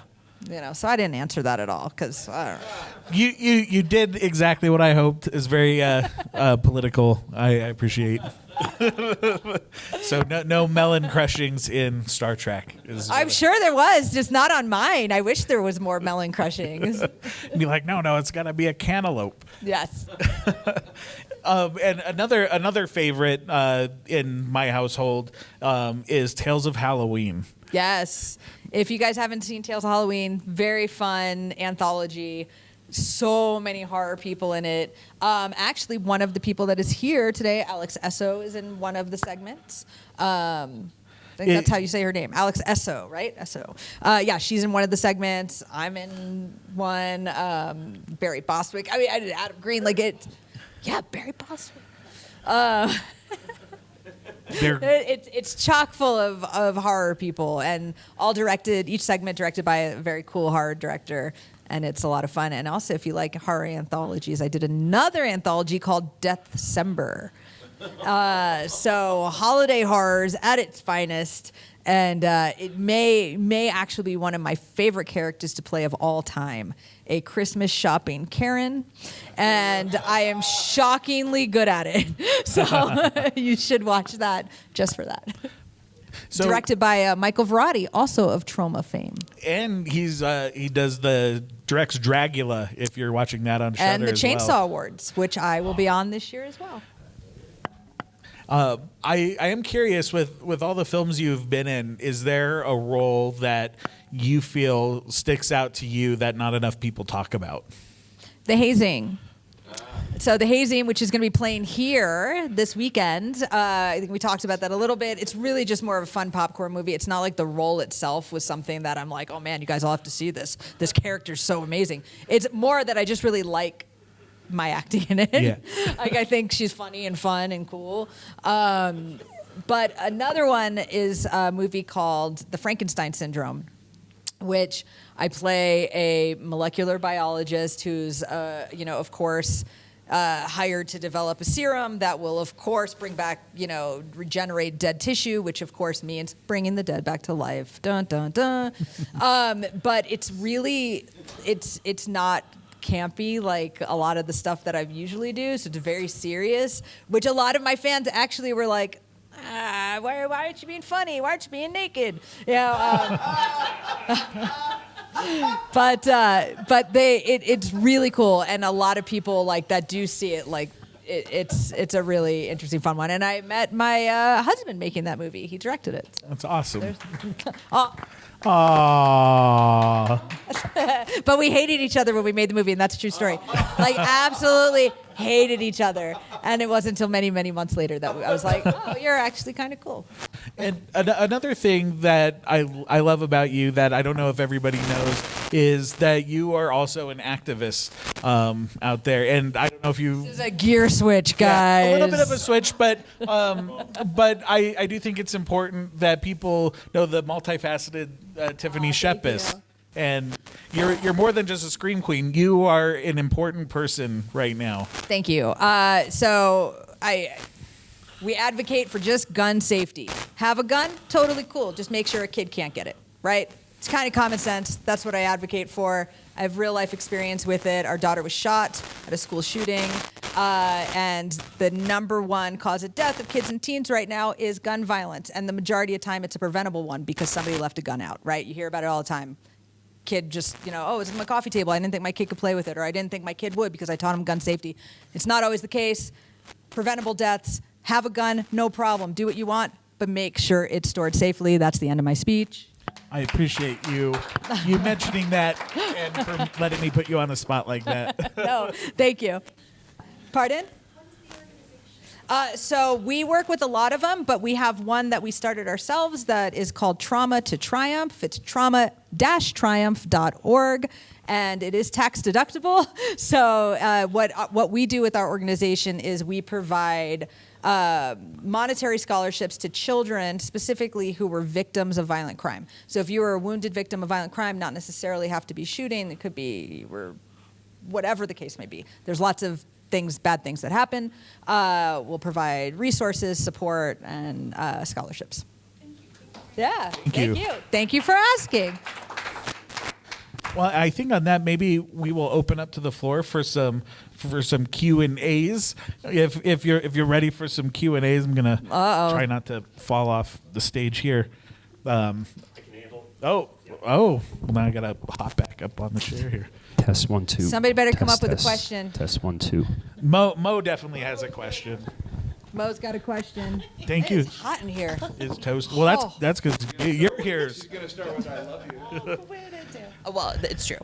I do love you. Absolutely love you. But so you mentioned one of the films that you chose specifically because you really wanted to be a monster, and I do love some of the transformations you've done, like in The Night Watchman. Do you have kind of a favorite transformation character that you've played? Oh man, so. Okay, I hate to keep saying it, but in The Hazing, I get possessed. I'm just going to spoil it for you. Okay, yeah, tomorrow it's playing here. And who's the place that we want to put it out? Severin. Severin's going to probably put it out, even though they don't know they are. They're going to do a re-release of it on Blu-ray. So in spoiler, I do get possessed by Brad Dourif. And so I kind of look like me. I kind of look like Brad Dourif, but I kind of talk like Brad Dourif, who, of course, decided he was going to do an English accent like the week before. And I was like, what the fuck? Like, I'm just prepared to do Brad Dourif. I'm not prepared to do Brad Dourif with an English accent. But Brad Dourif called, and he left me, and I wish I still had these. Like, this is an old school, like, tape-recorded, like, voicemails. He left me voicemails of my lines, how he would do it in an English accent. Isn't that cool? It's kind of awesome. I remember just being like, oh, my God, you guys, Brad Dourif is leaving me messages. But so that was really fun. It was a lot of fun, a lot of prosthetics. Also, that Italian movie where they had to take out all of my eyes and mouth, that was really hardcore, but very, very fun to do. I do very much love special effects makeup, so anything that gives me a chance to do something weird is a good time. Thank you. Thank you, Bo. Other cues in the right over here. Lovely shirt, by the way. Yeah, good shirt. Go Troma. Isn't it a great shirt? I mean, it's a great shirt. The coolest shirt ever. Okay. So we talked earlier, and I told you that you are one of my favorite actresses of all time. Not just. Oh, wait, hold on. Not just Scream Queen. Yes. Yeah, you and Sarah French, who was here a couple years ago. Oh, my two favorite actresses of all time, and she loves Loki, by the way. So, with that being said, I have to ask you. It's kind of a personal question. Okay. Uh-oh. What is it like? She's married. Being married to a genius like Sean Tretta. Everything he touches turns to gold. Oh my God. Well, wait. I was gold before I met him. Let me just say that. Totally fine before, too. No, okay. All right. There's a lot of Sean Tretta love going on here. He is married, just so you know. Dude, I am with you. My husband is a genius. He's very, very, very smart. Like, I really do love the Frankenstein syndrome. I love the part that I played in it. I think it is a massively sleeper horror film for when it came out. It just came out at like an odd time. Like we were getting rid of like DVDs and Redbox, and it was like, where do you put these movies? There's like weird indie movies now. Yeah. And he's an incredible writer, and he's doing such cool stuff that I don't know if I'm allowed to tell anybody about. So you could come to my table and I'll tell you all about it. But it definitely ups your game when you're married to somebody who's doing sometimes cooler things than you are. You're like, what the fuck? Now nobody cares about Death Factory. I will always have a spot for Death Factory. It may be a year for divorce, to be honest. Yeah, Mayans, 12 Monkeys, Star Trek. Like, no, it's like, he sucks. Yeah. Can we get a Mayans Death Factory crossover? Oh, Mayans Death Factory crossover. Oh. Well, actually, I kind of did that in the form of another movie that's playing here called The Violent Kind. So The Violent Kind, made by the Butcher Brothers, who made the Hamiltons. They made the remake of April Fool's Day. If you like bikers and you like fucking possession and you like Tiffany Shepis, you should watch The Violent Kind tomorrow night at the Colorado Festival of Horror. Yes. All right. Anybody else out there? Well, Thank you. I want to say thank you so much for coming back to Colorado, and Love it here. And next time we'll make Casa sure. Bonita. Yeah, Sopapias and Cliff Divers. And Should we just do the convention there? Oh my God. Every movie has to have a water theme. So Victor Crowley can play. I fell into a swamp. What else can come and play? Freddy versus Jason. All right. Doug Jones is cool. So, all right. Shape of Water. Anything else? Any other water horror We'll do things? Jaws the Revenge. Jaws the Revenge. We could do Piranha 3 Double D. Get Creature from the Black Lagoon. Yes. All right. So we have it set, guys. All right. Are we good? All right. This is all planned. Yes. So everybody will meet there this time next year. Sharknado 2. I was in Sharknado 2, and I did get killed on a boat. It works. And you know what? In that one, I don't think I'm dead either. Because if you look at when my face got ripped half off, I didn't stop breathing. It's true. They cut away. So I'm also alive. Then I come back like Quint in Jaws, and my face is all fucked up, and I have to hunt this Sharknado thing. But I'm also a meteorologist now because while I was healing, I went to weather school. The All right, so you tornadoes guys got need dollars. to call Asylum, and all of you say that you had the same idea. It's For unbelievable. Sharknado 7. Or 8? 8. Yeah, 8? but it's only starring Tiffany Shepis. Sold. I also have a GoFundMe for that up. It's a Venmo code at your table. All Venmos, except for the Trauma to Triumph, that really goes to them. All other Venmos go to me. Perfect. Awesome. Thank you so much. And thank you all for joining us. Thank you guys. And be sure to stop by Tiffany's booth. Yeah, come to my buy table. Plenty of autographs and just If you say keyword Death Factory, I'll charge you $5 more. as it should be. You got to get the royalties from that movie somehow. Yeah, just say Death Factory over and over. It's my new safe word. That's nobody's safe word. That's the worst. That's a bad safe word, my guy. Tacked the charges just by saying that. Thank you guys for coming. Make sure you guys tell your friends. This is like really the funnest, coolest place I've been in a very long time. So tell your friends about this festival. Make sure they know about it. Make sure they come this weekend. And if they can't come this weekend, come next year because, I'm going to make sure they have me as a guest again. Yes. Thank you. Thank you. Thank you. Thank you. Thank you. Oh, Tiffany Shepis.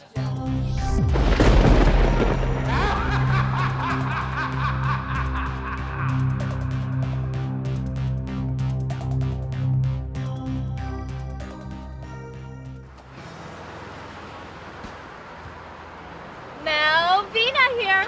Welcome to Tromaville Cafe, the smorgasbord of movies from Troma Studios, the most famous, wildest, and fiercely independent movie company in the world.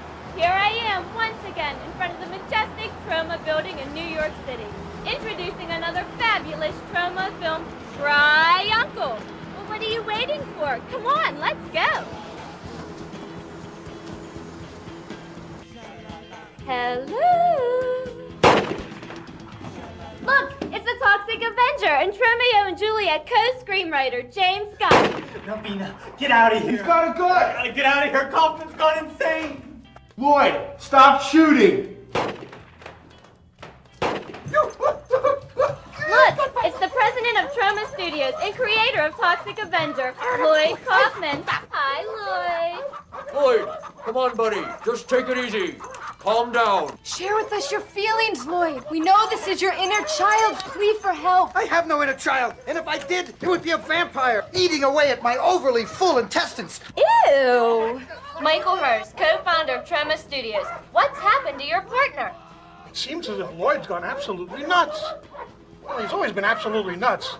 Problem is, now he's got a gun. Well, what drove him to the edge? Was it one of those depressing Ingmar Bergman films that he keeps watching again and again? No, much worse. Lloyd once acted in a movie called Cry Uncle. It's a terrific film, one of the funniest and sexiest Troma films ever. It was directed by John Avildsen, who directed Rocky and The Karate Kid. And now Cry Uncle is going to be shown on television all over the world. So that's great. Why would that drive him crazy? You obviously haven't seen Lloyd Kaufman act. I'm gonna blow my brains out. I don't want to humiliate myself all over the world. Lloyd, you're not that bad of an actor. Only a little worse than a sock puppet, but better than Keanu Reeves. Bring him down! Give me that gun! I'm gonna blow my... Lloyd, you wacky nut. I'm gonna blow my fucking brains out. How's that for wacky, huh? Give me that gun! Give me that gun! And now, Tromaville Cafe presents Cry Uncle, starring Alan Garfield, Paul Sorvino, and a special guest appearance by Lloyd Kaufman. Between two worlds. The shit knocked out of me last night. As distant as they are corrupt. I thought I told you. I'll never go to Jakarta again. Between a man who cannot forget. She's ruined 3 years of your life, and now she's going to get you killed. I don't care. And a woman. Look, we gotta go back to where we were. We've got to trace her down. We gotta find her. Who must hide the truth. Stop the goddamn car! I have to find her. You are chasing a ghost. You really want to find her. You're crazy. She's dead. There is a place where good. Look, you love me. And evil. Welcome back, Falco. Are inseparable. You use and control these poor bastards, and those that you can't, you get addicted to your drugs in that slum you call a village. Where illusion is a way of life. Perhaps I can help you to see things a little more realistically. One man must discover the truth. They'll kill you. I won't let you go. Dolph owns me. He always has and he always will. What are you doing? I'm trying to save your life. Then and now, a place where love is the deadliest obsession of them all. A place called Jakarta.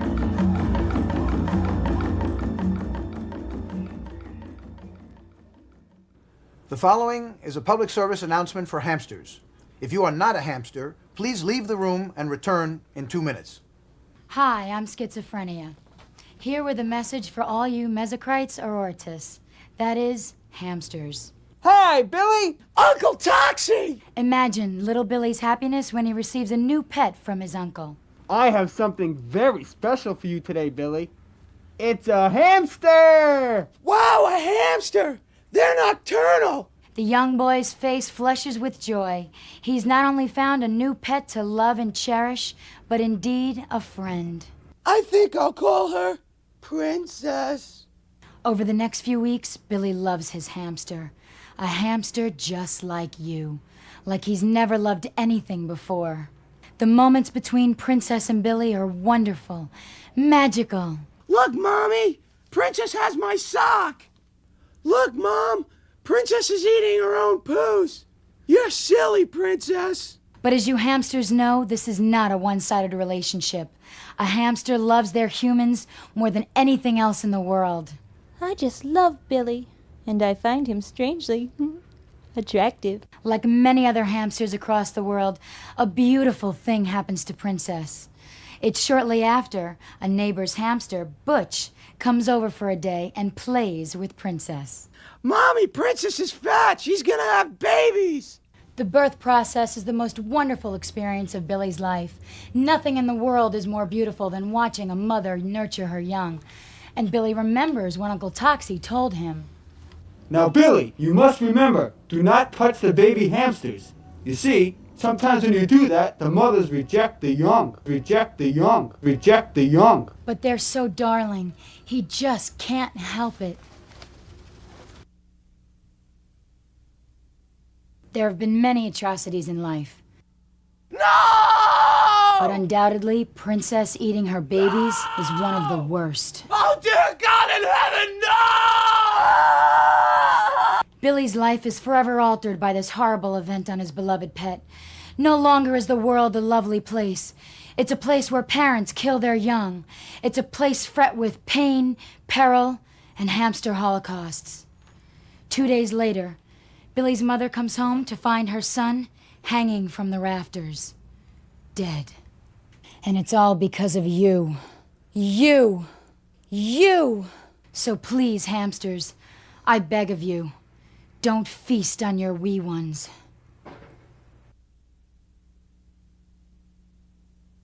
This has been a public service announcement from Troma's Edge TV.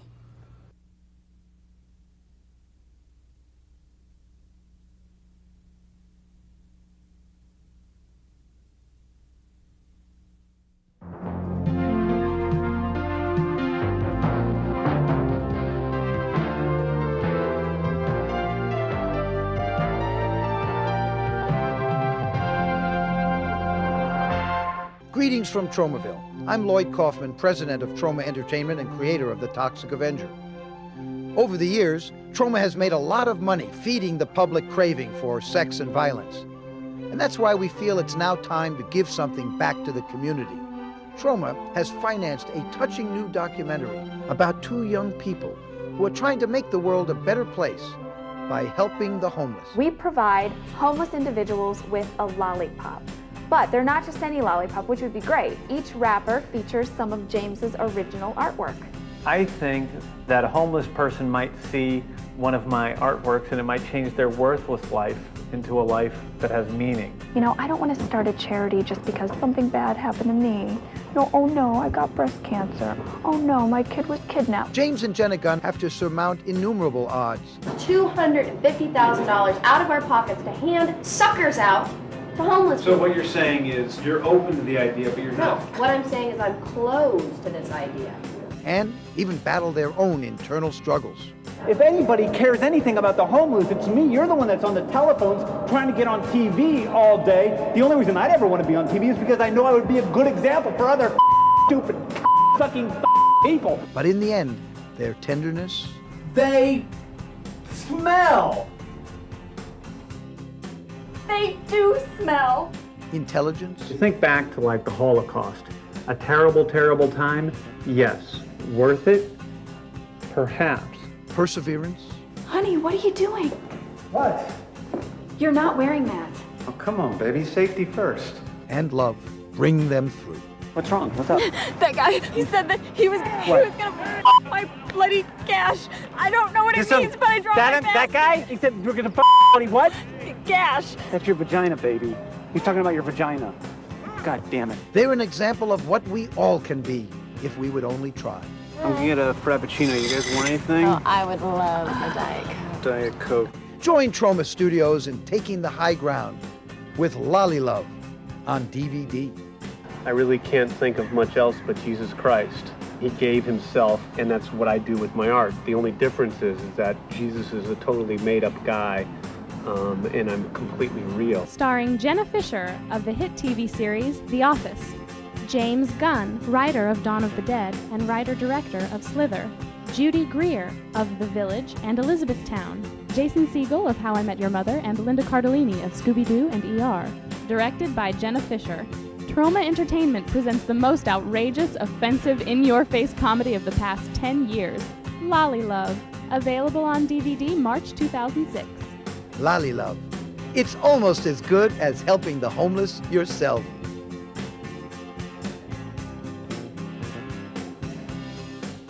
You've seen his movies. You've read his books on making the movies. Now, it's time to learn from the master of cinema himself.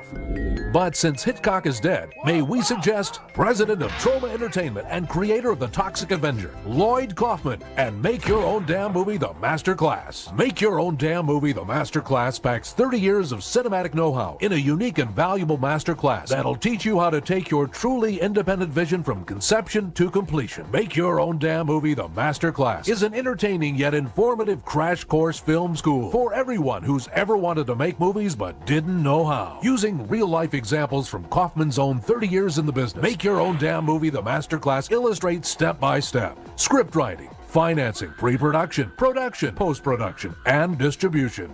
From Ivy League to the Imperial College in London, Lloyd has shared his infinite wisdom of the filmmaking process. Why waste hundreds of thousands of dollars on pretentious film schools, or listen to some old windbag who's never actually sold a script or picked up a camera in the first place, when you can book legendary independent Lloyd Kaufman producing and distributing his own damn movies for over 30 years? For more information on booking Lloyd Kaufman's masterclass, please visit www.lloydkaufman.com. Hello, Troma fans. I'm Dyspepsia, your waitress come action news reporter for today's Tromaville Cafe, serving you up another top-terrific classic Troma movie. Dyspepsia. Oh my God, today I'm excited. Oh no, I'm delighted. I just cannot hide it. We are showing one of the greatest Troma films ever made. Dyspepsia. The film that made Troma a household name, The Toxic Avenger. Hey, I got some bad news. Oh, Steve, you silly. What could be bad on a tremendous day like this? It's Toxie. Toxie? He's dead. Hey, hey, it's the Tromaville Cafe. Hey, hey, it's the Tromaville Cafe. Good times are headed right your way with the Toxic Avenger and Sergeant Kabuki Man. With Melvina, dementia, hypothermia. Boy, babe, it's the Tromaville Cafe. Hey, hey, hey, it's the Tromaville Cafe.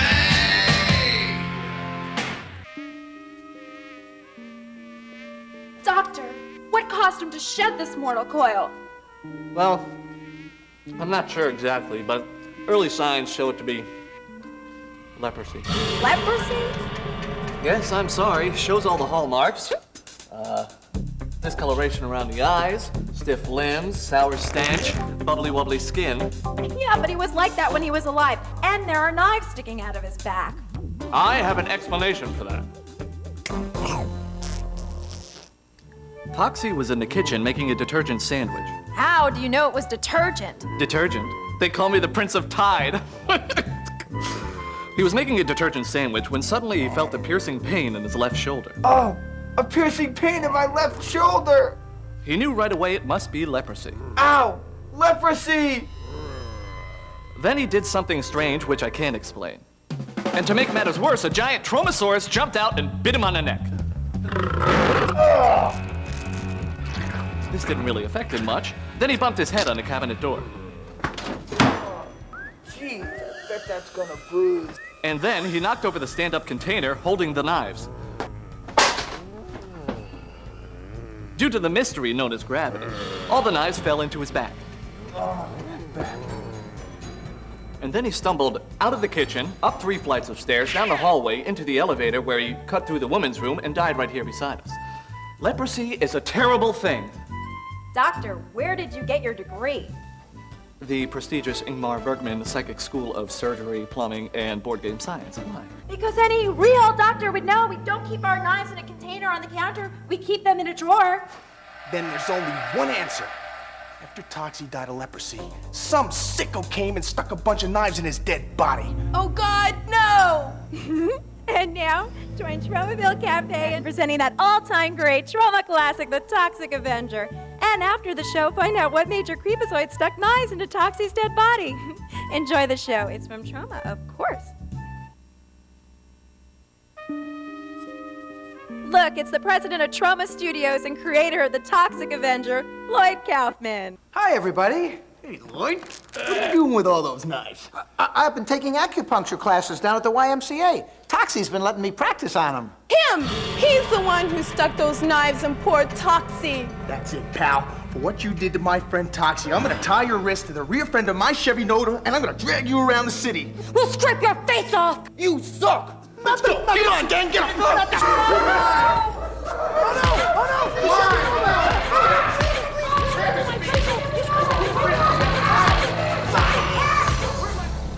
At least now, my dear friend, you've been avenged. Toxic avenged. Hey, this is Pepsi. Enough with the lousy wordplay, huh? You're alive! Lloyd was right. This acupuncture really does give you the sleep of kings. Oh, gosh. What is it? We thought Lloyd killed you. And right now, they're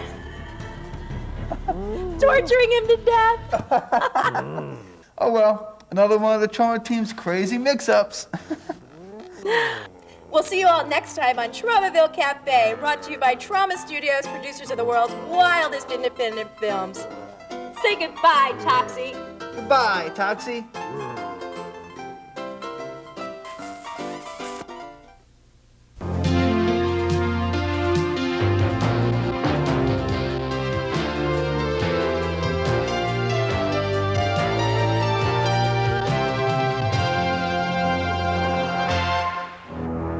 Way back beyond the future, in a land before time began, the day after has become the day before.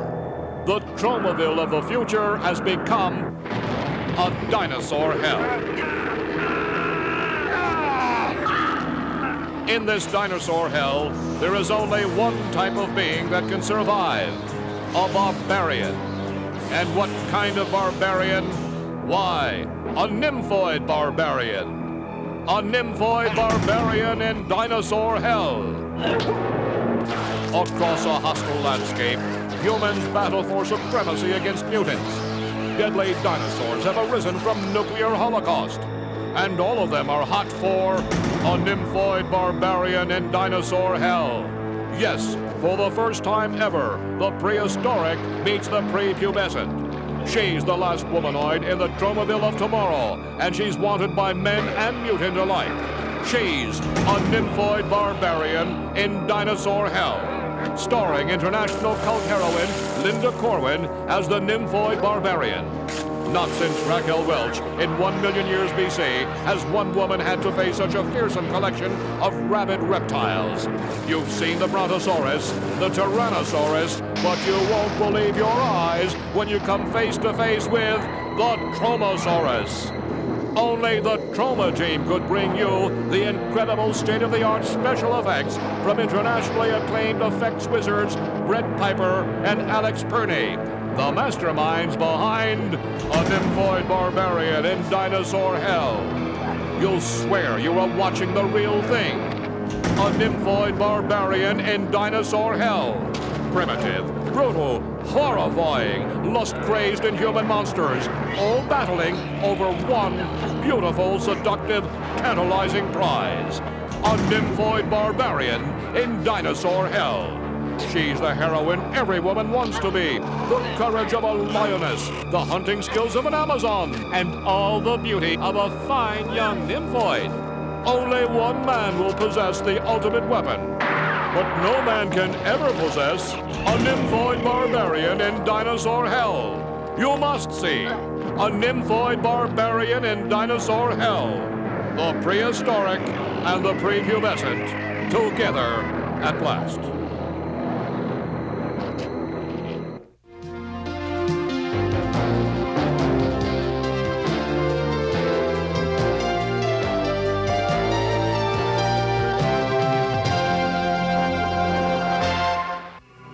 Grandma, what big eyes you have.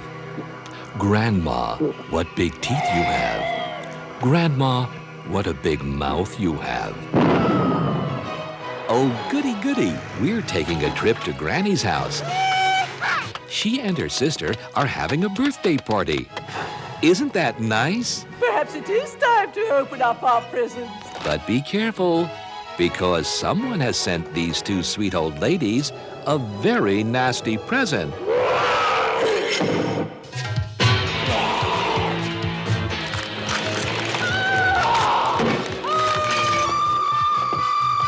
smashing! And now, these grannies have gone berserk. So you better not eat your chicken soup. At least they're enjoying themselves this year. Rabid grannies. They don't exist.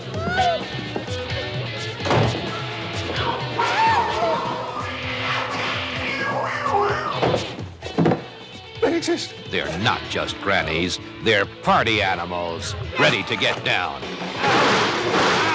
Get funky, get wasted.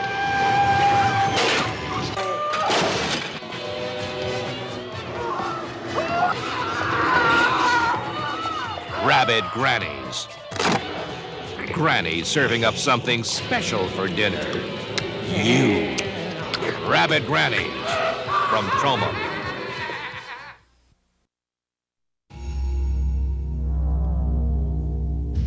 The latest superhero to emerge from the Troma stable is this man, Sergeant Kabuki Man, NYPD.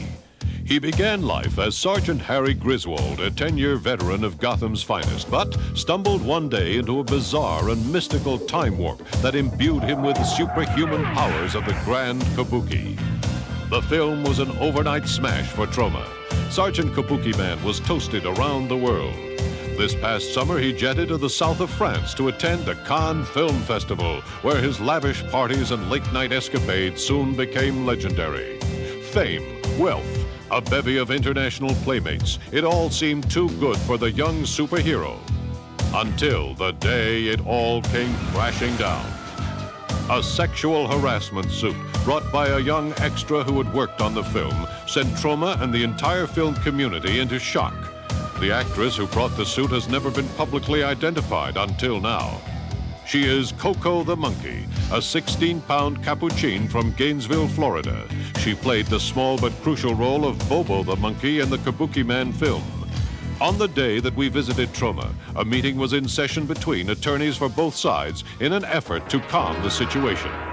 So now you're saying there was no physical contact? I told you I patted her on the head. And she consented to this pat on the head? Yes. Let me handle this, huh, Kabook? Mr. Brown, we appreciate everything you're doing for this monkey. I know you want to help her, but is this the best way? Don't give me that sanctimonious crap. This man is a criminal. He should be locked up. Get me a chopstick. Somebody get me a heat-seeking chopstick. Sergeant, please. Mr. Brown, my client and I feel... Shut up, Henry. This is ridiculous. I told you. We had lunch together. I gave her a piece of my banana. I gave her a piece of my banana. Well, I'll try not to leak that to the press. If she had a problem with this, why didn't she talk to me about it? In a situation involving a human, monkeys can feel very powerless. I've seen this many times. When she came to me, it was clearly a cry for help. Now look here, Brown. Have you got a deposition from this monkey? As a matter of fact, we're getting it right now. And while you were eating lunch, he called you a good monkey? Those were his exact words? Coco, who paid for lunch? She's prepared to testify to all this in court? Oh, yes, she'll make an excellent witness. She's small, she's furry, she can juggle. I think the jury will eat it up. You don't have a shred of evidence. Oh, we have evidence. I've seen your film. The two of you have some very passionate scenes. But that wasn't me. That was Sergeant Harry Griswold. That was the beginning of the film. That wasn't you. No, I told you. I got changed. That's right. Right. The mystical transformation into the Japanese superhero. Hey, you want to stick with that story? I will see you in court. Henry, wait, please. Let's talk about this. And what does she want? Money? How much? She's not interested in your money. She wants her dignity. We can settle this. Surely there's some middle ground. Coco! There he is, Coco. Tell him what you told me.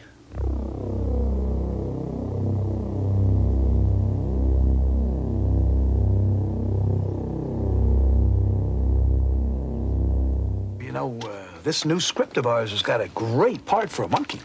but it's got to be a giving monkey. You know, kind of an uninhibited monkey.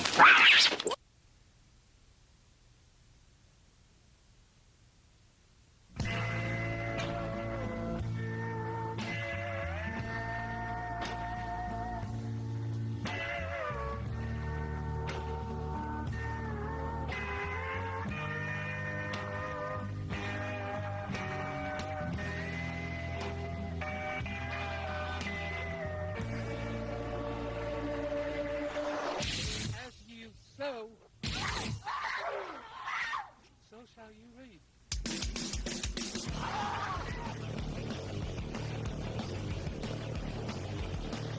What happened to the rest of the town? Some went nuts. Rest of town, and they're dead. What killed them? Some say bad water. Well, then why are you still here? Well, I ain't never had a drinking problem, you know.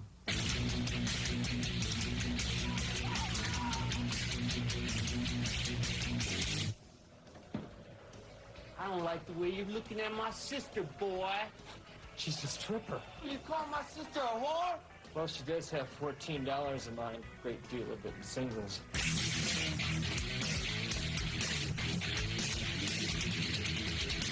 Can't we once just do it on the bed like normal couples? Boring. Definitely boring.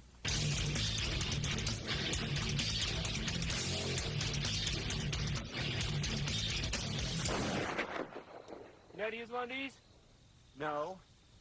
Look, if those rednecks catch us, it's open season here, pal. I'd like a little help. Now shoot the fucking gun! Squeeze!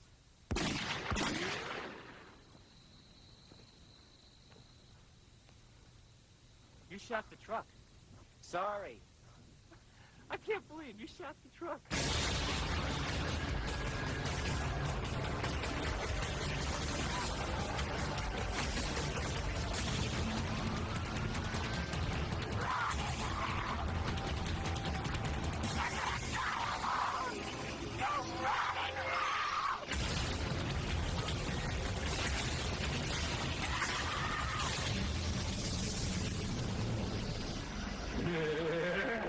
You shot the truck? Yes. What'd you do that for? I was practicing. Shooting trucks?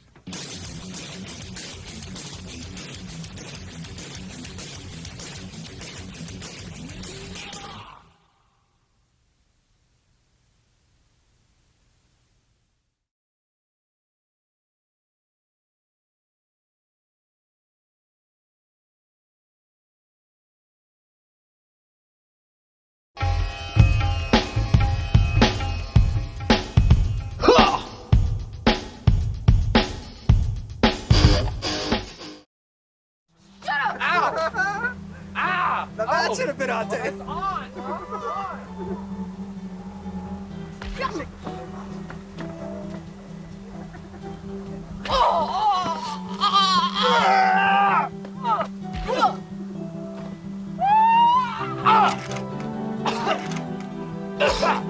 Oh, police house. For Christ's sake!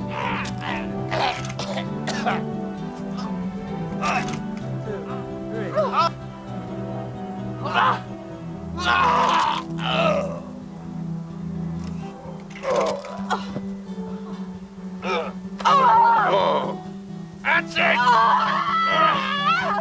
That's it! You've been a bad girl! Bad! Bad! You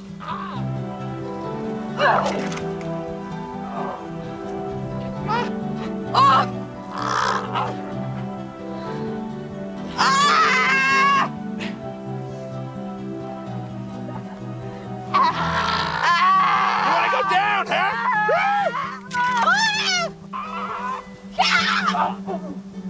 Fucking go!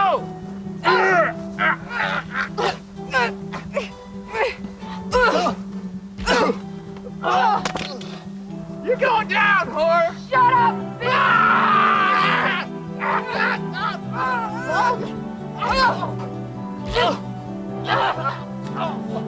Like a fucking cake! You got my fucking cake, that's what you got!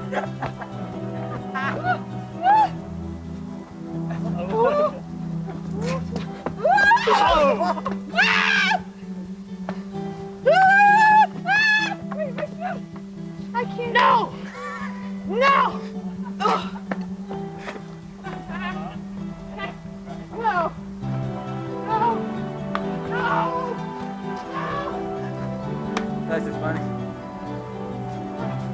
Oh, very nice. Look at this! Look at this! Look at this! Oh! Oh! Oh!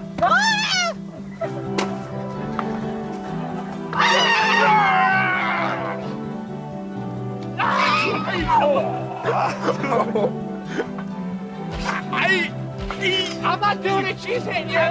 She's hitting you. I'm not doing it. I'm not doing it.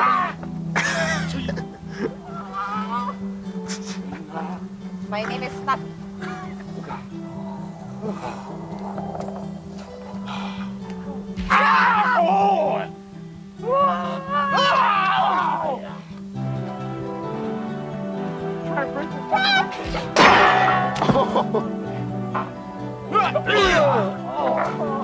I'm the winner. High five. Yeah!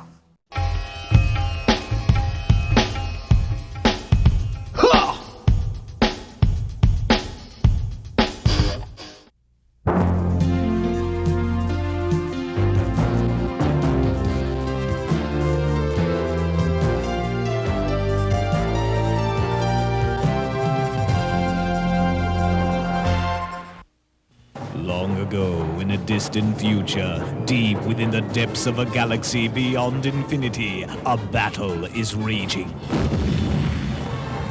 A battle so fierce, it's shaking the foundations of the entire universe.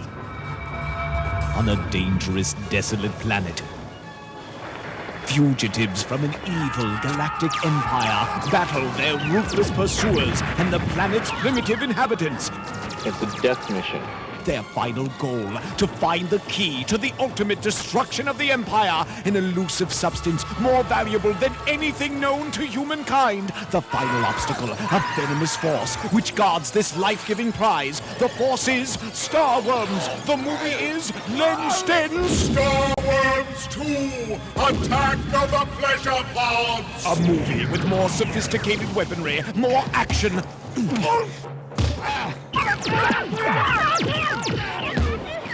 more lustful desire. What we need is a woman. And more horrifying extraterrestrial creatures than you've ever seen. Star Worms 2, Attack of the Pleasure Pods. An intergalactic adventure unlike anything you've ever seen on Earth. Witness an empire corrupted by lust, an empire addicted to its own seductive psychic technology. These drug-frenzied servants of evil seek to dominate the universe through terrifying telepathic tortures. Only a small band of freedom fighters stands in their way, armed with a forbidden knowledge that could save the universe. Something hot going on down there. Star Worms 2, Attack of the Pleasure Pods. The movie the entire universe is wriggling to see. No, get away! An epic special effects sci-fi adventure so incredible, the Troma team had to bypass the original Star Worms and immediately release Star Worms 2, Attack of the Pleasure Pods.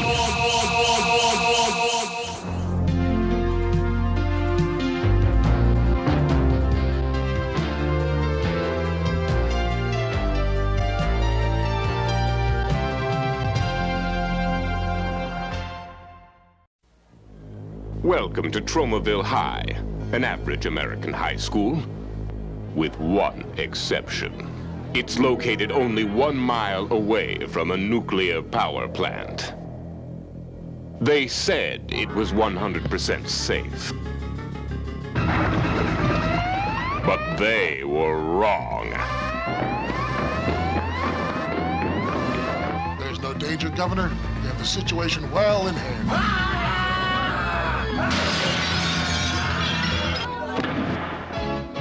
Welcome to the class of Nukem High.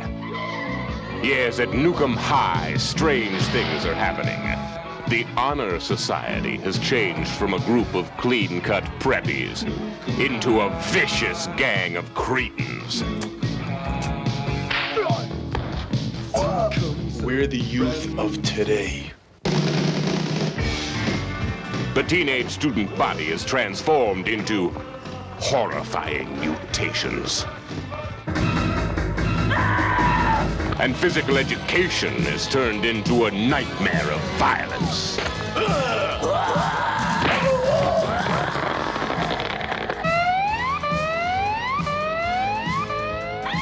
The class of Nukem High.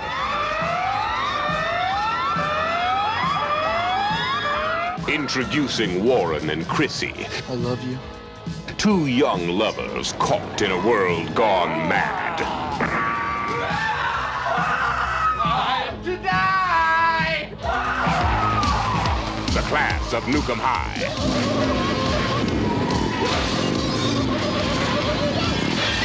Yes, at Nukem High, anything can happen. And does. The class of Nukem High, where you'll learn the 3 R's. Reading, writing, and radiation.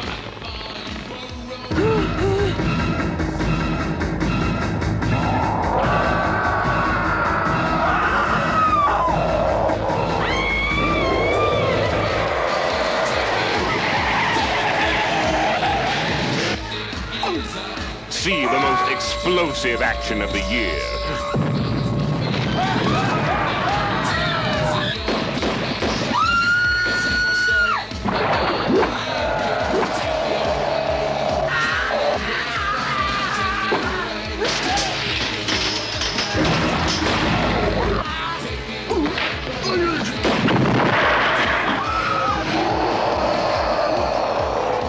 The class of Nukem High.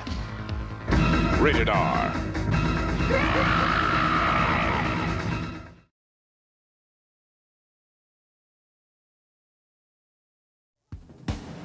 Hey, look at Surfer out there! He's incredible! Wow, it's the Big Kahuna! No, that's not the Big Kahuna! That's the Big Kaduna! That's not the Big Kaduna! That's the president of Troma Picture Studios, Lord Kaufman!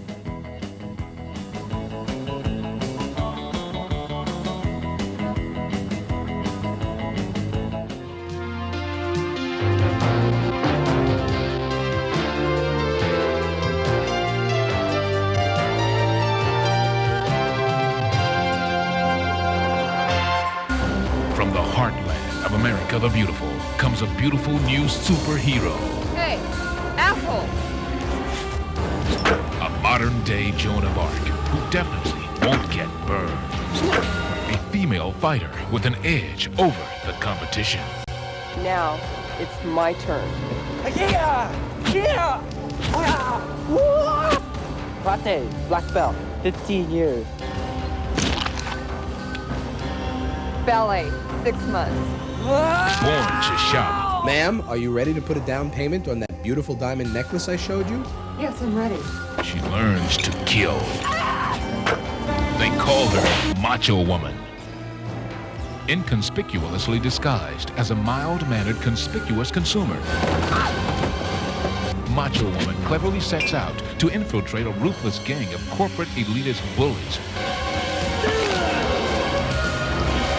They call her Macho Woman. She mashes racism. She bashes sexism. All in the name of truth, justice, and charge cards. Olympic champion Brian Oldfield is Mongo. He's the driving force behind this bizarre array of underworld thugs. No drugs, no money. Deborah Sweeney is Macho Woman, a female vigilante with the survival instincts of Rambo. The ferocity of the toxic Avenger. And muscles to put Arnold Schwarzenegger to shame. I'm back. They call her Macho Woman. And she is one woman who really knows how to communicate with men. Hey, hey, hey!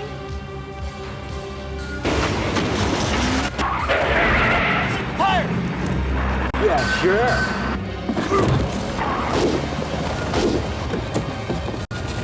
just one woman. How can she do this to us? Because she's pissed, man. That's how she's gonna do that to us. Let's get the bitch before she gets us. Yeah, watch her feet, though. She's had ballet lessons. Crap! Hey.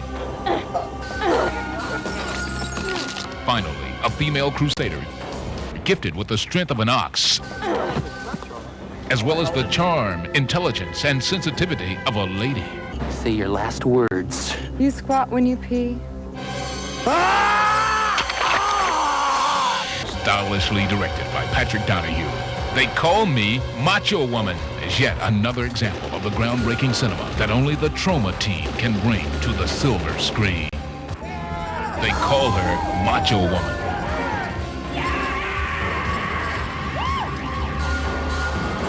Shit, man. We're supposed to be the bad guys.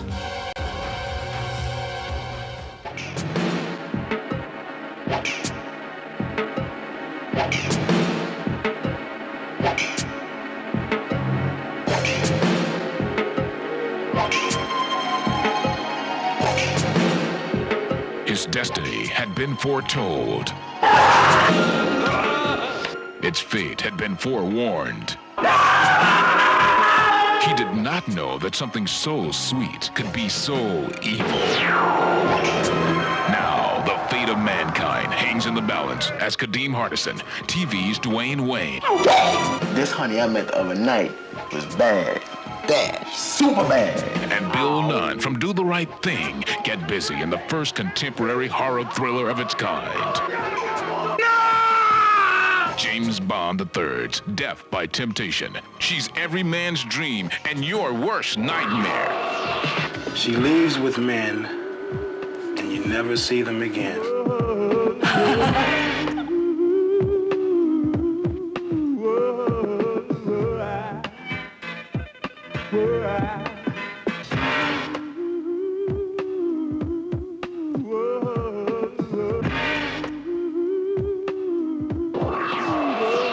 Look, now, when she drinks that holy water, she's gonna start slobbering and farting and gagging. I'm on a mission and nobody can cramp my style. So if you can't get down, stay at the crib for a while. I don't mean to be cruel and know my heart. Death by Temptation, a new movie from Troma. With new music by Ashford and Simpson, Melba Moore, Najee, and Freddie Jackson. Welcome to Tromaville High School, located only 1 mile away from a nuclear power plant. One day, something went wrong. The class of Newcomb High, where you'll learn the 3 R's: reading, writing, and radiation. See the class of Newcomb High. Rated R. Starts Friday at Troma Theaters everywhere.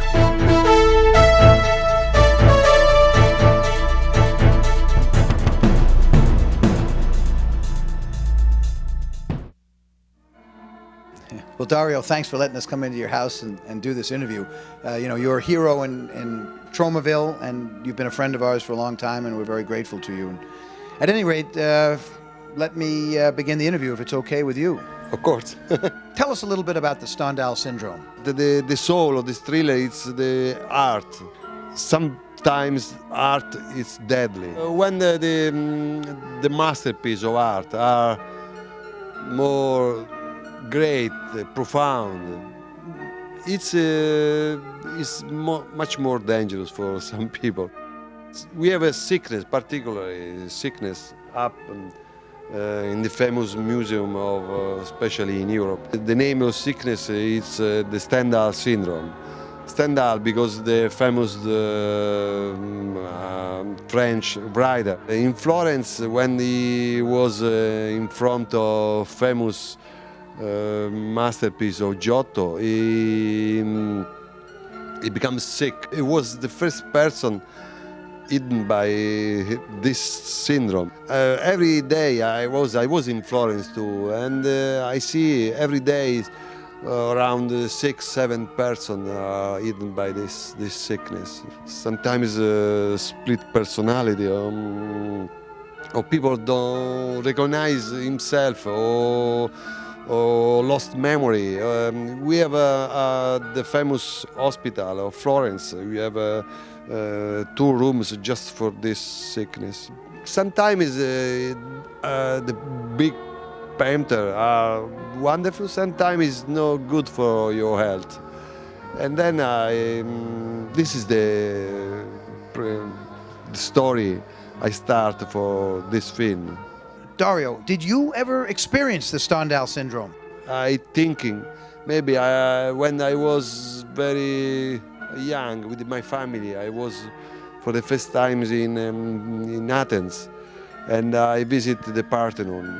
It was an unforgettable experience. I remember I was like crazy. A question I get all the time from American journalists, and at Cannes, I was just at the Cannes Film Festival, is people constantly asking me, do I believe that Troma movies inspire people to commit crimes or to commit murder? Your movie, Stendhal Syndrome, deals a little bit with that subject. What's your opinion about your movies? Do you think your movies might lead people to commit crimes or violence? I stimulate the criminals. No, this is crazy persons. Criminal stimulates me. No, I'm not stimulating criminal. Absolutely not. This is something people crazy think the cinema stimulate the criminals. Maybe news stimulate criminals. Not the film. Film is fantasy, and people know this. This is fantasy, and the actors don't die because the actors are happy, and the blood is not blood. It's chemical. It's something from Max Factor, Hollywood. All is fake, and we know that. The film is dream or nightmares, if you want. Of course, you are a major hero in Tromaville, but Rossellini, with all due respect to you, Dario, is a god. What can you tell us a bit about Mr. Rossellini? I remember when I was child, was in Italy, was like a pope of the Italian movies. Everybody know him for the film with Anna Magnani. For me, because he was the director of the St. Francis, for me is one of the biggest films on the history. I met him just one time, many years ago, in Paris, in the hotel. He was speaking with a man. I say, "This is the master, Rossellini." I say, "I'm Dario Argento. I'm a young director. I just finished my second film." He say, "Okay, good luck." Is this was very fine person and friendly with the young people, young directors. You and your daughter Asia have worked together before, but since you used her in the first film, Asia has become an international star. Has that changed your relationship with her as a father? Has it changed your relationship with her in terms of working with her? No, absolutely not. We are friend like before. I don't think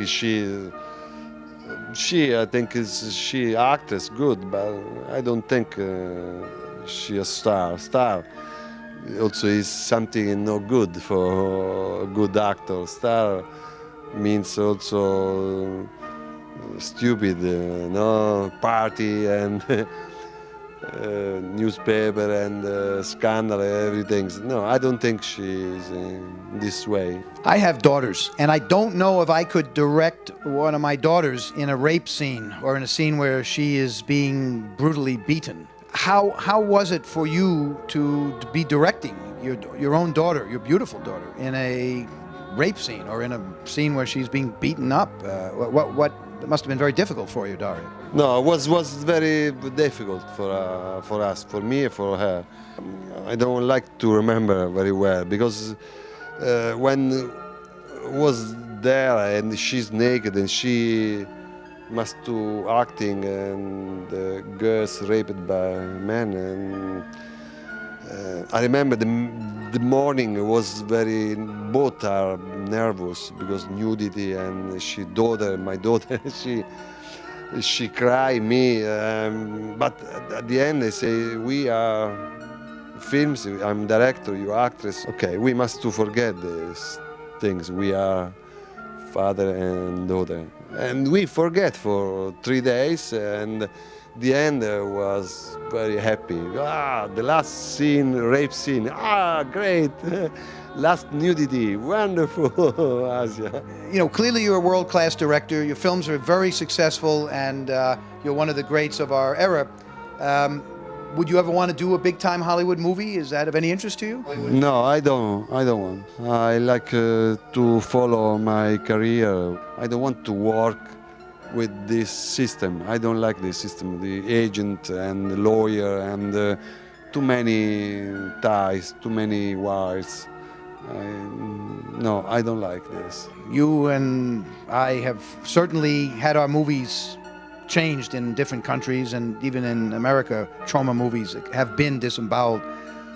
What is your opinion on how your movies have been presented in the United States? But sometimes I'm not happy because the distributor cut a lot of scenes of my films, minutes. I remember my film Opera, distributed by the Orion, was cut, I think, around 18 minutes. It's butchery. It's very disgusting. I'm furious at this. This is one in my career, the pain.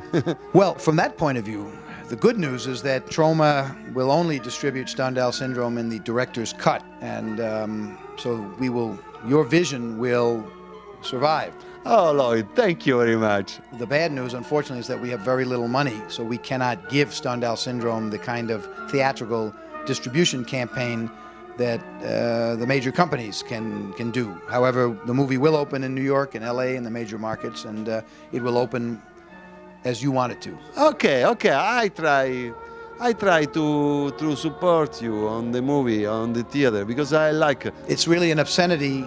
It's symptomatic of the obscenity that is the film industry, that a world-class director and a masterpiece like Stendhal Syndrome is not given the support of a $20 million advertising campaign. But they spend lots of money, but they cut your films and they change the editing, and I'm not so satisfied. I like much more to work with you, with the Troma.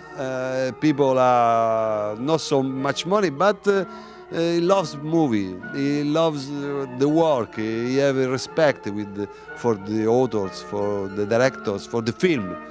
I met you many years ago. I remember you and your associate and all Troma people in Tromaville. The atmosphere was very different from the other companies. People are enthusiastic, people work, people go out because we have, I remember you have films shooting and people come from these films like a feast, like holidays, laughing, happy. I say, this is what's happened. We become suddenly friends, I remember. There are so many young people today who want to make movies, and it's so difficult for them.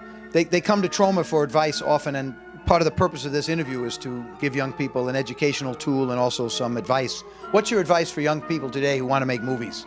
Advice, it's the usual advice, to see 1,000 films, and this is the base, the carpet. Read book about films and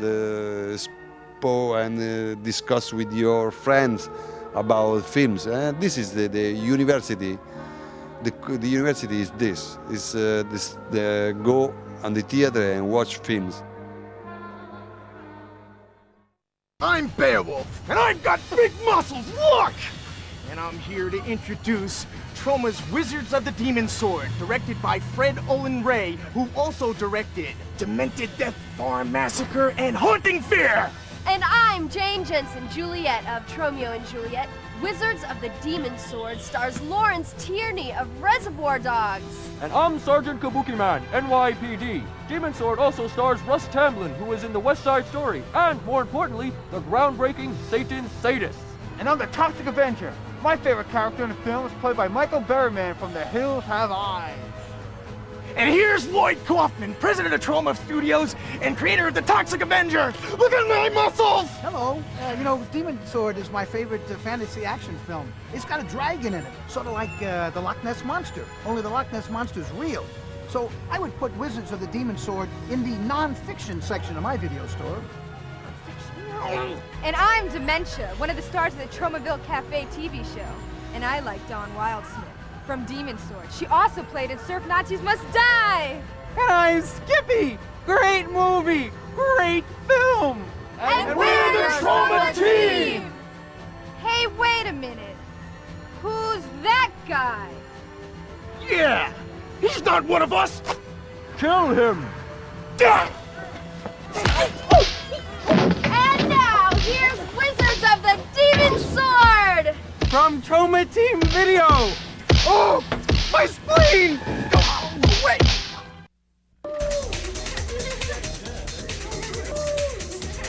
This is great! I thought Troma only made movies. Not anymore. Troma Entertainment, the folks that brought you great film classics like Toxic Avenger, Tromeo and Juliet, and Terra Firma, now produce comic books. That's right. The independent filmmaking spirit of Troma Entertainment is invading comic book stores all over the world. Tuxie, honey, you're my favorite. Do you have your own comic? Yes, I'm the star of my own comic book, The All-New Adventures of the Toxic Avenger. Hey, don't forget about me. I'm starring in my own comic book, The All-New Adventures of Sergeant Kabuki Man, NYPD.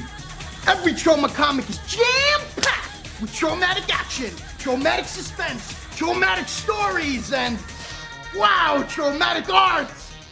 How can we get our hands on some great Troma comics? Ooh! Just ask your local comic book store to carry Troma comics, or to order them from the preview catalog or www.troma.com!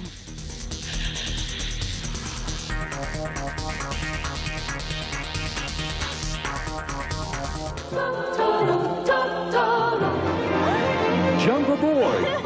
It's the good time fly-high fantasy you've been looking for.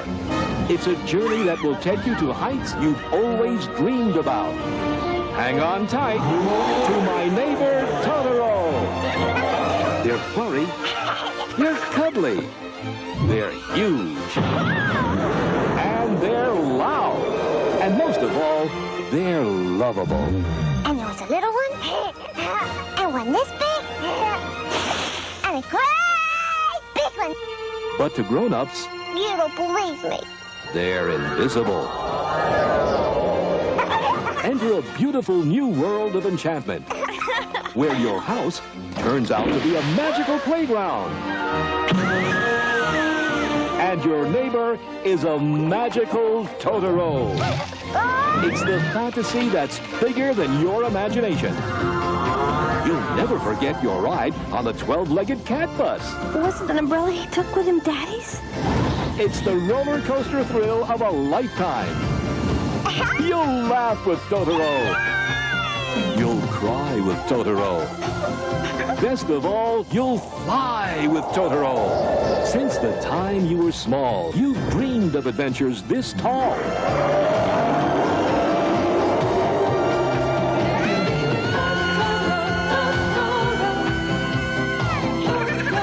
Now, the new classic children's storybook flies to life on the screen. From world-renowned master animation director Hayao Miyazaki. An animated adventure for children of all ages. My Neighbor Totoro. A Tokuma Shoten production from 50th Street Troma Films. Head to talkintroma.com for more Troma history. Also available wherever you listen.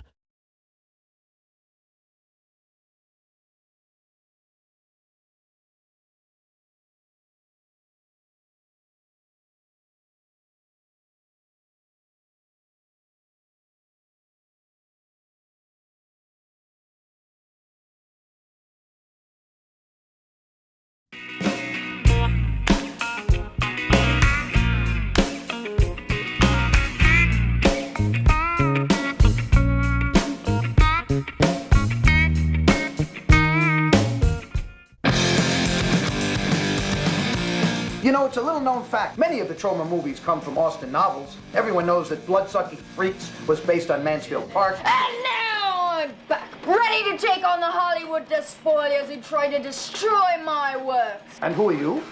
Well, I'm Jane Austen, of course. You can't be Jane Austen. Jane Austen's been dead for 150 years. Well, there's no reason to be a bigot about it. I'm back. Oh, God! And this time I'm not screwing around.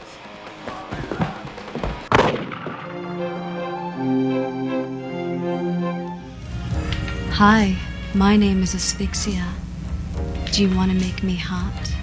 Do you want to turn me on? Then order lots and lots of Troma Team videos and DVDs. Call 1-800-83-TROMA. I'm waiting for your call. Call me. Traumatic pleasure is just a check, money order, or credit card purchase away. How big is your trauma collection? Call me. Greetings from Tromaville. My name is Dyslexia, your waitress come action news reporter for this edition of Tromaville Cafe on Troma's Edge TV. Today is a very special occasion in Tromaville. It's the Toxic Avenger's birthday. Let's go join the celebration with the president of Troma Studios and the creator of the Toxic Avenger, Lloyd Kaufman. Why, thank you, Dyslexia. You know, tonight is the most festive occasion on the Tromaville calendar. Tonight is the birthday of the Toxic Avenger. And Sergeant Kabuki Man, these beautiful Tromettes, and I are going to all be singing birthday greetings to the Toxic Avenger. Ready, everyone? For he's a jolly, hideously deformed creature of superhuman size and strength. For he's a jolly, Enough with all this birthday hooey. Why, Toxie? What's wrong? It's all a lie, Lloyd. I'm a bastard, Lloyd. A total, complete, unequivocal bastard. I've been saying that for years. That's crazy Toxie talk. Now, you're the champion of Tromaville. And to show you our love, we've all gathered round to watch The Toxic Avenger Part 2, the poignant epic of your search to find your father. That was just a movie. And this is real life. A TV show. And I'm going to Japan to find my father. Not without Sergeant Kabuki Man NYPD or not. Japan is my kind of party town. Where did they go? What happened? I'm scared. I'm scared. Take off your clothes and hold me. Ew. Gross. Oh.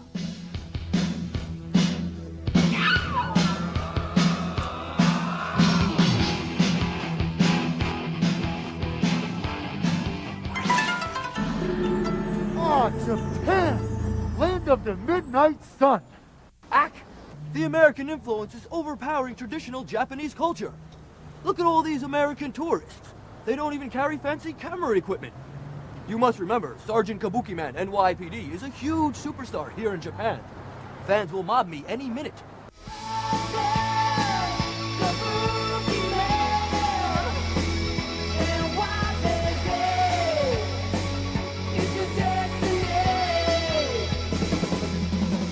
Well, it must be siesta time.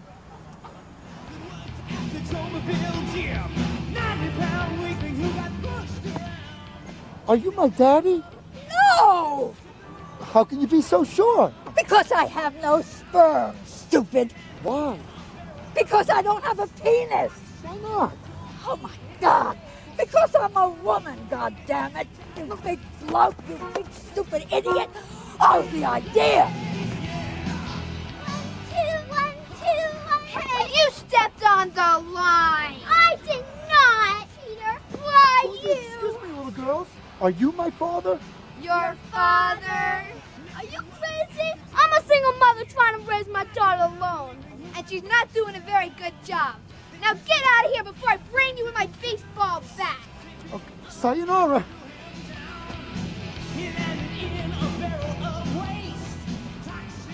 Are you my father? I'm God. I'm everybody's father. What are you doing in Japan, God? The delicious sushi. Yum. God, why does bad stuff happen to good people? Because it's funny. You want to go get drunk? Wait a minute. We've got to get back to Tromaville Cafe. Toxic Avenger 2 is about to start. Come on, hurry up. Jesus Christ!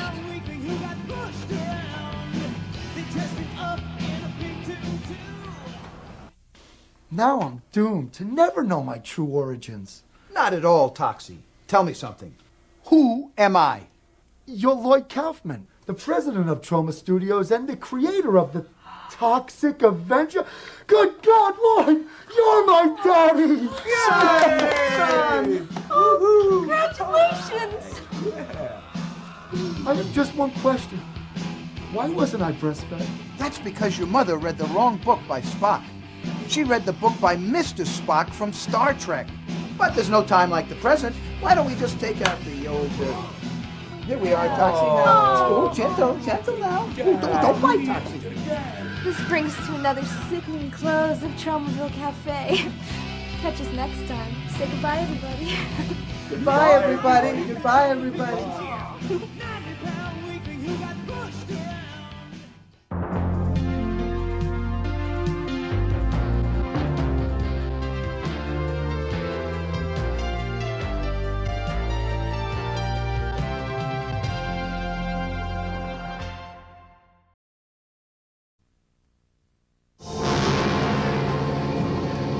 Humanity has reached a point where it can no longer regulate itself.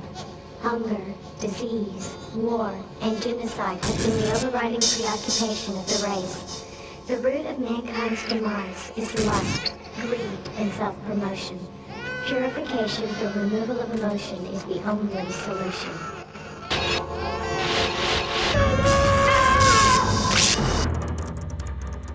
You, Jordan. You are the one. No victims, any criminal records, no history of drug or alcohol usage. Background check shows no family or geographic connection between the victims and their educational background. There are a lot of unhappy people out there. I just make them happy. Oh, yeah, right. That is right. I just run a circus for adults. The premise seems to be there's some godlike artificial intelligence named Micah that makes people computer-like. He's the master intelligence computer assimilator. I knew all the people who died. They were my friends. I'm sorry. I really am afraid. I think your killer's stalking his victims through his computer. So, how does that prove anything? Oh, come on, Jordan. Think about it for a minute. It makes sense. These people form whole communities. They bond with each other, talk with each other, just like we do over a cup of coffee. You do not understand that there is a river flowing out there that you will never stop. You don't understand that because you're not even on the boat. It is time. Tribulation of the righteous in the council of the ungodly, acting without conscience as we desecrate her body. No one can hear you bleed as they rape you. No one will save you. Serve what we created. More human than human.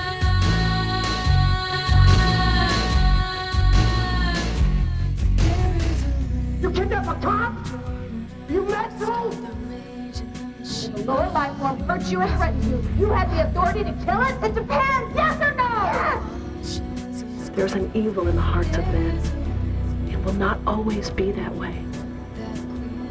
But for now, mankind cannot help but destroy itself. What are you doing to me? Let me have you! Why are you doing this to me? What is it that you want from me?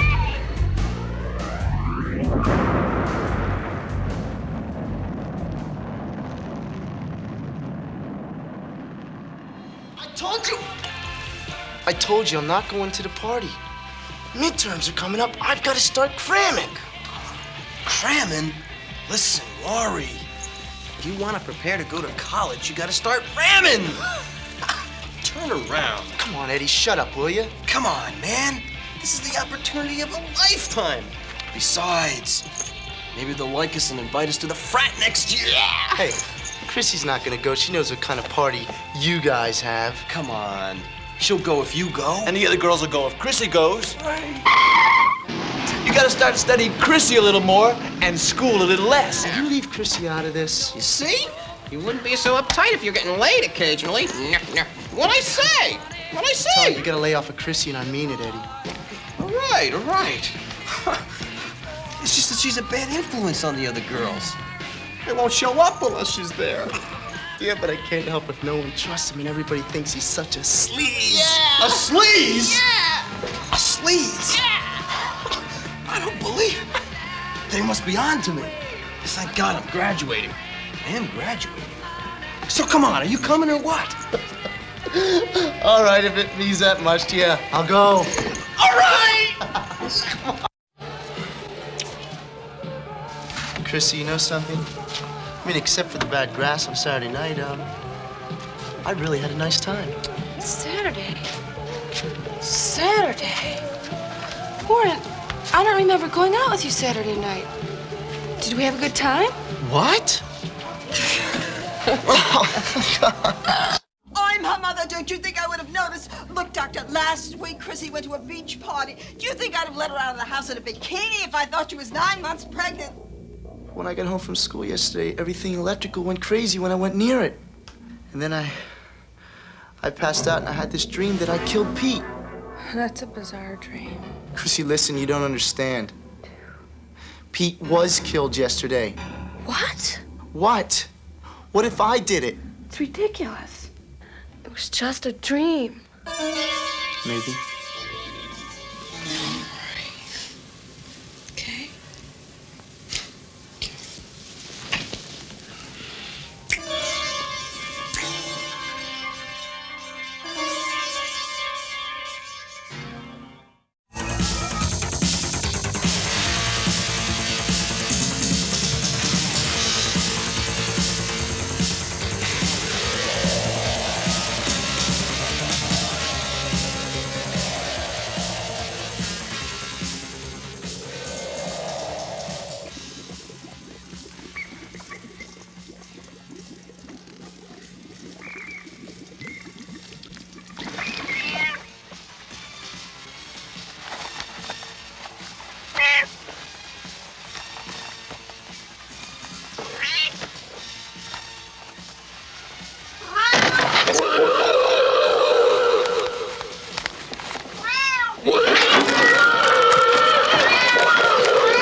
Hey, Eddie, how's it going, buddy? Hey, stud, how you doing?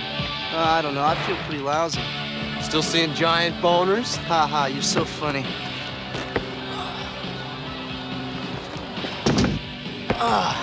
But at least I can shoot. Hey, where did Cretans get that joint? I think I get it from some guy at the power plant. The power plant? Yeah, at least that's what I heard. Besides, what difference does it make, huh? Why the hell didn't you tell me? Hey, Warren, one night in the sack is not gonna make your dick fall off. Come on. Come on, come on. Isn't this great? Yeah, what is it? What is it? It's a laser, that's what.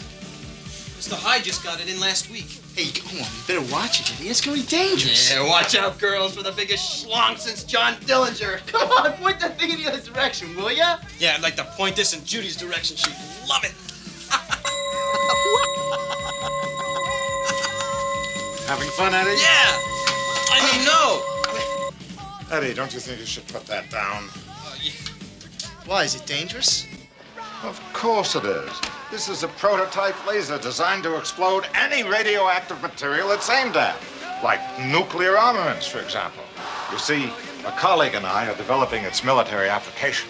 Can it bend steel in its bare hands? Schmuck, if you were to aim this at the radioactive isotope samples there, this whole building would be blown into oblivion and you with it. Now get your gluteus maximi out of here. It's after 3, you shouldn't be here. Don't you think it's a weird coincidence those guys from the power plant are snooping around here again? Look! Hey, you want to know what's really weird? Judy. Hi, Stud! I want you to meet my new boyfriend. Name's Lumpy. I heard the Queens are after you. Yes, so? So, I wouldn't want to be in your shoes. This year, Troma Studios brings William Shakespeare to the silver screen with all the things Shakespeare wanted but never got. Car crashes, body piercing, and kinky sex. Romeo and Juliet. Parting is such sweet sorrow. It totally sucks.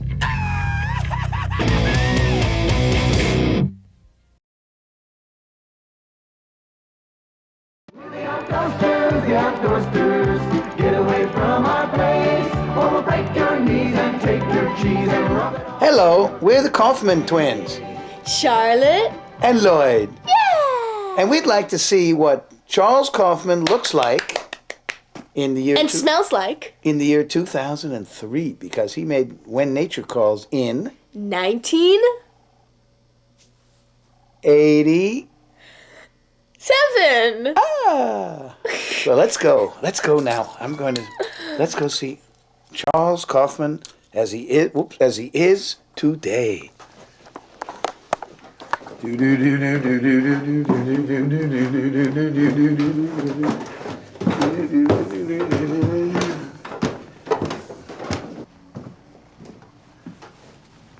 So, Charles, can you tell us? What? Is there going to be a sequel to When Nature Calls?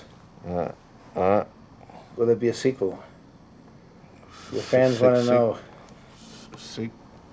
Sequel? What? Yes. Can we see you naked? I'm thinking of the plot of the next film now. Can we see you naked? Your fans would like to see you how you're sleeping. Can you take the bedspread off, please? Didn't pay enough for the disc. No. If they send in an extra $5 to Troma, they can get the Too Hot for the disc version. Thank you. It's a good interview. There you go. Thank you. Come back again.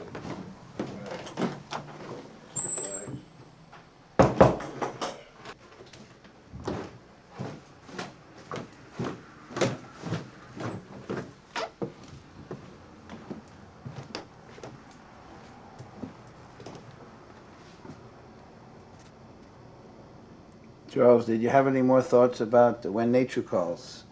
This is for the DVD.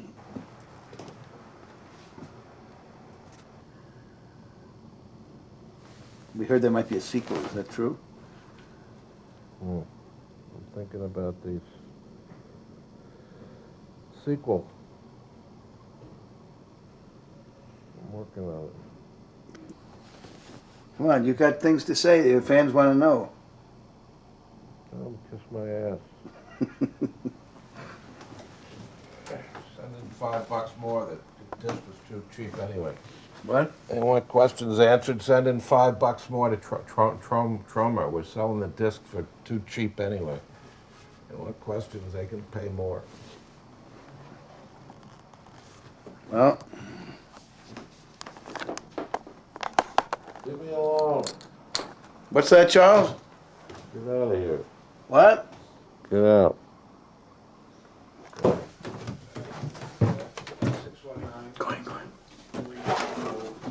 2254. Oh, why, it's Charles Kaufman. 2254. The director of When Nature Calls. Yeah, or why don't we pick a time to meet? And then if I can't do it,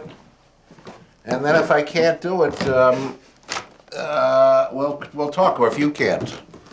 Charlotte, any comments after what you've seen? It's disgusting and a disgrace. No. It's okay. What time tomorrow? Uh-huh. Uh-oh, I gotta get a pencil. Yes, tell us, Charles had some questions to ask from the younger generation about When Nature Calls. Well, I did the film for the kids to help you kids. If there's anything I can answer for you, youth wants to know.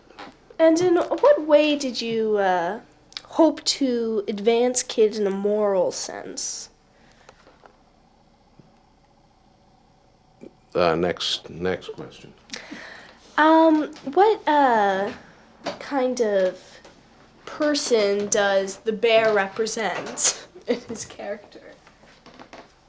The bear? Yes.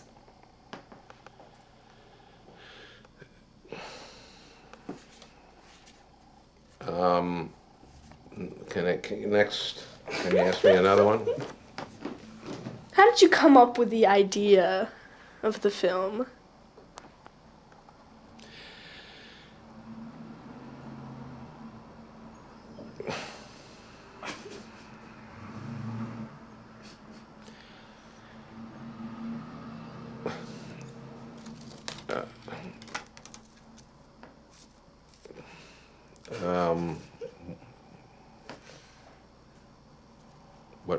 What?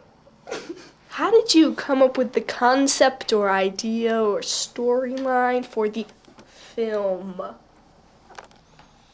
You know, I'm not used to this this line of question. If you have a problem with the picture, just let me know. Just say it outright, okay? Because I don't appreciate the beating around the bush. No, we're just. And when I was on the actor's studio with James Lipton, he treated me a lot. He treated me a lot better.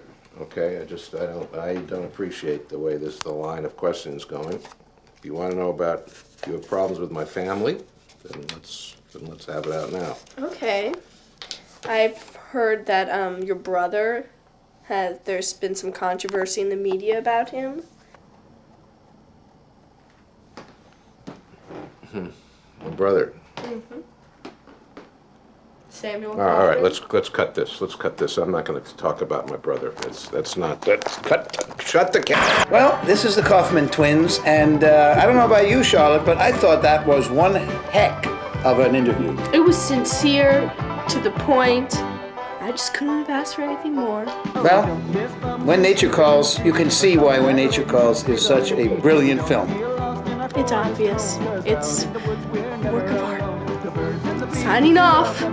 Sayonara, ciao. Hong Sung Hai. What are we talking about?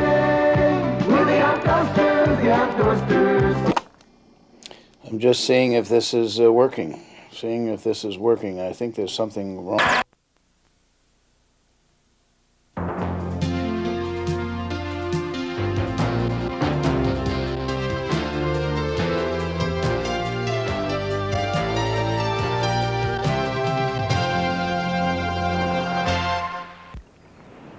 Louis and Suzanne are in love. Here's to us. He wants a baby. We could have a child. She has a career. They've got trouble. That's My Baby. It has comedy. Personal foul number 24, the bedpost. It has action. It has love. Animal magnetism. Don't tell anybody, but I never did anything like that before in my life. It's about sex.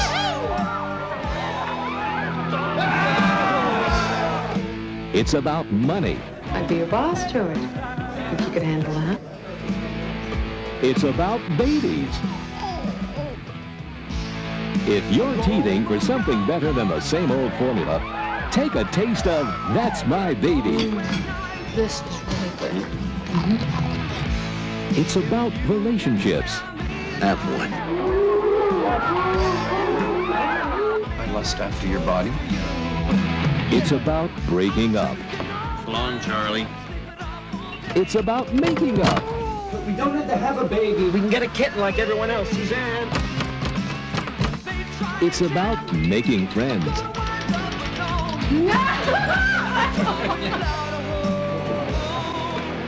It's about making love. You want to come in for a drink? I'd like to, but...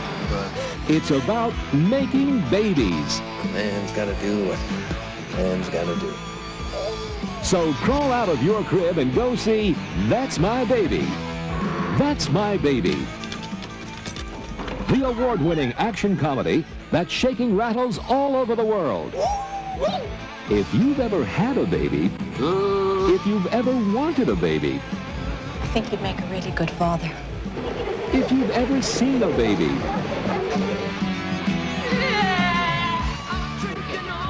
if the little part of you is still a baby, then you'll wet your diaper over That's My Baby. That's My Baby.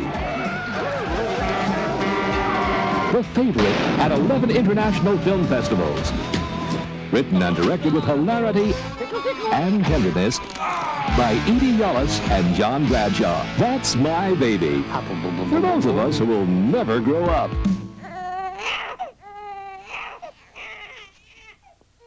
Very privileged to have a rare interview with Michael Herz. For 30 years, he has run Troma. I'm going to go over to his workspace to talk to him. I'm going from my desk all the way over to Michael Herz's desk. He's working. Look at him working there. Michael, we got a couple of questions to ask you. Could you take the mic, please? And thank you for doing this for the 21st anniversary Toxic Avenger DVD. Michael Herz, hold on a second. Michael Herz, how did you get involved with Lloyd Kaufman? Well, it was in college, in my youth. I actually met Lloyd's brother Charles at summer camp, just prior to my enrollment at Yale University. Lloyd was a senior, he's much older than I am, and he had a television set in his room. So naturally, all the young boys would gather in his room to watch television. I certainly was no exception. And I watched some of that black and white TV, but most of the time Lloyd taught me other things that I'd never realized could be so beautiful. Lloyd did a beautiful experimental film called The Girl Who Returned, I guess in 1972. And I was chosen to play a very important part in the film, as was my girlfriend at the time, my current wife, Maris. The only reason I wanted to do it was I figured I could get my girlfriend really hot, be in the movie business, and then, have some fun later on. But it didn't work out that way. I ended up having to marry her, and look at me now. Well, I mean, I love her. She's wonderful. She helped us found Troma, as a matter of fact. My wife said I had to do something, so she forced me into the movie business. I actually saw Lloyd in a movie called Cry Uncle, where he had a very, very important part. And then I found out he was actually one of the producers of the show. And I called him up. I figured I could make a quick buck.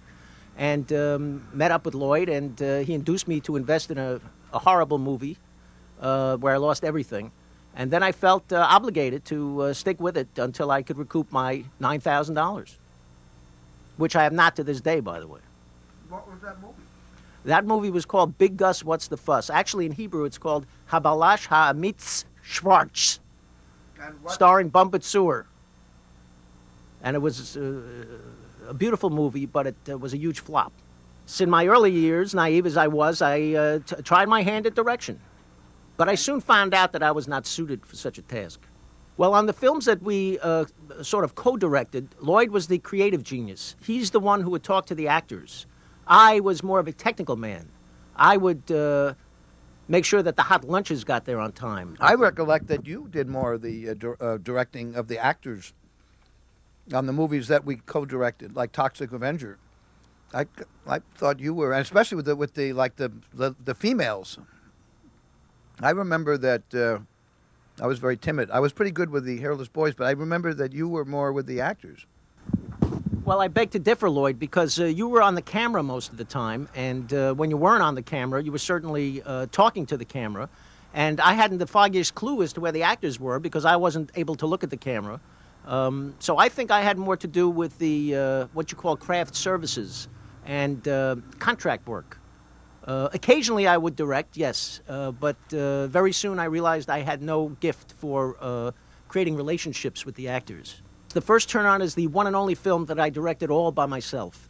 It was supposed to be a memoir of my beautiful time at summer camp, where I met my lovely bride, Maris. Unfortunately, the film did not get the universal recognition that it deserves, and I have a deep regret about that. And after the critics panned it and the consumers shunned it so that it became a huge bomb, I never directed again, nor will I. Madonna came here numerous times to get the part of the lead, the Jewish American princess. And in fact, she costumed herself in an array of beautiful costumes to indicate her ability to show a variety of personalities. Who was this? Madonna. The Madonna? You know, I'm falling now for your love. I'm gonna love for your love. Madonna, that's right. 6 months before that hit, which I sang so beautifully, became a huge hit, she was here begging for the part. I insisted she was not right for the part. Instead, I chose a Jewish American princess from Long Island. 6 months down the road, after Madonna became a huge star, and I realized that I probably threw away tens of millions of dollars, I wasn't that happy. The Toxic Avenger, oh, I remember so many things. I remember that it had something to do with nuclear waste or toxic waste or something like that. And it had some nudity in it and some violence. My personal thinking was we had to come up with a concept that was extremely, extremely commercial. And instead of going with our own feelings and just creating, we had to look at the news and see something that everybody was interested in, and then make sure that we left no commercial element out of the picture. So what we did was we found a headline that said, horror films are out, no more horror films. So naturally we decided to make a horror film. And then we read about toxic and nuclear waste and how bad it was. So we decided to show a film where the toxic and nuclear waste was actually good for a person. And then we decided that the heroine of the film should have a very, very bad disability. So we made her sightless. And we made a beautiful, beautiful scene between two women. Or was that another movie? When we submitted it to the Motion Picture Association for a rating, they began to immediately eviscerate the entire film, cutting out, I would say, 70% of the content of the film. This was planned way in advance. So in order to... Well, did you plan this? Was this planned? Who planned this? Yes, I don't want to take all the credit, but the board of directors planned to make a movie that was basically unrateable, even though we wanted a rating, because if you didn't have a rating, you couldn't be in a theater. So we decided to make a movie that the MPA would totally eviscerate and not let us distribute.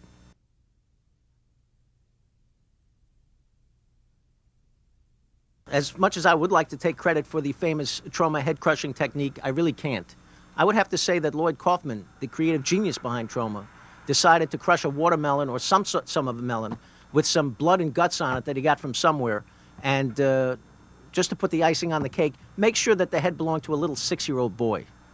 No, not true. I must interject because Michael is speaking many untruths. He definitely did a lot of the directing. He definitely handled the actors, and on top of that, wrote a lot of this stuff. But what were we talking about? Oh, the head credit. Yes, we were going to shoot. We were going to do a head cast.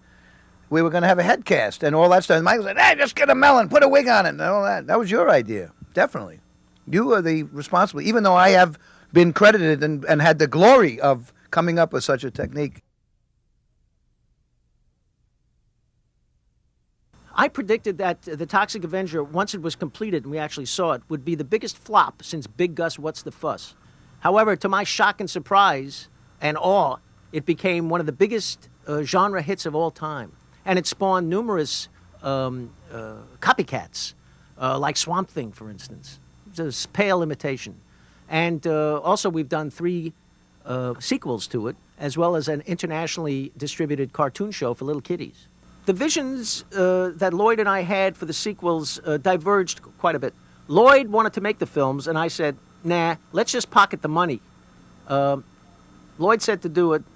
I acquiesced as usual, and I'm very happy we did because, as everyone knows, those Toxic Avenger movies are our Mickey Mice, I may say, of Troma Studios.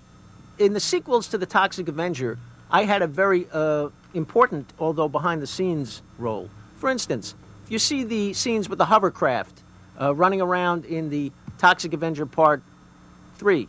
I was driving the hovercraft. In fact, I had to fly down to Florida and learn how to drive that hovercraft. In addition, I was the bus driver with the Toxic Avenger mask on Toxic Avenger Part 2, or was that Part 3?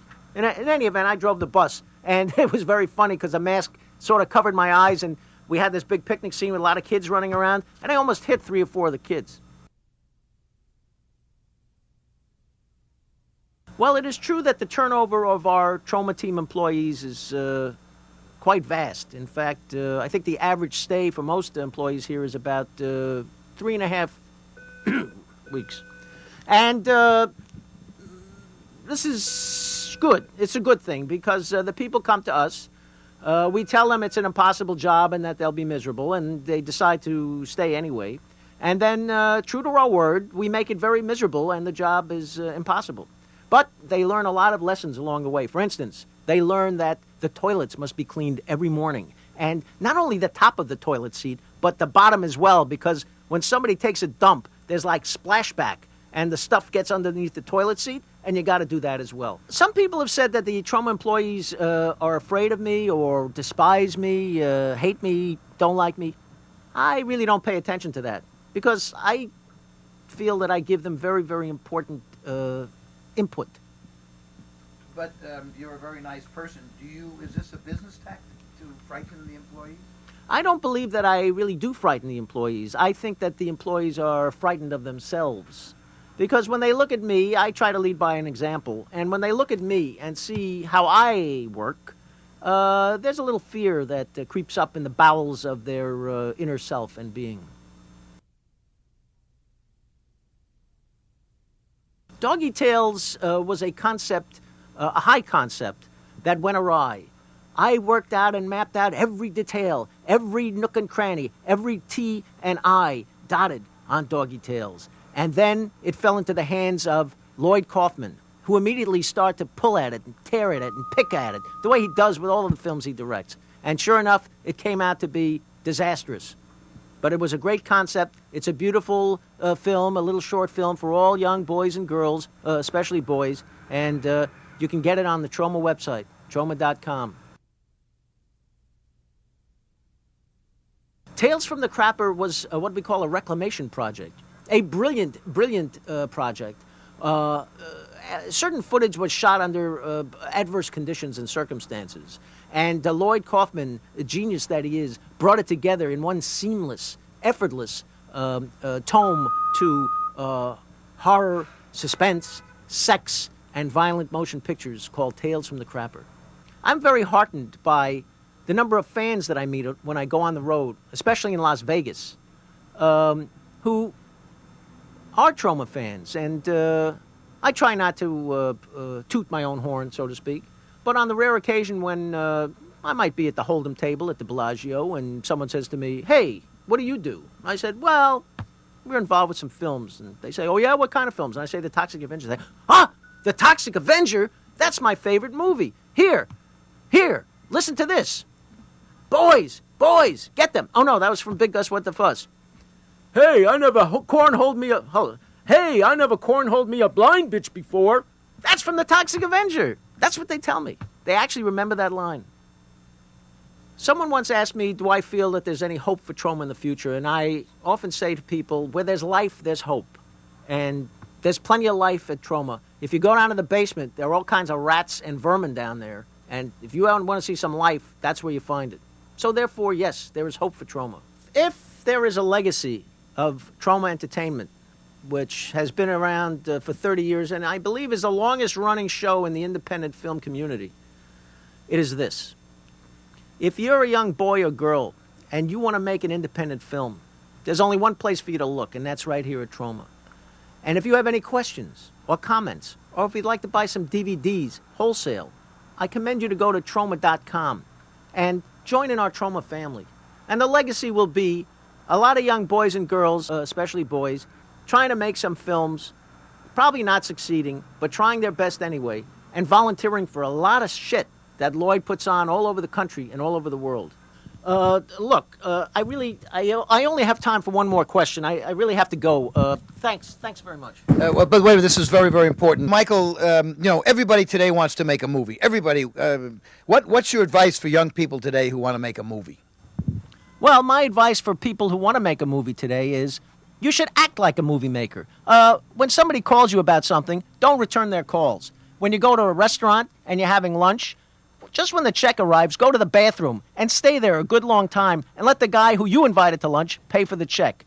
Go into a party, when you want to raise money, and be a big fat slob. Maybe light up a cigar and try not to look people in the face. And whatever you do, don't ask someone, oh, what do you do? What do you do? Always talk about yourself. This is a good advice for a young filmmaker today. And if you really want to make a movie, I suggest you go out and you make your own damn movie. Collectible 5-disc DVD set based on Lloyd Kaufman's book of the same name. You'll find everything there that you want to know about making a movie, from financing, production, post-production, pre-production, servicing, marketing, directing. Anything you want to know is in that beautiful set. And so, after 30 years in the business with my wonderful partner Lloyd Kaufman, that's the best advice I could give to any young filmmaker. What are you doing in my chair? Pardon me, Mr. Hers. I'm sorry. I was just trying to straighten up. Well, get out of here. Yes, right away, Mr. Hers. And I'm thirsty. Now get me 2 Diet Cokes and a milkshake. Yes, right away. I'm sorry, Michael. It was just an accident. It was. I don't know how this happened. Every time I go get myself a little snack, that pipsqueak is sitting in my chair. So what do you want? You know what I want. Give me that microphone and get yourself down here. Okay. Better turn the cameras off. Turn the cameras. Michael's angry. Turn the cameras off. Come on. Okay. All right, Mike. No talking. Just get to work. All right, I'm doing my best.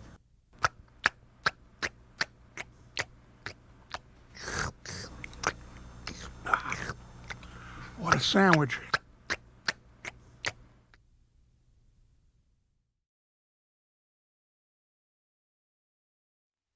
We cordially invite you to escape to a marvelous tropical paradise.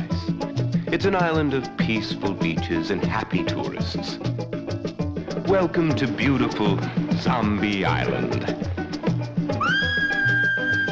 Come on, grab a seat on our air-conditioned Zombie Island tour bus. I think I can safely promise you a tour you'll never forget. So refresh yourself and get ready for the fun-filled excitement of Zombie Island Massacre.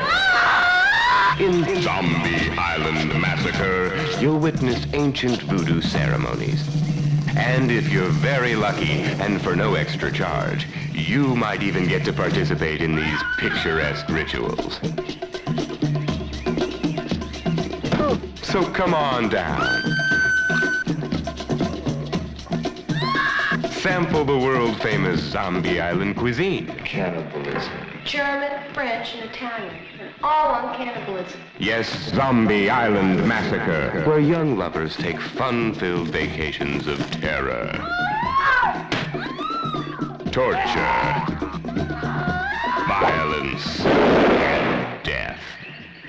Zombie Island Massacre, where you can take a nature walk through the lush tropical jungle. Zombie Island Massacre, where you can take a moonlit swim in crystal clear freshwater streams. The best snorkeling in the free world, where a healthy midnight jog brings you back to your tranquil luxury accommodations. You won't believe your senses when you find out the blood-curdling truth behind Zombie Island Massacre. The producers of Zombie Island Massacre are proud to feature international superstar Rita Jenrette. Yes, you must visit Zombie Island, playground of the very rich. Zombie Island is the beautiful people's favorite hotspot. On romantic Zombie Island, you'll lose your heart. You'll also lose your head. Zombie Island Massacre. It's a one-way ticket to a fun-filled vacation of terror, torture, and violence. Zombie Island Massacre. Head to TalkinTroma.com for more trauma history. Also available wherever you listen.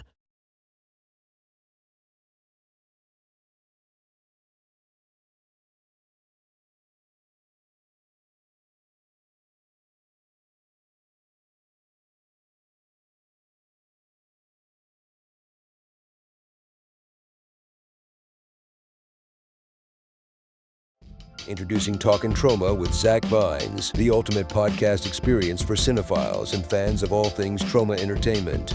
Join Zack and friends on a journey through the wild, weird, and wonderful world of Troma films, where cult classics and B-movie gems collide. Each episode, Zack brings you exclusive interviews with Troma alumni, behind-the-scenes insights, and never-before-heard stories from the independent studio that shaped a generation. Celebrating the irreverent spirit and DIY ethos that define Troma's legacy. Listen on Thursdays at 9 p.m. Eastern on loudspeaker.org and the Loudspeaker mobile app. Also available wherever you listen to podcasts. Subscribe now and join the conversation at talkintroma.com. Talkin Troma with Zack Beins, where every episode is a cinematic adventure. From Loudspeaker Studios.